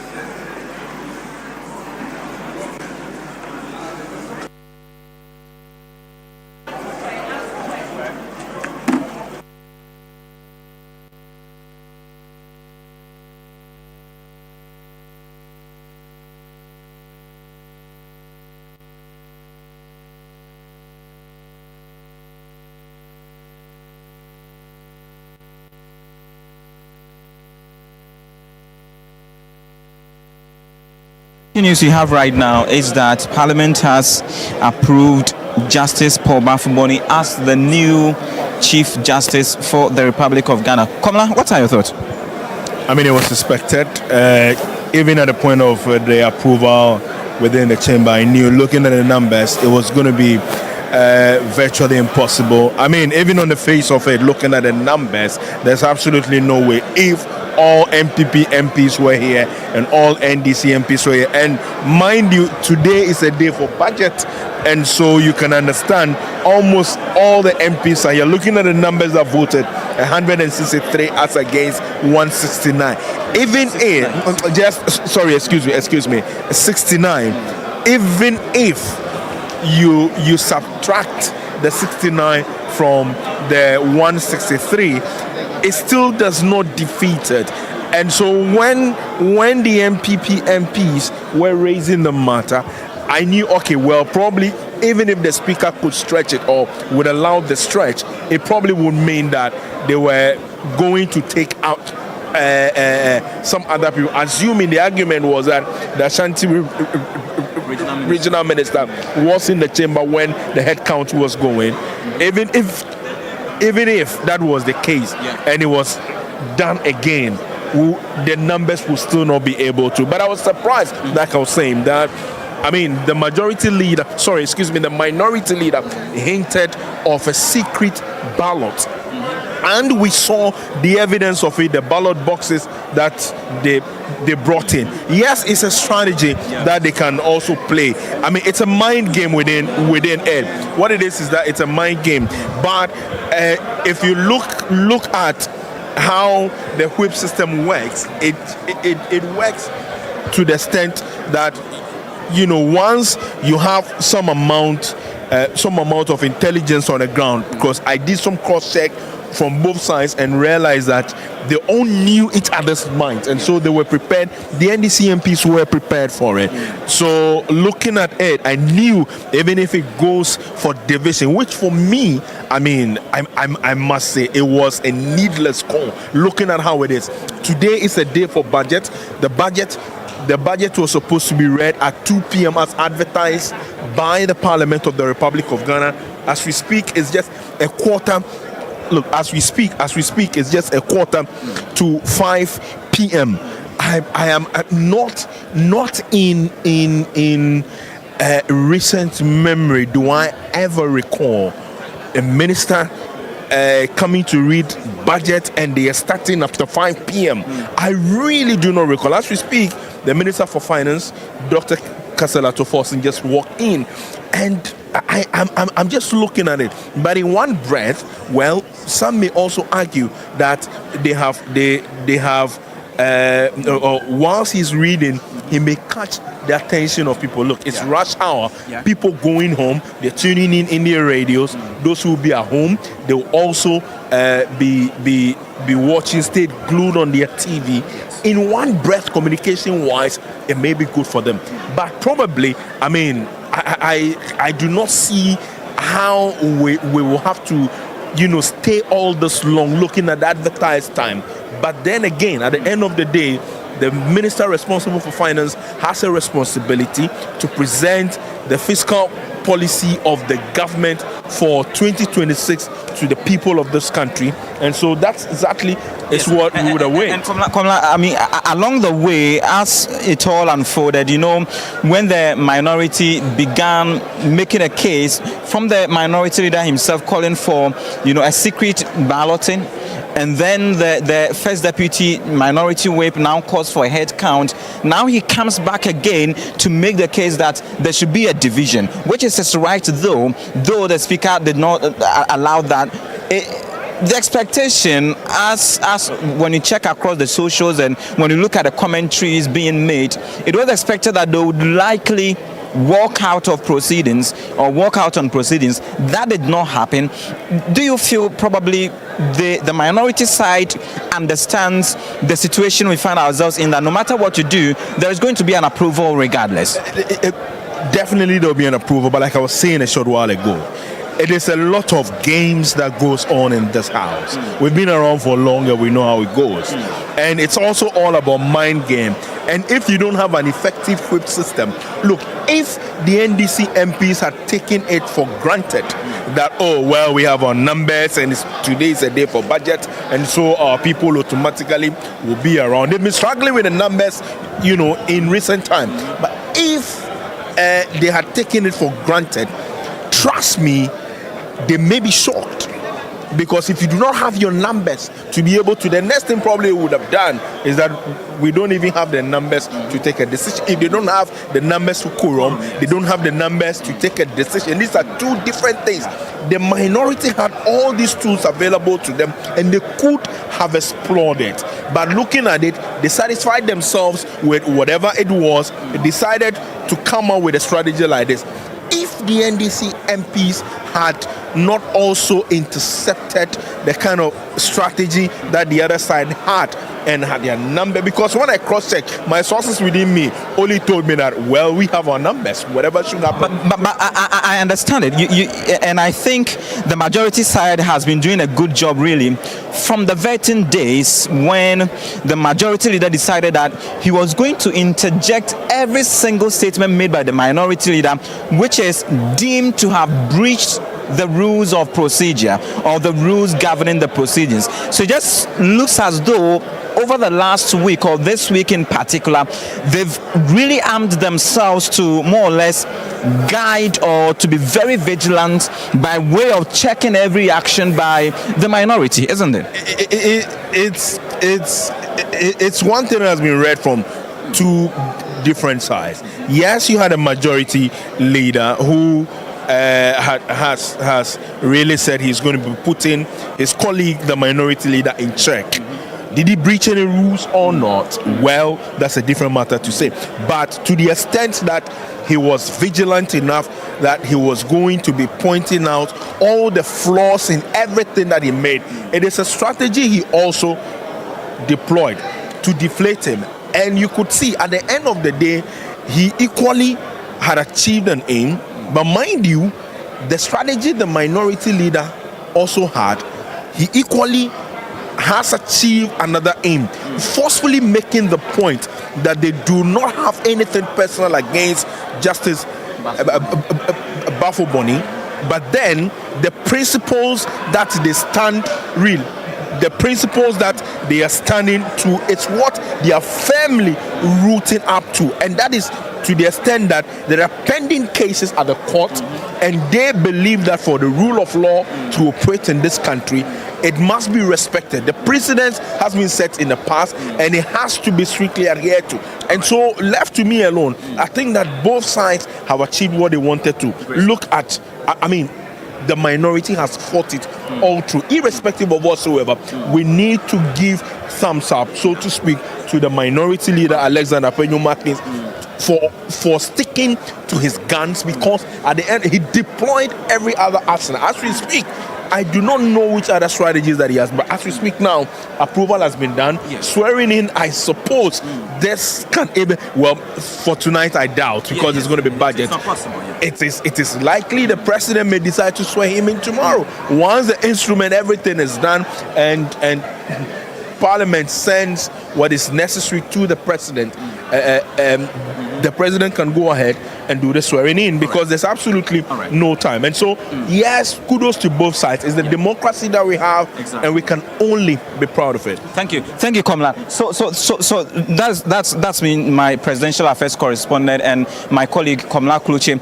But indeed, it has been a very interesting one over the period, and very shortly, Alfred would also join me for his own takes. Alfred, if you may, also because you witnessed the arrival of the finance minister over the period as this was ongoing, the minority kept asking, where is Atto? Where is Atto? Atto is around.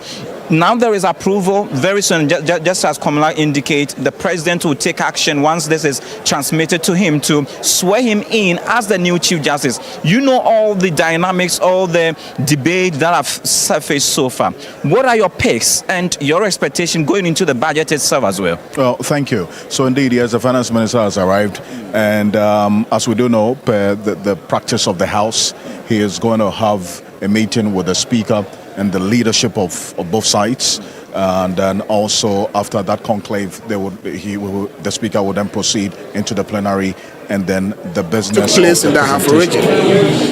We have had hundreds and even thousands of people who have been, whose houses have been invaded unawares.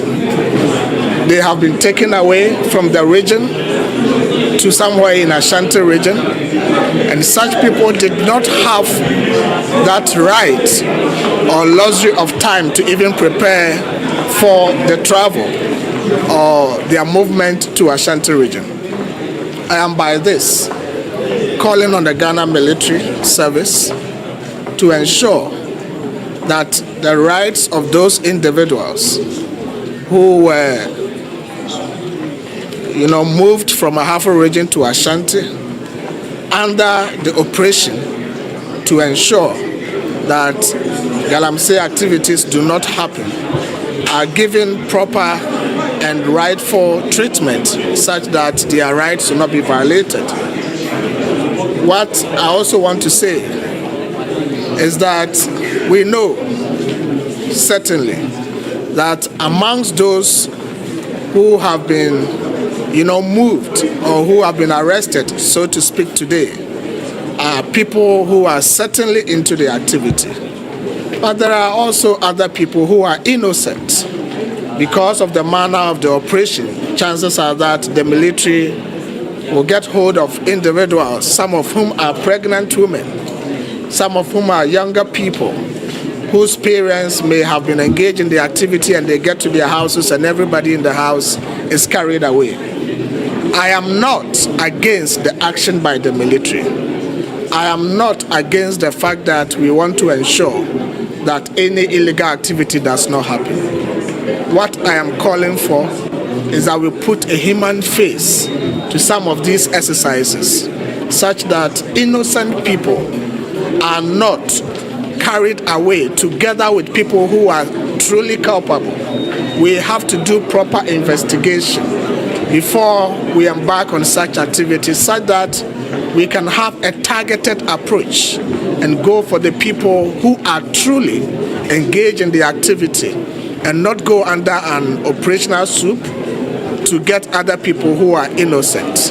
If anybody is innocently, attacked in this manner, so to speak, attack in the parenthesis, that person would have his or her rights violated one way or the other. And let's be mindful that most of these people who have been affected by this are breadwinners for their homes.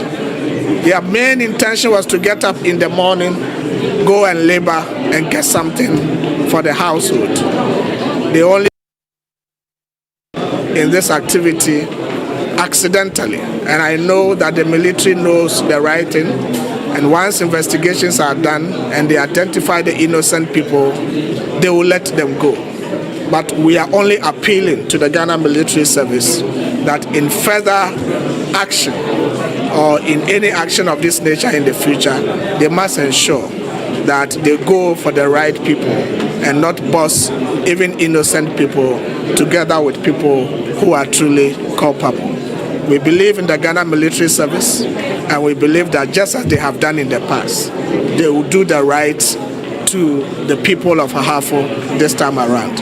We appreciate them once again and want to encourage them to do what they are doing for the good of this country. Thank you so much. God bless you. Thank you very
Oh.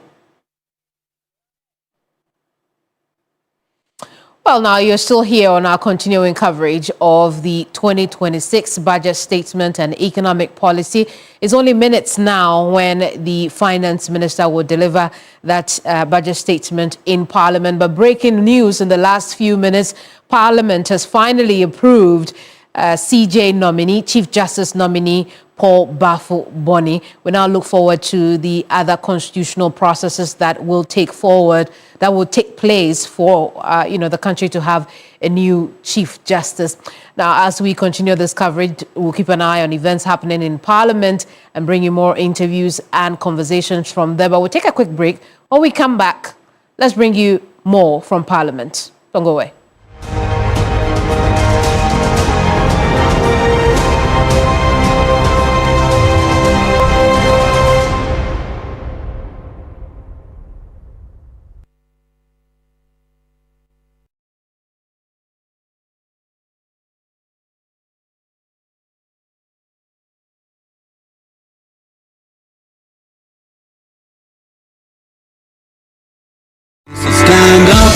Hello, Ghana. It's time to celebrate 50 years of sports excellence. The Sports Writers Association of Ghana, SWAG, will honor and celebrate Ghana's sporting excellence at the 50th SWAG Awards in Accra. Date Saturday, November 15, 2025. Venue Accra International Conference Center. Time 6 p.m. Theme Gold and Glory. A call for change in national orientation and investment in sport. Special guest of honor, His Excellency John Dramani Mahama.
Welcome back. This is TV3, and it's our continuing coverage of the 2026 budget statement and economic policy. I'm Kemini Amano. In a tad, we'll head back to Parliament, where our team on the ground has been interacting with some MPs regarding activities that have taken place in the last 4 hours or so. We know that during this period, the Chief Justice nominee, Paul Bafo-Boni, was approved by Parliament, and we'll have a quick chat on that here in the studio and then hand over to a team on the ground. Joseph Akable is here with me. Joseph, usually you'd be on the screen, but we are not there yet. We'll get there. We'll get there eventually. Yeah, I mean, but let's talk about the last 4 hours in Parliament. What has that been like? I mean, looking at the process leading to the approval, and then, some of the legal issues that have been raised, or maybe moral issues also that were raised during the debates there. I mean, I think it's fair to say that it was expected, and the context within which all of this is happening is what we all saw play out at the appointments committee, when the committee was supposed to meet as a group and vet the nominated Chief Justice. We saw the minority lay down their concerns. The majority were clearly not going to back down. They made it quite obvious from the onset. The majority leader especially, he says he was going to checkmate every single sentence that the minority leader was going to utter to make sure that it confines, is within the rules of Parliament. And so that basically set the stage for what we expected to be a challenge. And once that dragged and eventually the minority walked out, then we knew that it was going to come down to a vote. What we have seen happen in times past, and that is how come the political parties would always want to have the speaker on their side. Right. Because if the House is closely tied and you don't have a speaker who will be tough and strong to take the decisions when you need most, then they could potentially have called for the division where they would have to all get in and have them counted properly individually and all of that. If necessary, they may even go to the extent of the secret ballot, and all of that would have taken away the time. And the question that on the minds of many is, why did Parliament decide to schedule this matter as the first item of business today, knowing the controversy that we all knew was going to happen? Right. I mean, that's a very fair question. I also note, how extra accommodating the speaker, is today or was in the last 4 hours of the demands of the minority. They're asking for this, he thinks about it and say, yes, we can do that. They raise an objection and then he agrees with them. For some reason, it's not new. I mean, the speaker has been fair in the seat, but the extra accommodation of that, I don't know if it was intended to wait for the finance minister. I mean, I'm sure they would have had some form of discussions behind the scenes, but there would definitely have been points where they could not reach a common agreement, for which reason they would have decided to proceed in this particular manner. But I mean, the good news for many people who are doing the viewing now is that we know that we are getting closer to the budget being read now. That's the big item that was supposed to happen today. Congrats to the Chief Justice who has been approved. We know that the swearing in we expect to take place quite shortly for him to take office as Chief Justice. What a day we are having. And it's barely over, because we expect, the budget statement also to be read. Maybe it will take another 2 hours for that to happen. Then brief statements from the opposite sides of the House, then the interviews and discussions that will take place. I want to take you now back to Parliament, where all the action will take place. Alfred Okansi is talking with former Education Minister, Dr. Yao Educhu. I also want to say a budget. Over here. Oh, how are you? Fine, how are you? Good. Wonderful. Good. How's the campaign going? Going very well. Wonderful. We have to break for budget. Indeed. Yes. And so what are expectations for the budget? I'm yet to hear anything that is going to be told today. I'm expecting that we'll have a good budget, something that will help the country. It's as simple as that. But you're passionate about education. Of course. And the government has indicated they're going to phase out the double track in the next couple of years. Next couple of years, I like that. It used to be that they would do it in 120 days. Now it's the next couple of years. Reality sets in when you get into government. Thank you. But also, thank you.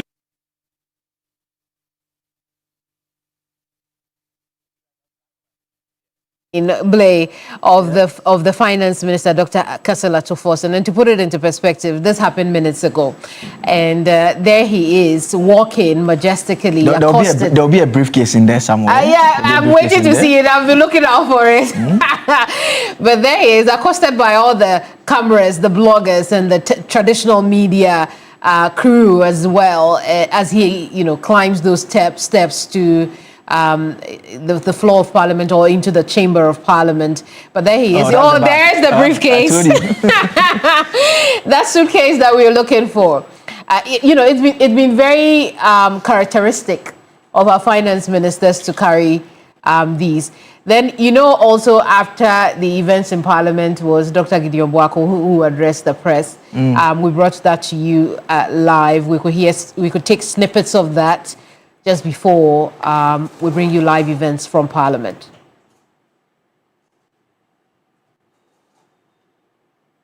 Oh, we'll bring you that later. But Blake, there you have it. The finance minister finally makes his way there. I think that was around, it's about 5:28 now. So let's say about an hour ago, that's when we captured those images of him making his way to Parliament across the stairway and then into Parliament. Look at the way he's accosted the bloggers, traditional media crew. And then he does the signature, take a look at my suitcase look. Yeah. I mean, it has the budget in there. I mean, it's what many people are looking out for. And if you speak to those who are in the various government agencies, even the ministers of state, they will tell you that our biggest problems always comes down to money. Right. I mean, there's no problem in any ministry that you mention that they will not attribute it to funds that are not available. And we all know the state of the economy when this government took over, and we know what the story has been in the last couple of months. I mean, at the time they took over, we know that inflation was basically up in the roofs. We know that the exchange rate, the state of the currency, was also not doing well at all. We know that the IMF, in its most recent report on Ghana, has pointed out to the fact that there have been clear signs of stabilization. We've seen single-digit inflation basically going very down. And so all those are positive signs that they would want to hear. And mind you, this is what we can really refer to purely as a budget of the new government because of the transitional phase that we had from the latter part of last year and what was done at the initial part of this year. We are still under an IMF program, which will mean that still the budget that will be drawn up would have to fit within the program. But it still affords government the leeway and the opportunity that in the last couple of months, being under the IMF program and trying to hold their hands and stabilize the ship, to now decide what are the bold steps that the government would want to take now. And that is how come this budget is very crucial, because it gives us a sense of what John Dramani Mahame's government intends to do. And that is how come a lot of people are looking out for what the minister will be putting out. There are some major projects. We know that the Big Push, the infrastructure program, where the president has launched that. We also know that the agric program, the poultry aspect, the absolutely. That was also launched. I think it should be yesterday or 2 days ago. Yesterday. Yes. I mean, that was also put out there. And so all those are some of the programs. The 24-hour initiative, the 24-hour economy. Already we've seen some agencies begin that. I've used one of the DVLA offices around in the Adenta area. They've also started that as well. But there is a broader plan that everyone wants to see how it fits in the overall economy and the economic plan of the government, and those are some of the blueprints that we expect this to lay out as well. And I mean, early on in the interview that Alfred had with Dr. Yao Seidichum, he was making reference to the education sector as well. It's been very thorny in the last couple of years. We know issues surrounding the free senior high school program and the access to key basic items. Feeding has been a big problem in the last couple of years. All those are aspects of the national life that this budget is expected to touch on. And go back to that briefcase, because that bag will contain the direction the country goes going forward, and hopefully answer some of the questions and concerns you've raised in your commentary there. But let's go back to Parliament and bring you another quick chat with Inshieso MP, Dr. Stephen Amoah. Last quarter 2024. And that was clearly illustrated in the budget, the last budget that Honorable Dr. Atuforsen presented in-house, because he stated emphatically all the primary macro indicators. So I think it's a matter of maintaining what they inherited and improve upon it. For consolidation, we actually move beyond consolidation. And I'm expecting that the fiscal space, which has been our headache, because being confronted with issues concerning debt sustainability, inadequate revenue generation domestically, and then our inability to fund national projects of importance. So they should look at the key elements of our fiscal space very well and work on them and make sure that they translate into regular job creation and economic stability. And you talk about the key areas that you're spending enough. He says that I have to audit the areas the previous administration left for me. But that's not the first time. Almost every new government talks about these vetting projects and areas. When we won power, it was the same. Do you remember rules if you were in this country? So sometimes some of them, they are questionable when these statements are done. But the most important thing is we need to develop a sustainable economic ecosystem. We need to make sure that as a country, most of the things that have been confronting our fiscal space can be dealt with, comprehensively. So our economy can grow and attain the needed stability. That's all I can say for now. And she also MP, Dr. Stephen Amwa, then a quick chat with our Alfred Okanse, who is with the team on the ground. And Blay, one of the things that the Ghanaian people will look forward to a lot today will be the city. While it's gained, notoriety now for its stability, right? It's gaining notoriety for a good thing. Yeah. We also want to have a bit of certainty, how long this is lasting. What else are we doing to ensure that it is not only lasting, but becomes a new norm for the Ghanaian city? And hopefully this 2026 budget will give us a good look at where we are going with our currency, when we are no longer with the IMF, when we are no longer getting as much as we are coming in from that program. But I was thinking this morning when I was prepping for the show that overall, how much did we get from the IMF? About $3 billion. $3 billion. Yeah. But we also know, based on figures that have been given from the central bank, since the coming in of this administration, in this last quarter tells us that they are putting in some 1.1 billion, into the economy. And then there is also previously in the second quarter, third quarter, they put in some 4-point-something billion of hard cash into the economy. We were able to do all that, and we allowed ourselves to still go. You get where I'm going to, I get you, absolutely. Right? It may be different governments. Yes. But it means that if we did things right. Yes, but that is, in fact, that's the more reason why the plan going forward is very crucial. It's very crucial because we can just go a little back and just look at the situation, the 2015-2016 period. The same period again. We're just about to exit an IMF program and a new government took over. This time around, they've taken over. We are midway, sort of, and they are now continuing with it. The point being made is that we've gone to the IMF, last count, we're around 16, 17 times. So it's a familiar trend. The fact is that if you don't do your things well, and each time we've gone to the fund, the diagnosis has always been the same. They've talked about fiscal indiscipline. We are basically, particularly in election years, we are spending through the roof.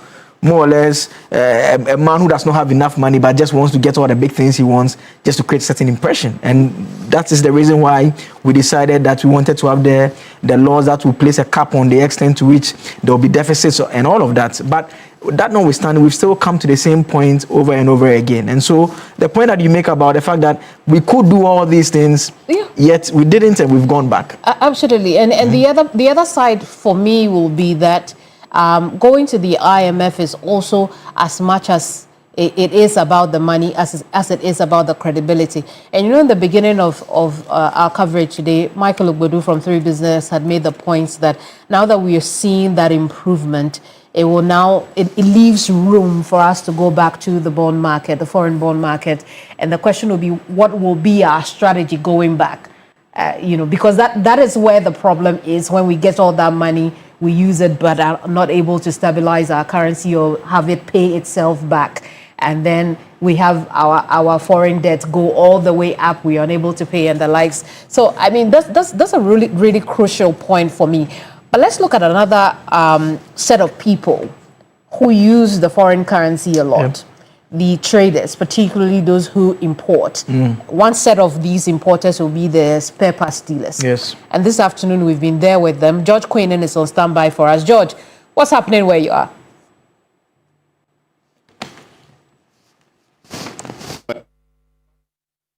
In the matter of few hours, the Finance Minister, Dr. Kasila Tuforsin, is expected in Parliament to present the national budget to Parliament. In accordance with the Public Financial Management Act, in accordance with that, the Finance Minister, who is acting on behalf of the President, is expected to present the national budget to Parliament not later than November 15th. So that's what exactly is going to take place. So we are here at Abusoka, and here, the dealers here, most of the activities are dependent on the forex exchange and city stabilization. So they are really concerned about what exactly will be in that very budget. I think he needs to still work on his status. As I was saying, that if he was to be a coach, he still needs to work on his status, because Ghanaians are expecting more from him. Because starting from the former president, the value is still the same as the current president that we used to know as President John Dramani Mahama. At least the dollar, there is some sort of city stabilization, or you don't see that? For me, I can say that the Bank of Ghana, I can say they've injected dollars in the system. Okay. So meaning the system is not stable as we the Ghanaians are expecting. So that's why I was saying that the president and the finance minister, they need to work on the current system as the country. Well, I apologize. We are unable to bring you the full extent of that video. We will as our coverage continues. There in your shot or on your screen at the moment is the finance minister, who's hurriedly going to that lectern to read the 2026 budget statement and economic policy by the NDC government. Let's take a listen.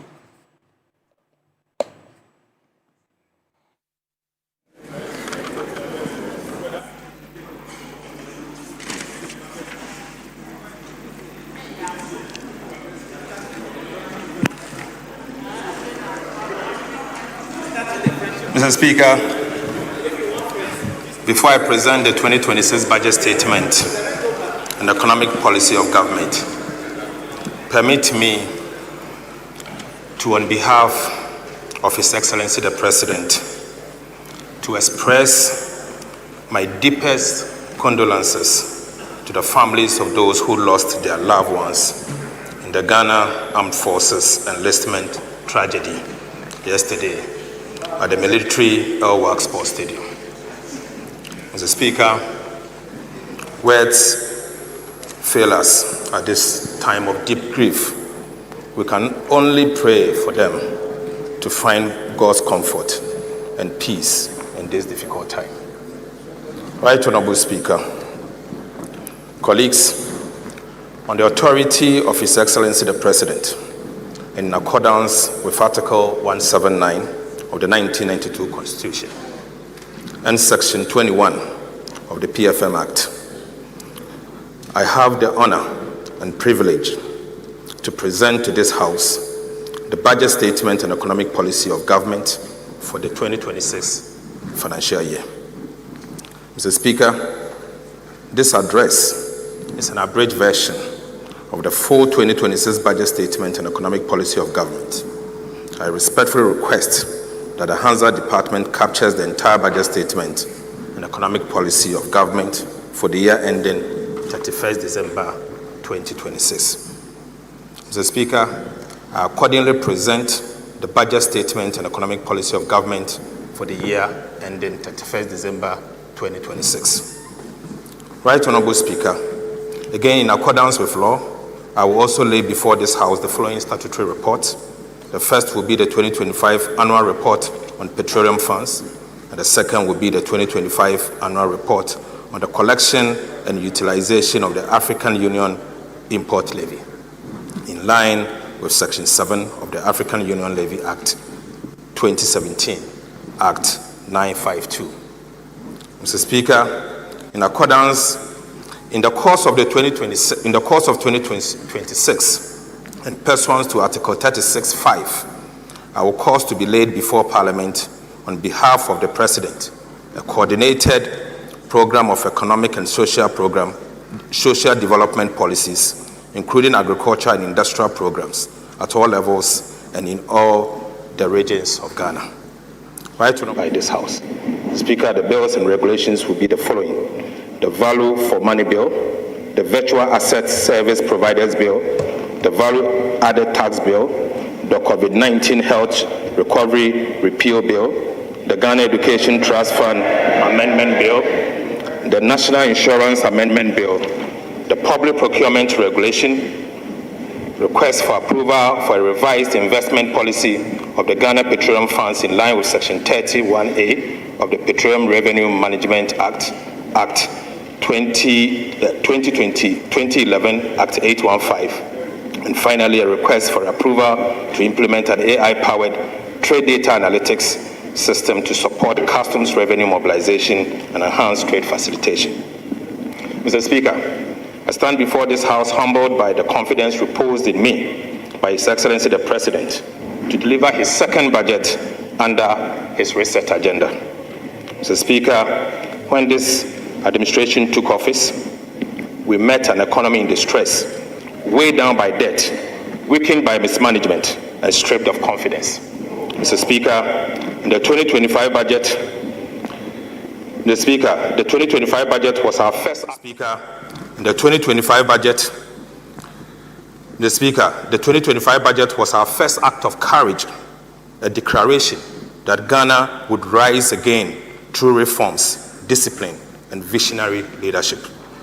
Right Honorable Speaker, the theme for this year's budget draws from the President's profound words in his 2025 State of the Nation address, when he declared that, Mr. Speaker, quote, "Today, inspired by Almighty God and propelled by the massive mandate given to me by the people of Ghana, I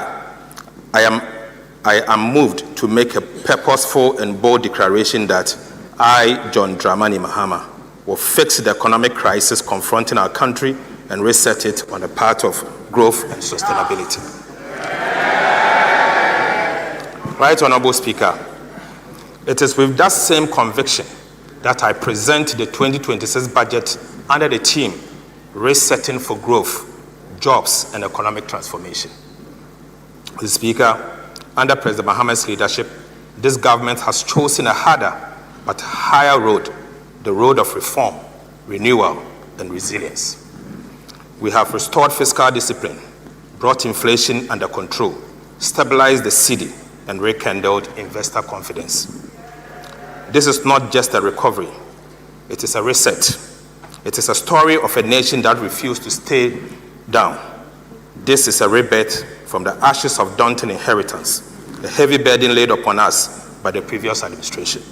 Mr. Speaker, it is indeed a revival forged amid the tempest of hopes, harbored by the ordinary Ghanaian, whose spirit has long been weathered by 8 years of hardship, impoverishment, and shadows of deception. Mr. Speaker, it is the story of Ghanaians who endured hardships with dignity and held on to hope when the road was rough. Right Honorable Speaker, we have learned a powerful truth, and the truth is that fiscal discipline is the backbone of national progress. Mr. Speaker, there is no shortcut to responsible economic mismanagement. Mr. Speaker, there is no shortcut for responsible economic management. Never again must we allow recklessness, waste, and indiscipline to define how we handle the people's money. Right Honorable Speaker, President Mahama has made it clear that under his watch, the integrity of our public finances will remain sacred. Mr. Speaker, confidence is returning. The Black Star is rising once more. Ghana is back, strong, stable, and full of hope. And yes, our Black Stars are heading to the World Cup. Right Honorable Speaker, with that renewed energy and optimism, this budget is about building on the foundation we have laid, turning stability into opportunity and opportunity into prosperity. On behalf of His Excellency the President, I extend my deepest gratitude to organized labor, the employers' associations, and workers of Ghana who work with government to successfully agree on the national minimum wage and base pay for 2026, ahead of this budget, reflecting our shared vision of fairness, stability, and productivity. Mr. Speaker, the 2026 budget marks a decisive shift from recovery to transformation, from resilience to productivity, and from stability to jobs. Mr. Speaker, Over the next year and beyond, government will focus on 3 priorities to reset for growth, jobs, and transformation. Speaker, the first will be consolidating the macroeconomic stability. The second will be accelerating economic transformation and job creation. And finally, strengthening security and social sector for inclusive growth. Right Honorable Speaker, our vision is clear. A Ghana that produces more than it consumes. A Ghana that exports value-added goods, not just raw materials. A Ghana where jobs are decent, incomes are rising, and opportunities shared by all. And, Mr. Speaker, a Ghana where every citizen lives with dignity and pride. Mr. Speaker, that is the Ghana we are building. A Ghana powered by discipline, driven by vision, and anchored on shared prosperity. Right Honorable Speaker, having outlined the guiding theme and vision for this budget, I now turn to the state of the Ghanaian economy as at October 2025. Mr. Speaker, and to show where we stand, what we have achieved, and where we are headed. After that, I'll present the policies, priorities, and resource allocation that will drive Ghana's growth, jobs, and economic transformation in 2026 and beyond. Mr. Speaker, at the beginning of the year, we inherited a painful effect of the fiscal slippages of 2024. Pressures that weighed heavily on households and businesses and public finances. Mr. Speaker, confidence was fragile. Inflation remained elevated. The exchange rate was unstable, and the public debt was elevated. Yet, through visionary leadership, fiscal discipline, and policy consistency, the tide has finally turned. Mr. Speaker, Ghana's economy has now recovered, marked by renewed investor confidence and an improved macroeconomic outlook. Mr. Speaker, I'll now give you real sector performance. Mr. Speaker, Ghana's economy has regained its rhythm. Real GDP expanded by 6.3% in the first half of 2025, up from 5.1% in the same period of 2024, driven by stronger agriculture and service, lower inflation, and renewed business confidence. Non-oil GDP grew by 7.8%, showing that our growth is now powered by domestic production. Mr. Speaker, the service sector remains the heartbeat of recovery, surging 8.8% with ICT up 17.2%, finance and insurance up 9.5%, and education up 14.9%. Agriculture, the backbone of stability, also grew by 6%, doubling that of last year. Mr. Speaker, cocoa rebound from a sharp 21.4%, contracting to 2.8% growth. Mr. Speaker, thanks to the targeted farm support and smarter policies.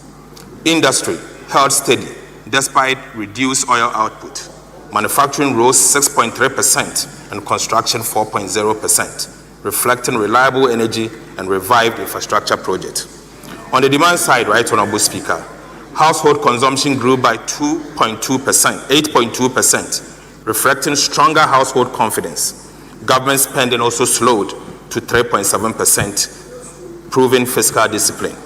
The Speaker, export grew 11.5%, led by gold, cocoa, and non-traditional export. This is the growth that creates jobs, lifts incomes, and builds lasting stability. The Speaker, I now take you to price development. Right Honorable Speaker, inflation has fallen faster than anyone imagined, from 23.8% in December 2024 to 8% by October 2025. Ghana is back to a single-digit inflation. This was not by sheer luck. It is the outcome of disciplined fiscal policy, steady monetary management, stable exchange rates, and strong domestic production. Together, these have restored confidence, stabilized the cedi, and eased the pressure on families and businesses. Food inflation reduced from 27.8% to 9.5%. prices of everyday food such as tomatoes, garden eggs, okra, and fish are finally falling. Mr. Speaker, non-food inflation also dropped from 20.3% to 6.9%, supported by steady fuel prices and lower import costs. Right, Honorable Speaker, this progress proves that sound policies brings real relief. Sound policies brings real relief. Keeping fiscal discipline, boosting food security, and ensuring strong coordination between the fiscal and monetary authorities. The Speaker, I now take you to fiscal performance. The Speaker, 2025 marked one of Ghana's strongest fiscal turnaround in decades. The primary balance on commitment basis swung from a 3% deficit in 2024 to a 1.6% surplus by September 2025, exceeding the target and proving that discipline delivers results. Mr. Speaker, reforms in revenue mobilization and spending controls anchored this recovery. The removal of nuisance e-levy did not weaken revenue. Broader tax reforms and efficient gains. Speaker, reforms in revenue mobilization and spending controls anchored this recovery. The removal of nuisance e-levy did not weaken revenue. Broader tax reforms and efficient gains lifted non-oil tax revenue to 8.7% of GDP, up from 7.8% in 2024. On expenditure, government tightened non-priority spending whilst protecting key investment in the sectors. Mr. Speaker, Treasury bill rates have fallen, saving 8.8% in interest from January to September. Mr. Speaker, 8.8 billion from January to September. Mr. Speaker, public debt dropped to its lowest in a decade, and Ghana's debt risk has been reclassified from high to moderate. These gains have created space for social and capital and ensures every city works for the Ghanaian people. Mr. Speaker, I take you to social protection. Right, Honorable Speaker, even as we pursue fiscal consolidation, government protected and expanded social spending to cushion vulnerable households. Allocations to social protection programs increased to 0.9% of GDP, up from 0.6% in 2024. Mr. Speaker, these targeted interventions reflect our conviction that economic stability must translate into social progress. Mr. Speaker, I will now give you an update on power purchase agreements, renegotiations, and other reforms in the energy sector. Right, Honorable Speaker, when this administration took office, Ghana's energy sector was saddled with about $1.4 billion United States dollars in debt to independent power producers, a ticking fiscal bomb, I call it. Mr. Speaker, today, that burden has been lessened. We have renegotiated all power purchase agreements led by Ghanaian experts at no cost to the state, saving over $250 million and restructuring 1.1 billion Ghana cedis over a four-year period. Mr. Speaker, government is now fully current on payment, clearing $300 million United States dollars in 2025 year to date and allocating $345 million United States dollars for 2026. Mr. Speaker, for the first time, we are not accruing new arrests in energy sector. Solar tariffs, projects like BXC and Mineji have dropped from 18 to 6.5 cents per kilowatt hour, cutting costs and expanding access. Mr. Speaker, this was achieved as part of the renegotiation. Mr. Speaker, the Electricity Company of Ghana revenues has risen almost 90% from 900 million to 1.7 billion Ghana cedis per month, thanks to better enforcement of the cash waterfall mechanism. Mr. Speaker, I repeat, ECG's revenue has improved by almost 90% per month, from 900 Ghana cedis per month to 1.7 billion Ghana cedis per calendar month. Mr. Speaker, I'll now give you an update on the audit of arrears and payables. Mr. Speaker, upon assuming office, government was confronted with outstanding arrears and payables totaling 68.8 billion Ghana cedis, comprising 50.5 billion in unpaid invoices and interim payment certificate (IPCs) and 18.3 billion in outstanding bank transfer advices (BTs). Mr. Speaker, in fulfillment of our pledge to protect the public purse and ensure value for money, we commissioned the Auditor General, working directly with PwC and EY, to conduct an independent validation of these arrears and commitment. Mr. Speaker, as I informed this August House during the media review of the 2025 budget, this special audit covered all verified arrears and commitment as at end December 2024. The objective was to establish the legitimacy of the claims, identify irregularities, and address the fiscal risk arising from the accumulation of these arrears and outstanding commitment. Mr. Speaker, the audit, Mr. Speaker, the exercise has now been completed, and the Auditor General is finalizing his report for submission to Parliament. But, Mr. Speaker, the findings are troubling and very damning. Very damning. Mr. Speaker, out of the 68.8 billion, Mr. Speaker, I'll give headline numbers whilst we wait for the Auditor General to submit the report next week. Mr. Speaker, out of the 68.8 billion payable submitted for audit, 47.8 billion cedis was validated. Mr. Speaker, an additional 8.6 billion Ghana cedis remains under review, pending further validation due to inadequate documentation, missing third-party confirmation, and lack of supporting document. Mr. Speaker, these yet to be validated claims may be legitimate, but further evidence will be required before they can be recognized. But, Right Honorable Speaker, about 10.4 billion Ghana cedis in claims were rejected.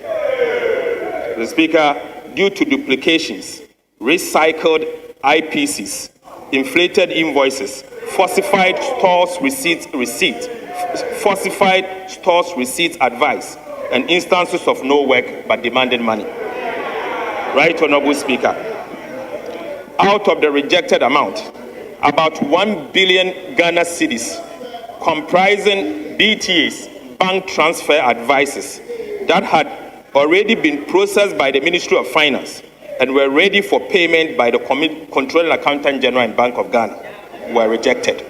The Speaker, without this audit, these claims would have been paid, underscoring the importance of vigilance and verification. Mr. Speaker, about 2 billion Ghana cedis was also reclassified from claims to BTS. Right Honorable Speaker, the report is ready and it will be submitted and the detail may be discussed by this House.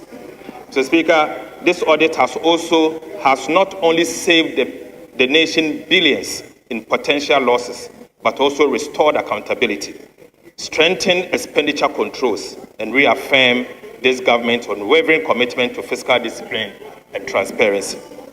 Mr. Speaker, we have identified an abuse in the use of import declaration forms, IDFs. Mr. Speaker, I'll give you the update.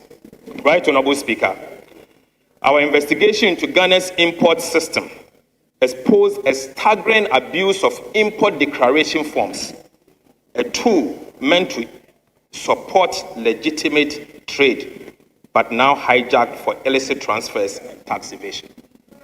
Mr. Speaker, between April 2020 and August 2025, over 525,000 transactions amounting to an equivalent of $83 billion were processed through ICOMS. Mr. Speaker, surprisingly, this amount of $83 billion were transferred from Ghana in the name of imports. But surprisingly, Mr. Speaker, only 10,440 of these transactions were linked to actual imports. Mr. Speaker, an equivalent of 31 billion US dollars in transactions were transferred abroad with no goods imported into the country. Mr. Speaker, this leaks bleeds our reserves, weakens the Ghana cedi, and deprive the economy of resources that should have been used to build schools, roads, and hospitals. Mr. Speaker, the audit also reveals that some importers underdeclared values to hide about 76 billion cedis in imports, denying Ghana about 11 billion Ghana cedis in potential revenue between 2020 to 2025 August. Mr. Speaker, other importers inflated transfer values, aided by some banks that ignored the 200,000 US dollar ceiling set by the central bank. Over 17,700 IDF applications broke this limit, channeling an equivalent of about 20 billion United States dollars in unverified transactions out of Ghana. Right, Honorable Speaker, this was not a loophole. Mr. Speaker, I repeat, this was not a loophole. It was an organized system for exploitation. In fact, an organized crime. Mr. Speaker, persons and institutions behind these activities are being referred to the Attorney General, Economic and Organized Crime Office, the FIC, and CID for investigation. Mr. Speaker, also, the Ghana Revenue Authority will establish a special recovery unit to reclaim all this lost revenue between this period. Right, Honorable Speaker, government has since acted decisively. An interagency committee will now audit all imported related transfers going forward. The Bank of Ghana will also match every forex transfer with verified import data. Mr. Speaker, we are drawing a hard line. Every dollar leaving Ghana must deliver real value for the people of Ghana. Mr. Speaker, Ghana's public debt is firmly on downward path. Mr. Speaker, by October 2025, total debt had fallen from 726.7 billion Ghana cedis, or 61.8% of GDP in 2024, to 630.2 billion Ghana cedis, equivalent of 45% of GDP. Mr. Speaker, marking one of the sharpest decline in our history. Mr. Speaker, for the first time in over a decade, we have recorded a negative rate of debt accumulation from a positive 19.1% in 2024 to a negative 13.3% in 2025. Mr. Speaker, this turnaround reflects fiscal discipline, prudent borrowing, and stronger cedi, showing that Ghana's reforms are being measured, Mr. Speaker, and they are showing results. At home, domestic debt market has rebounded. Treasury bills have dropped by 1,600 basis points, with the 91-day Treasury bill at 10.7 from 28.9, the lowest in 14 years. Mr. Speaker, government has paid 20.3 billion Ghana cedis in bond coupons, restoring trust and market liquidity. Mr. Speaker, Eurobond prices are up by 17%, yield down by 300 basis points, and investor confidence is back. Mr. Speaker, Ghana has entered a new era of debt sustainability, anchored on discipline, transparency, and fiscal sovereignty. Mr. Speaker, I'll give an update on sovereign credit ratings. Right, Honorable Speaker, all three major international rating agencies have upgraded Ghana's, affirming new faith in our macroeconomic management. In June 2025, Fitch lifted Ghana from restricted default to B-. Again, Moody's in October upgraded Ghana to CAA1. And Mr. Speaker, in November, a couple of weeks ago, S&P also upgraded Ghana to B-/B. The Speaker, together, these upgrades marks a global vote of confidence. Ghana is once again credible, stable, and open for business. Mr. Speaker, I take you to monetary and financial sector performance. Right Honourable Speaker, monetary policy in 2025 stayed tight but effective, thanks to prudent management by the central bank and the governor. The Speaker, the Bank of Ghana cut broad money growth to 16.6% and base money to 4.5%, sterilizing 55 billion Ghana cedis to stabilize the cedi and lock in the lowest inflation in 4 years. Right Honourable Speaker, Ghana's external sector remained strong in 2025. The current account surplus rose to 3.2% of GDP from 2%, driven by robust gold and cocoa export, higher remittance, and strict import management. Mr. Speaker, a $2.1 billion United States dollar trade surplus and growth in non-traditional exports showed a more diversified economy. The Ghana cedi appreciated against the US dollar from 16.35 Ghana cedi to the US dollar in November 2024 to 10 cedi 92 pesos as at 10th November 2025. Mr. Speaker, this represents a rare appreciation of 35%, reflecting sound fiscal and monetary policy management.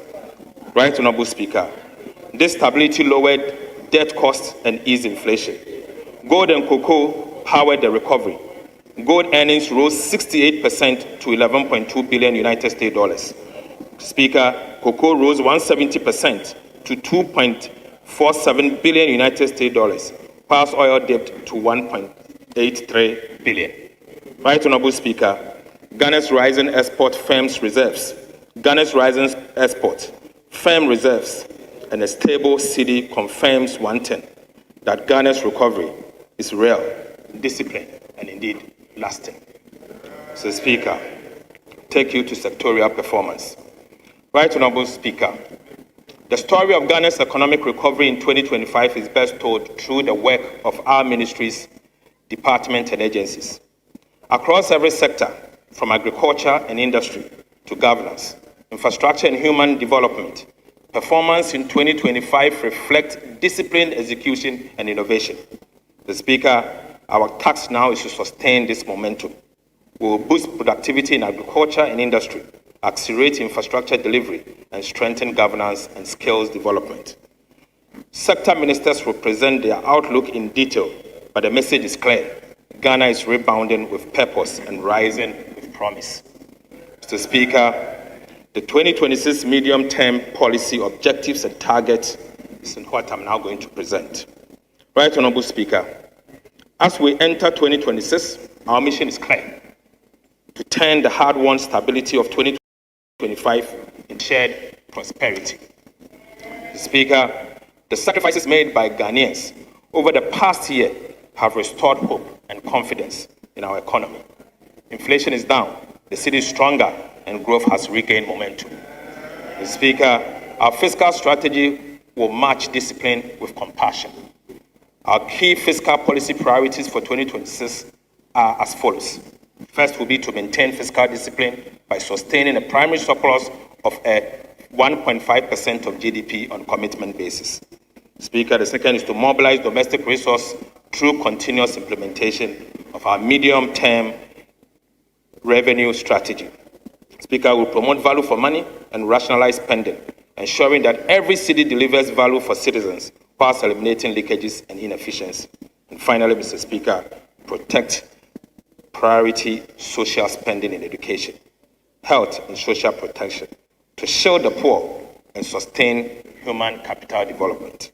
Mr. Speaker, in 2026, our monetary and exchange rate strategy will safeguard stability and drive growth, keep inflation low, the city strong, and confidence high.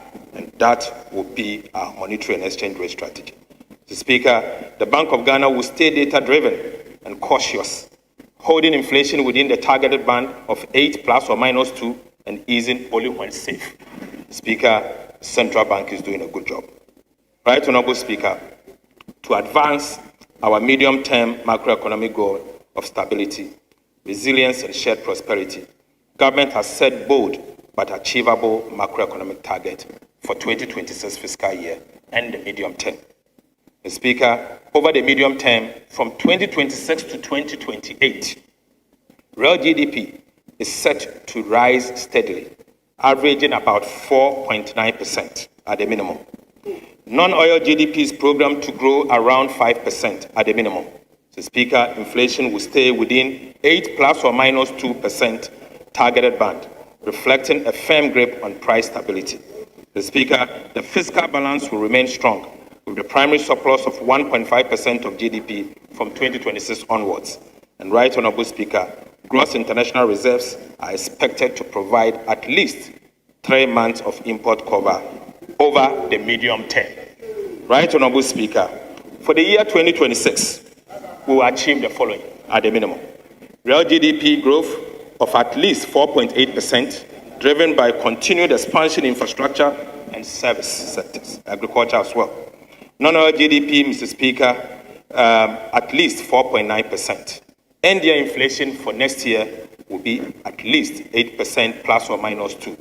Mr. Speaker, primary surplus of 1.5% of GDP on commitment basis in line with our fiscal responsibility framework to sustain discipline and debt sustainability. Gross international reserves of not less than 3 months of import cover, covering a strong external sector and a strong defense for the Ghana city. Mr. Speaker, Ghana's fiscal strategy over the medium term is to lock in stability and turn it into lasting growth. From 2026, government will sustain a primary surplus of at least 1.5% of GDP on commitment basis each year, anchoring fiscal discipline and debt sustainability. Mr. Speaker, revenue and grant are projected to rise from 16.4% of GDP in 2025 to 16.9% in 2026, reaching 17% by 2029, driven by stronger tax administration. Right, Honorable Speaker, our focus is on expanding the tax net, not overburden existing taxpayers. Mr. Speaker, expenditure growth will remain disciplined, rising modestly from 15% of GDP in 2025 to 15.4% in 2026. As a result, the fiscal deficit will narrow sharply from 2.8% of GDP in 2025 to 2% in 2026 and 2.1% by 2029. Mr. Speaker, in 2026, government will target a primary surplus of 1.5% of GDP, consistent with our fiscal anchor. The overall fiscal deficit on commitment basis is projected at 2.2% of GDP. On cash basis, the overall fiscal deficit is projected at 4% of GDP. Mr. Speaker, this fiscal stance balances consolidation with growth, maintaining discipline while safeguarding resources for productive investment under the Big Push Infrastructure Program and other national priorities. Mr. Speaker, I now take you to revenue mobilization for 2026. Right, Honorable Speaker, in 2026, government expects to collect total revenue and grant of 268.1 billion Ghana cedis, up from 226.7 billion in 2025, a strong 18.3% increase. Non-oil tax revenue, the backbone of domestic mobilization, is projected at 216.1 billion Ghana cedis, growing on the back of improved compliance and enforcement. Oil and gas receipts are expected to contribute 13.6 billion Ghana cedis, supported by steady global prices. The Speaker, non-tax revenue is projected at 20.9 billion, with 18.2 billion retained by ministries, departments, and agencies to sustain essential service. The Speaker, additional inflows from Senate transfers and energy sector levies are estimated at 14.4 billion Ghana cedis, whilst development partners grant will add 3.1 billion to fund key projects. Speaker, total expenditure on commitment basis for 2026 is projected at 302.6.5 billion Ghana cedis, equivalent to 18.9% of GDP, up from 251.7 billion Ghana cedis in 2025. Primary expenditure stands at 244.7 billion, or 15.3% of GDP, reflecting targeted spending that drives growth and delivers value. Compensation of employees is projected at 90.3 billion Ghana cedis, ensuring fair remuneration for public servants.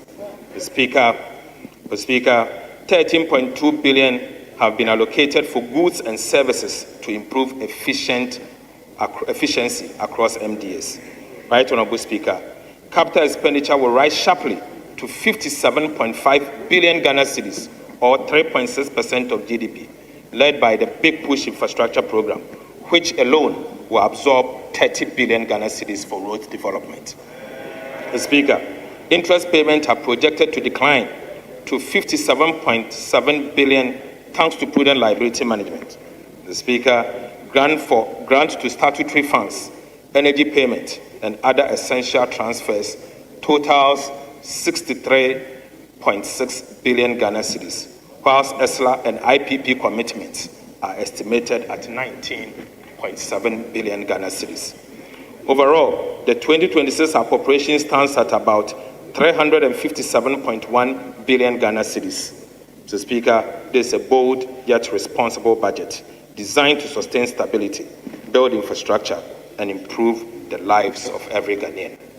Mr. Speaker, I now take you to budget balances and financing. Right, Honorable Speaker, the overall fiscal balance on commitment basis is projected at a deficit of 34.4 billion, equivalent to 2.2% of GDP. The corresponding primary balance records a surplus of 23.3 billion Ghana cedis, representing 1.5% of our GDP. So, Speaker, on a cash basis, the overall deficit is projected at 64.2 billion Ghana cedis, equivalent to 4% of GDP. The cash deficit of 64.2 billion will be financed from balanced mix of foreign and domestic borrowing sources. The Speaker, foreign finance is projected as a net repayment of 6.6 billion, or 0.4% of GDP. This includes extended disbursement, expected disbursement from the IMF and the World Bank. The Speaker, domestic financing will amount to 71 billion Ghana cedis and will be sourced from long and short-term government securities. The Speaker, the strategy will support domestic market development and ensure their sustainability, as well as maintaining financial sector stability. Right, Honorable Speaker, Ghana's 2025 to 2028 debt management strategy marks a decisive shift to responsible borrowing. With 93.5% of total debt restructured, 20.3 billion in domestic bonds, 13.1 billion in Eurobond, and 5.2 billion in bilateral loans. Mr. Speaker, Ghana is firmly on a sustained path. Mr. Speaker, the strategy focuses on cutting refinancing risk, reducing costs, deepening local markets, and boosting transparency. It revives the bond market, building liquidity buffers, and relies mainly on concessional financing from the IMF, World Bank, and bilateral partners.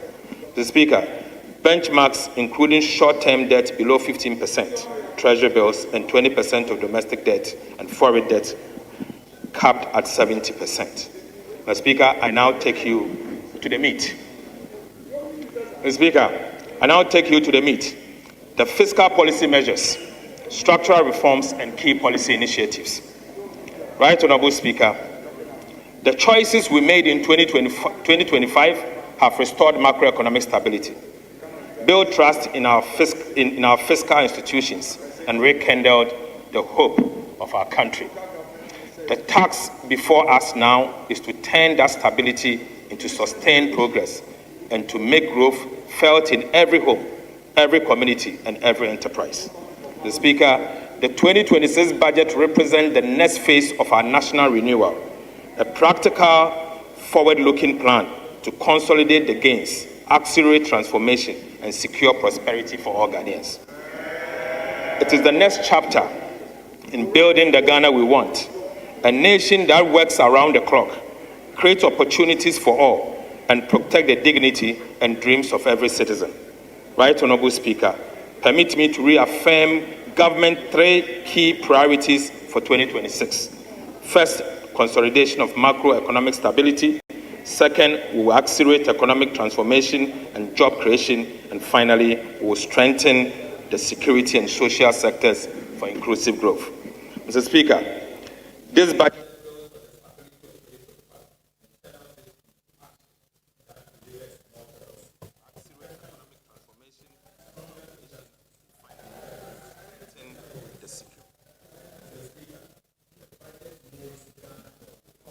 This budget builds on the stability of 2025 and channels it into action that delivers more jobs, better infrastructure, stronger industries, and better public service.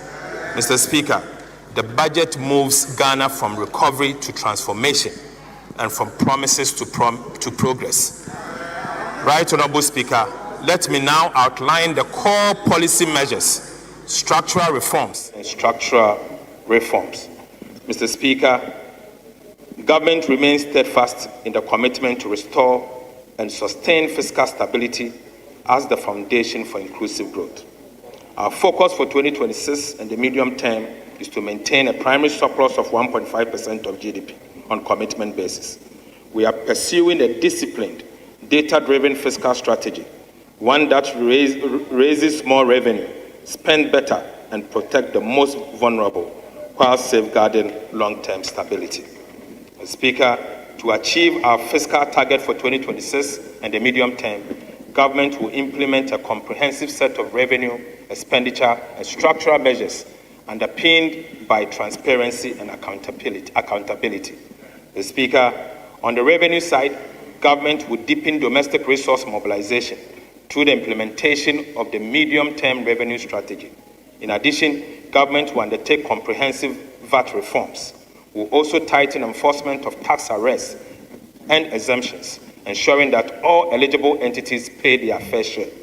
Mr. Speaker, these measures are expected to lift non-oil revenue to 15.7% of GDP in 2026 from a projected 15.1% of GDP in 2025.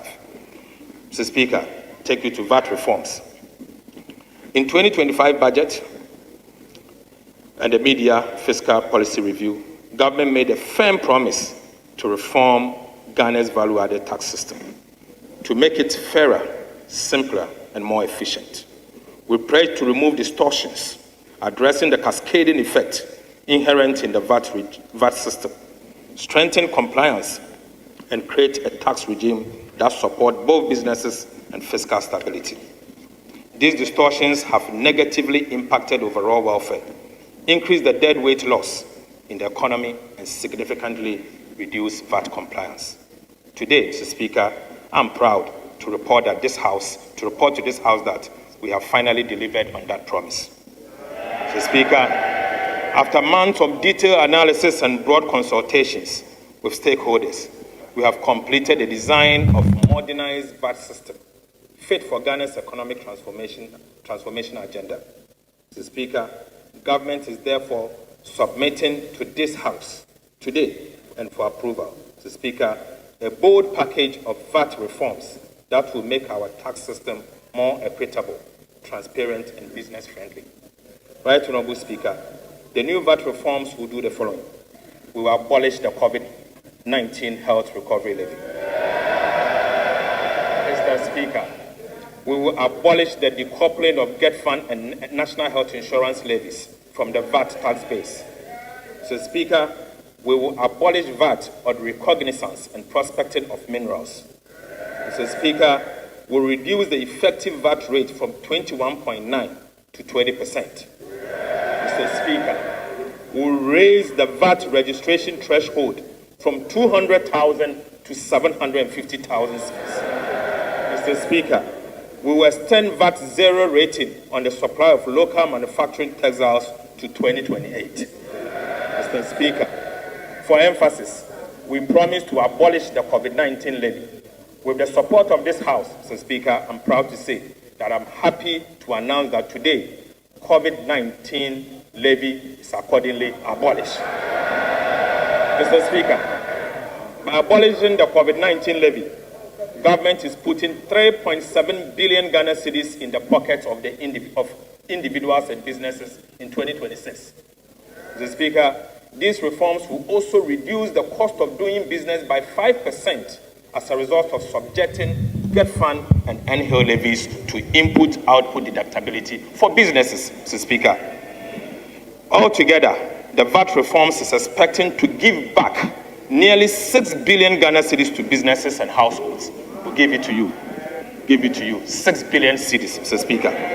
Right, Honorable Speaker, the VAT registration threshold has declined in real terms from 200,000 Ghana cedis in 2015 to approximately 48,000 Ghana cedis in current values. Mr. Speaker, this means that small and micro businesses that were exempted in 2015 from VAT registration are now compelled to register and charge VAT.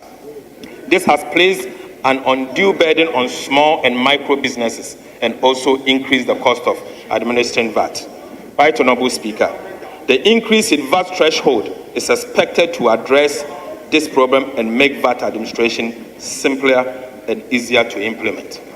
So, Speaker, VAT on mineral exploration and reconnaissance has led to very little investment in minerals exploration over the past 2 decades. So, Speaker, abolishing VAT on minerals exploration and reconnaissance will revive investor confidence, stimulate greenfield activities, and ensure the long-term sustainability of the country's mining sector. Right, Honorable Speaker, this measure will promote responsible mining and help to mitigate the hazard mineral prospecting that degrades our forests and water bodies. So, Speaker, to support the domestic textiles industry, government zero-rated a VAT on supply of local manufactured textiles, which is due to end in December 2025. Government is resolute in supporting the domestic textiles industry, which has demonstrated a capability to expand when given the appropriate fiscal incentives. Mr. Speaker, in line with this and the Ghana Textiles and Garment Policy, government has decided to extend the zero rating to end December 2028, protecting over 2,000 direct jobs. Mr. Speaker, the VAT reforms will make Ghana a more business-friendly economy, create the opportunity for businesses and expansion, and to create more jobs. Mr. Speaker, we are not only seeking to change the policy and framework around VAT, we are also deploying electronic and digital solutions to improve VAT administration. Mr. Speaker, the measures proposed will include the following: the introduction of digital solutions to tax collection system. The second is to introduce the fiscal electronic devices. The third, Mr. Speaker, the introduction of VAT reward schemes designed to encourage general public to assist with policing VAT revenues by collecting VAT receipt for purchases they make. Mr. Speaker, this will allow taxpayers to use their VAT receipt to benefit from a VAT promotion and reward scheme. Right, Honorable Speaker, these reforms mark a turning point in Ghana's value-added tax administration. They will make compliance easier for businesses, strengthen revenue mobilization, and enhance credibility of our fiscal framework for 2026 and the medium term. Mr. Speaker, the Ghana Revenue Authority will roll out a comprehensive public education and awareness campaign to ensure a smooth and transparent implementation of these reforms. Mr. Speaker, it honors our pledge to lighten the load on honest taxpayers whilst building a strong, fairer foundation for national development. Right, Honorable Speaker, beyond the VAT, government will, ahead of 2027, embark on a comprehensive reform of Ghana's key tax laws, including the Income Tax Act, Excise Tax Acts, and the Customs Tax Act to align them with global best practices, promote equity and competitiveness, simplifying compliance and enhance revenue generation. The Ministry of Finance will commence these reviews in 2026, engage stakeholders and submit a draft to Parliament as part of the 2027 budget. Mr. Speaker, closing revenue leakages at the port. Right Honourable Speaker, significant leakages at our port continue to undermine revenue mobilization. A recent audit revealed systemic weakness in classification, valuation, and cargo inspection. In 2024 alone, Ghana recorded imports valued at 204 billion Ghana cedis in cost insurance and fleet. Yet, only 85 billion Ghana cedis was taxable, pointing to misclassification and underinvoicing. To tackle this, government will deploy an AI-driven pre-arrival inspection for all cross-border shipment. Mr. Speaker, this technology is programmed to detect undervaluation, flag high-risk goods, and strengthen customs capacity to combat smuggling, improve safety, and protect national security. Right Honourable Speaker, by integrating automation into port operations, we expect to significantly boost customs revenue, enhance trade efficiency, and close long-standing revenue gaps. Speaker, on the expenditure front, we will continue to rationalize spending by eliminating low-value programs and streamline earmark funds, freeing space for critical priority projects such as roads, energy, agriculture, and education. Speaker, every cedi saved will be redirected to projects that create jobs and delivers tangible benefit for Ghanaians. Speaker, to achieve this and support the fiscal sustainability agenda, key expenditure measures for the 2026 fiscal year are as follows. The first will be that we will contain recurrent expenditures by capping non-essential expenditures such as foreign travels, workshops, and vehicle procurement, and elimination of low-impact programs. The Speaker will rationalize the earmark funds, reinforce commitment authorization, continue to strengthen social protection system by safeguarding allocation to LEAP. The Speaker will prioritize capital investment in infrastructure, particularly in the area of Big Push. Right Honourable Speaker, on the structural reform side, we will pursue the following. Government will enforce sanctions under Section 96 to 98 of the Public Financial Management Act. The payroll validation exercise led by the Ministry of Finance in collaboration with the Controller and Accountant General will also be done. So, Speaker, comprehensive review and audit of the budget preparation and implementation process will be undertaken. We will implement recommendations from the comprehensive arrest and commitment audit by the Auditor General, aided by EY and PwC. Right Honourable Speaker, will strengthen fiscal discipline and accountability through the operationalization of revised Fiscal Responsibility Act. Mr. Speaker, we will institutionalize quarterly expenditure reviews. Right Honourable Speaker, together, these measures will ensure that Ghana lives within its means, mobilize resources fairly, and spend efficiently. Fiscal discipline is not an end in itself. It is the bridge between stability and progress, between policy and real improvement in the lives of our people.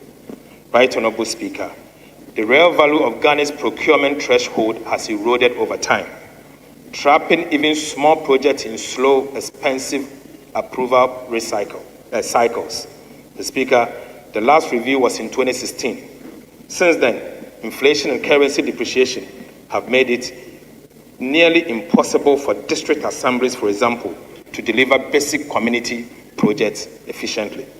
The Speaker, the government is therefore updating procurement thresholds under the Public Procurement Act to restore their values and match today's market realities.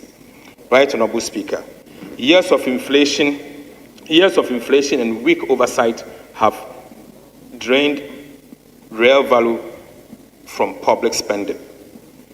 Too often, projects are overpriced, delayed, or abandoned because scrutiny comes only after money is spent. To fix this, government will establish an independent value for money office, a permanent guardian of efficiency, accountability, and fiscal integrity. Mr. Speaker, it will certify major projects before approval, monitor delivery, and evaluate results to ensure every city delivers measurable value. The office will enforce cost benchmarks, require public VFM certificate for contracts, and coordinate with the Auditor General, the Public Procurement Authority, and Internal Audit Agency to impose penalties for waste and fraud.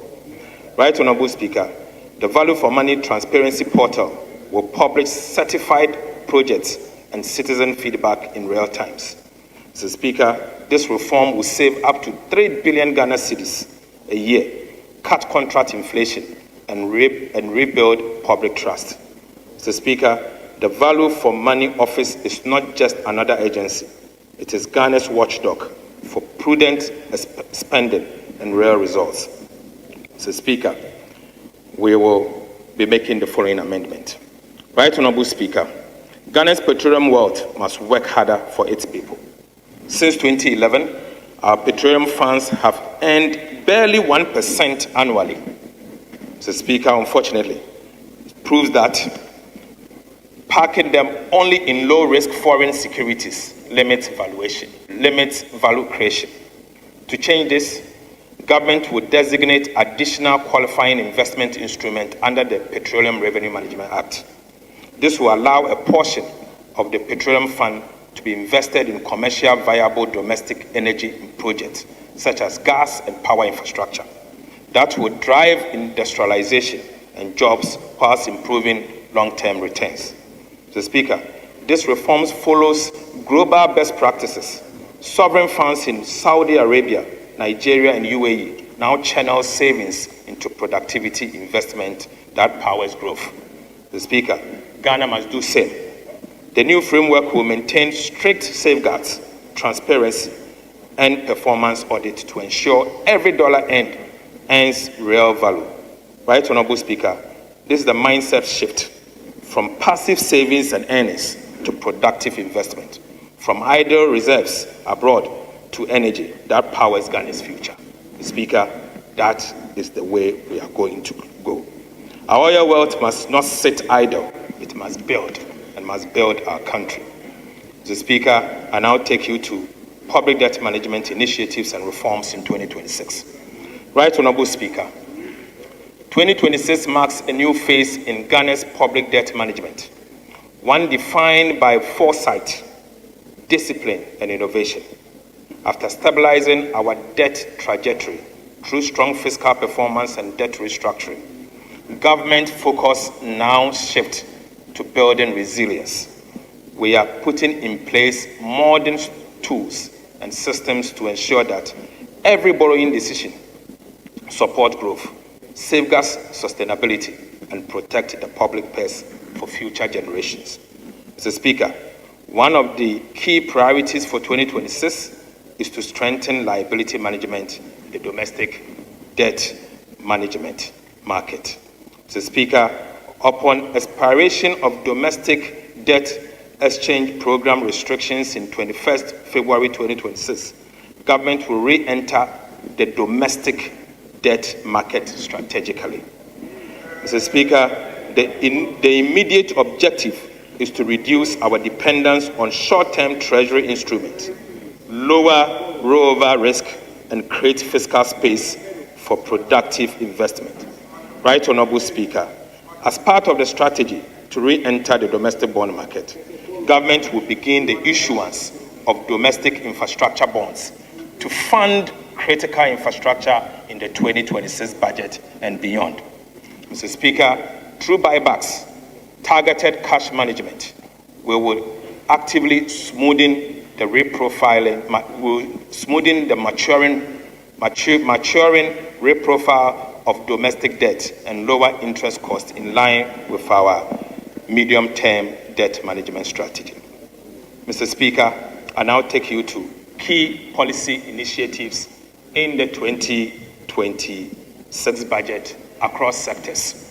Right Honorable Speaker, I begin with the energy sector. Energy is the engine of Ghana's transformation. Our goal is to turn power from a constraint into a competitive advantage for every home, factory, and enterprise. Reliable, affordable, and sustainable energy will be the fuel that drives the 24-hour economy, powers industry, lights communities, and creates jobs. Through bold reforms, strategic investment, and smarter management, government is building an energy system that not only keeps the light on, but propels inclusive growth across every corner of our country. Mr. Speaker, I now go to gas to power transformation. Right, Honorable Speaker, Ghana's gas to power strategy is transforming our energy future, shifting from costly light crude to cleaner, locally produced natural gas. This will cut generation costs by about 75%, strengthen energy security, and align with our climate goals. Gas production is rising fast in Ghana. Mr. Speaker, the offshore Cape 3-Point partners, OCTP partners, have expanded capacity from 240 to 270 million standard cubic feet per day, while Jubilee and 10 field partners now supply about 130 from 110 million cubic feet per day. Mr. Speaker, within 10 months, we have added more than 50 million standard cubic feet per day of gas. Right, Honorable Speaker, new agreement will add another 150 million standard cubic feet daily, ensuring reliable, affordable fuel for power generation. To process this additional gas for power generation, government is fast-tracking the Ghana Gas Processing Plant, GPP2. Mr. Speaker, this shift means cheaper power, cleaner energy, and a stronger, self-reliant Ghana. Right, Honorable Speaker. In the medium term, a total of 150 million standard cubic feet of gas per day will be produced by our OCTP and Jubilee partners, enough to generate up to 1,200 megawatts of power, bigger than Akosombo Dam. Mr. Speaker, beginning 2026, government will commence the construction of 1,200 megawatts state-owned thermal power plant to offtake the additional 1,150 million standard cubic feet of gas per day from OCTP partners and GPP2. Mr. Speaker, I repeat, beginning 2026, government will commence the construction of a 1,200 megawatt state-owned thermal power plant to offtake the additional 150 million standard cubic feet of gas per day from OCTP partners and GPP2. This plant will support the provision of reliable and affordable power and secures Ghana's energy future. Mr. Speaker, the 1,200 megawatts is bigger than what our almighty Akosombo can produce. Right, Honorable Speaker, Ghana's oil production has witnessed consistent decline over the years, falling from 71.4 million barrels in 2019 to an estimated 36 million barrels in 2025, almost 50% decline. President Mahama has taken decisive action to reverse this trend. Mr. Speaker, government investor-friendly reforms have already secured over $3.5 billion in new investment commitment. These includes a $2 billion United States framework agreement for the Jubilee and 10 fields to drill 20 new wells and a $1.5 billion United States memorandum of intent with OCTP partners to expand operations.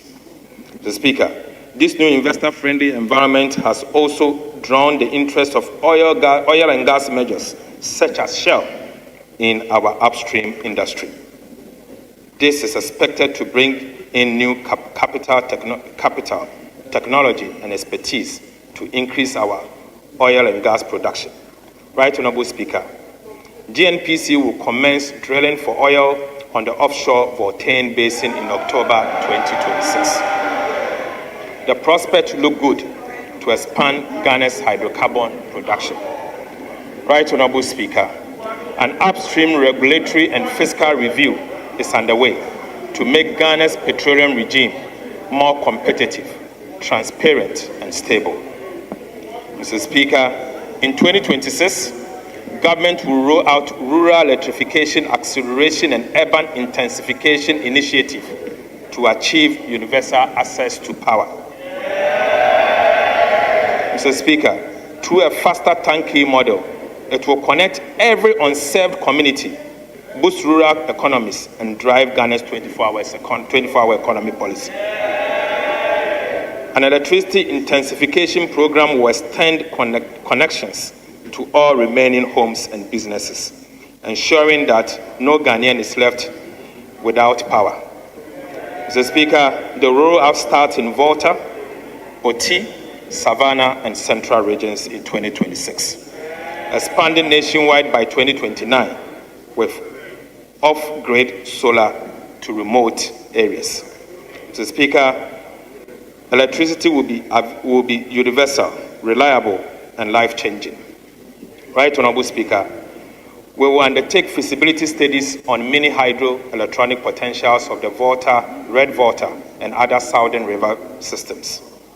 Mr. Speaker, through these coordinated reforms, from reviving the upstream oil and gas sector, securing gas supply, renegotiating IPPs, building a national power plant, expanding rural access, and reforming the operations of ECG, we are securing affordable and reliable energy for individuals and businesses. We are not just keeping the lights on, we are lighting the path for industrial transformation, job creation, and inclusive prosperity. Mr. Speaker, I will take you to agricultural sector initiatives. Right Honorable Speaker, agriculture remains the heartbeat of Ghana's economy, the source of food, jobs, and dignity for millions of our people. Mr. Speaker, our vision is to make Ghana's agriculture commercial, modern, mechanized, market-driven, and youth and women-led. The focus is on creating agro-industries across the country, dynamic hubs where production, processing, and distribution happens around the clock. Mr. Speaker, this is how we will feed our people, provide raw materials for our industries, reduce imports, create jobs, and make farming profitable. Once again, Right Honorable Speaker, in view of that, we have developed a national policy on integrated oil palm development. Mr. Speaker, government is launching the National Policy on Integrated Oil Palm Development, a bold plan to turn Ghana's red gold into a powerhouse of jobs, industry, and foreign exchange. Right Honorable Speaker, despite being one of Africa's pioneers in oil palm, Ghana still imports nearly 200,000 metric tons of crude palm oil yearly, costing over 200 million United States dollars. This policy changes that by expanding plantation, boosting refinery and processing, will create about 250,000 jobs. So, Speaker, the goal is clear. 100,000 hectares of new plantation, self-sufficiency in palm oil, and global competitiveness, and creating 250,000 jobs in the value chain. To unlock this potential, government will secure a large climate-suitable land banks through the Ministry of Lands and Natural Resources to ensure fair compensation, secure tenure, and full environmental compliance. This marks a new dawn for Ghana's agro-industrial transformation. Mr. Speaker, we are putting together a $500 million equivalent oil palm development financing window. Mr. Speaker, oil palm plantation development requires patience and long-term capital and not short-term loans. To meet these needs, government is establishing $500 million equivalent oil palm development financing window with the World Bank, DFIs, and our development bank. So, Speaker, it will offer long-term, low-interest financing, 5-year grace period, and cover up to 70% of project costs, targeting only sustainable, job-creating ventures. Right, Honorable Speaker, smallholder farmers will be at the center of this policy. Mr. Speaker, through our Outgrower Partnership Scheme, they will access improved seedlings, mechanization, credit, and guarantee offtake at a fair price. Right, Honorable Speaker, the Tree Crops Development Authority, Oil Palm Research Institute, OPRI, and the Ghana Exim Bank will provide technical support, research, financing, backed by smallholder support fund for women and youth to enter into this function. So, Speaker, the Tree Crops Development Authority will regulate production, whilst OPRI develops the high-yield varieties. A tax stamp regime for edible oils will be introduced to curb smuggling and protect local production. So, Speaker, together, these reforms will make Ghana self-sufficient, export-ready, and regional leader in sustainable palm oil by 2032. Right, Honorable Speaker, this policy is more than agriculture. It is a blueprint for industrialization, rural transformation, and shared prosperity. Ghana has the land. We have the people. This adds the vision. This adds the vision to turn every palm planted into a lasting prosperity. So, Speaker, we will establish farmer service centers. Right, Honorable Speaker, under the Farmer Service Centers initiative, the government will provide agriculture mechanization machinery for 50 agricultural districts with over 4,400 different machineries. So, Speaker, these machineries will include the following. So, Speaker, we'll be getting 660 tractors, 3,000 tractor trailers, 200 mini tractors, 200 mini tractor trailers, 200 mini tractor tillers, 200 mini tractor cultivators, 200 mini tractor plows, 200 mini tractor harrows, 200 mini tractor cutter-bars. Mr. Speaker, 200 mini tractor mowers, 463 disc plows. Right, Honorable Speaker, 204 disc plows, 330 16 disc harrows, 1,000 kg mineral fertilizer spreaders, 104 row precision seed drills, 106 row precision seed drills, 132 row pneumatic seed drills, 800 liter boom sprayers, 50 combined harvesters, 50 maize headers for combined harvesters. And Mr. Speaker, we'll also provide 25 soil header for combined harvesters. Right, Honorable Speaker. Our farmers always cried, Mr. Speaker, our farmers have always carried Ghana on their shoulders. With this investment, we are returning the favor, giving them the tools, technology, and support to carry the nation into a future of food security and prosperity. Mr. Speaker, the transformation has begun. Agriculture is not just an occupation. It is the engine of Ghana's renewal. Mr. Speaker, in response to the food glut across the country, President Mahama has directed the immediate release of an additional 200 million Ghana cedis to Food Buffer Stock Company to purchase and store the excess food to protect the investment and income of our cherished food, crops, and poultry farmers. The Speaker, that will be processed ASAP.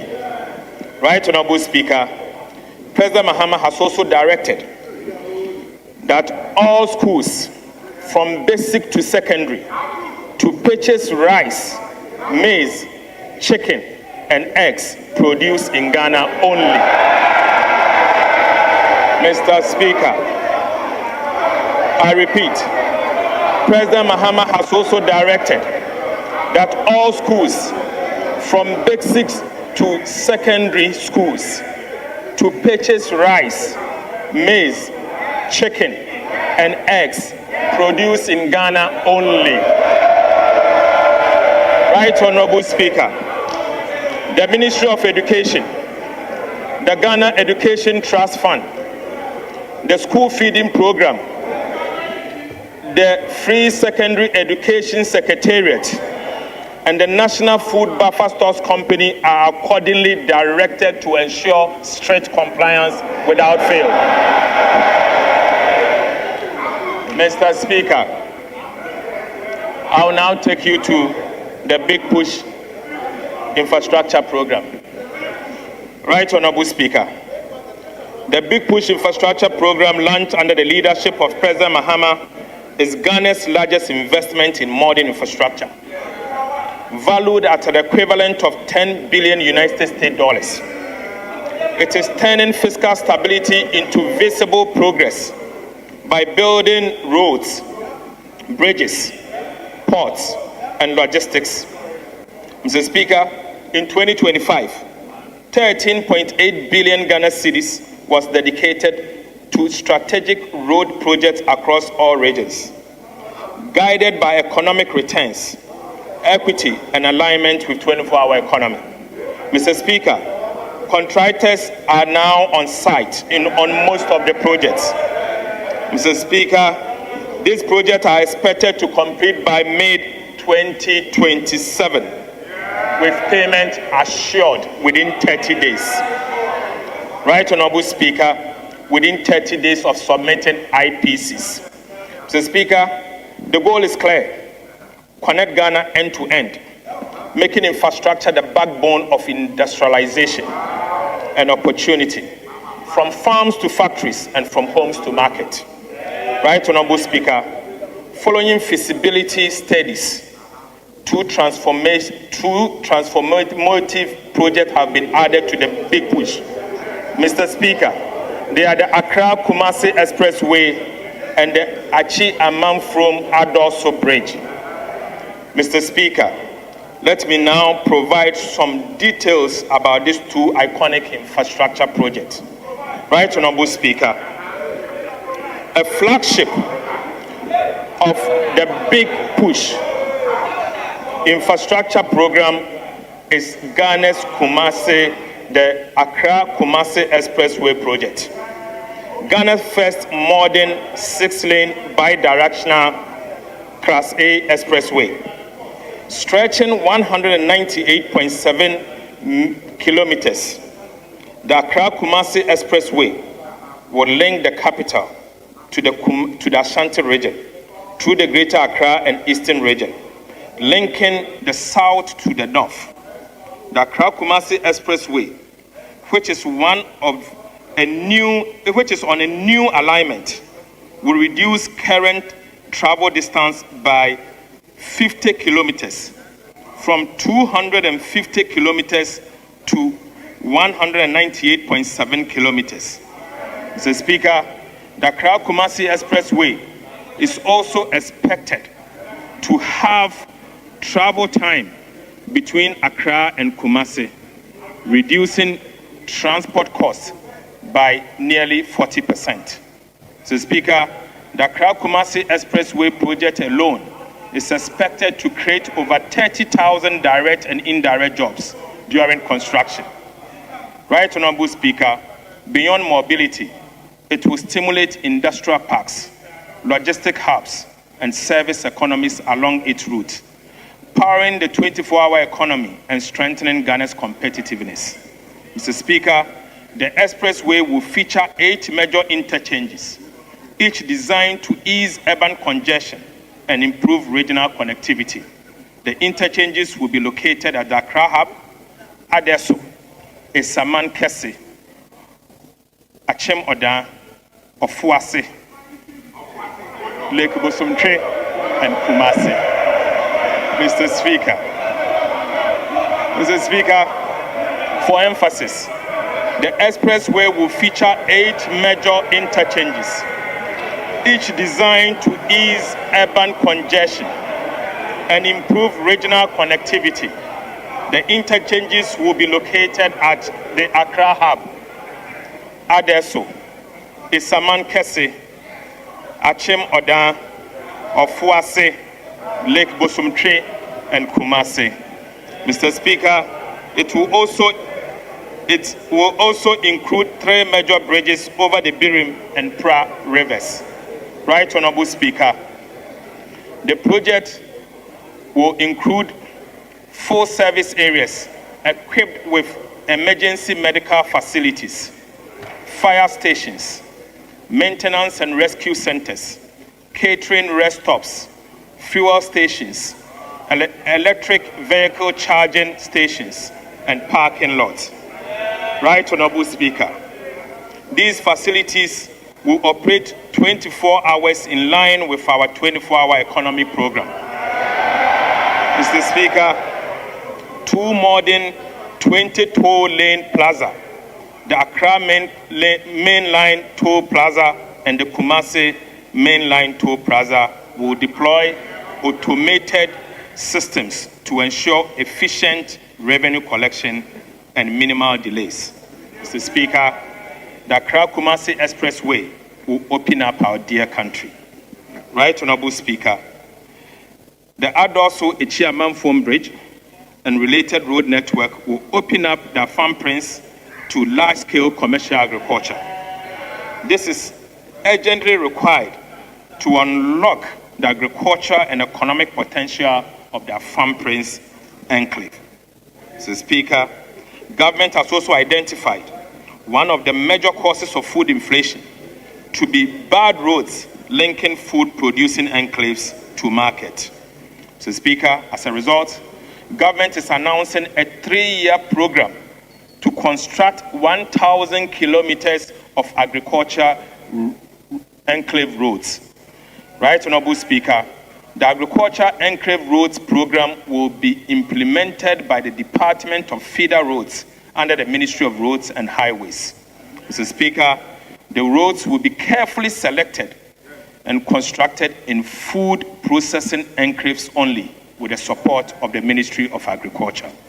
Right Honorable Speaker, this will ensure that food produced is transported from farm gate to market to reduce transportation costs, post-harvest losses, and enhance food security generally. Mr. Speaker, the Big Push Infrastructure Program is more than a construction drive. It is a nation-building vision. It will create thousands of jobs, empower local contractors, and strengthen linkages with domestic industries in agro-processing, manufacturing, and construction. Mr. Speaker, it is about connecting opportunities, linking people and markets so that growth is not confined to few cities, but shared across the entire country. Right Honorable Speaker, through the Big Push, we are proving that Ghana can build its way into prosperity. One road, one bridge at a time. Mr. Speaker, this is the era of infrastructure. Ghana will not only build to recover, but will build to transform. Mr. Speaker, Ghana Airport Company will also introduce an airport development fee to rehabilitate Sunyani Airport, construct a new airport at Bogatanga, build a multi-purpose car park and a connecting concourse between the Terminal 2 and Terminal 3 at the Kotoka International Airport. Mr. Speaker, land and natural resources are the foundation of Ghana's wealth and future. For too long, our land system have been slowed. Opaque, our land administration system have been slow, opaque, and prone to fraud. Mr. Speaker, this is stifling investment and opportunities. Government has launched a technology-led land administration reform to bring full transparency and spread and speed, land transparency and speed to land transactions. Right, Honorable Speaker, every Ghanaian will soon be able to register, verify, and transfer land online, ending the era of missing files, corruption, and disputes. So, Speaker, to sustain this transformation, the Land Commission, working with the Ministry of Lands and Natural Resources, will retain all its revenue to fund a technology-led national land registry. So, Speaker, this will integrate land, planning, and property data on one secure platform. So, Speaker, this will unlock access to credit, boost agriculture business, and make land a catalyst for jobs. Land will no longer be a source of conflict, but a foundation for shared prosperity. Right, Honorable Speaker, Ghana is also protecting Ghana's forest. Government is also protecting Ghana's forests, rivers, and mineral wealth. So, Speaker, transformation. 3 new garment factories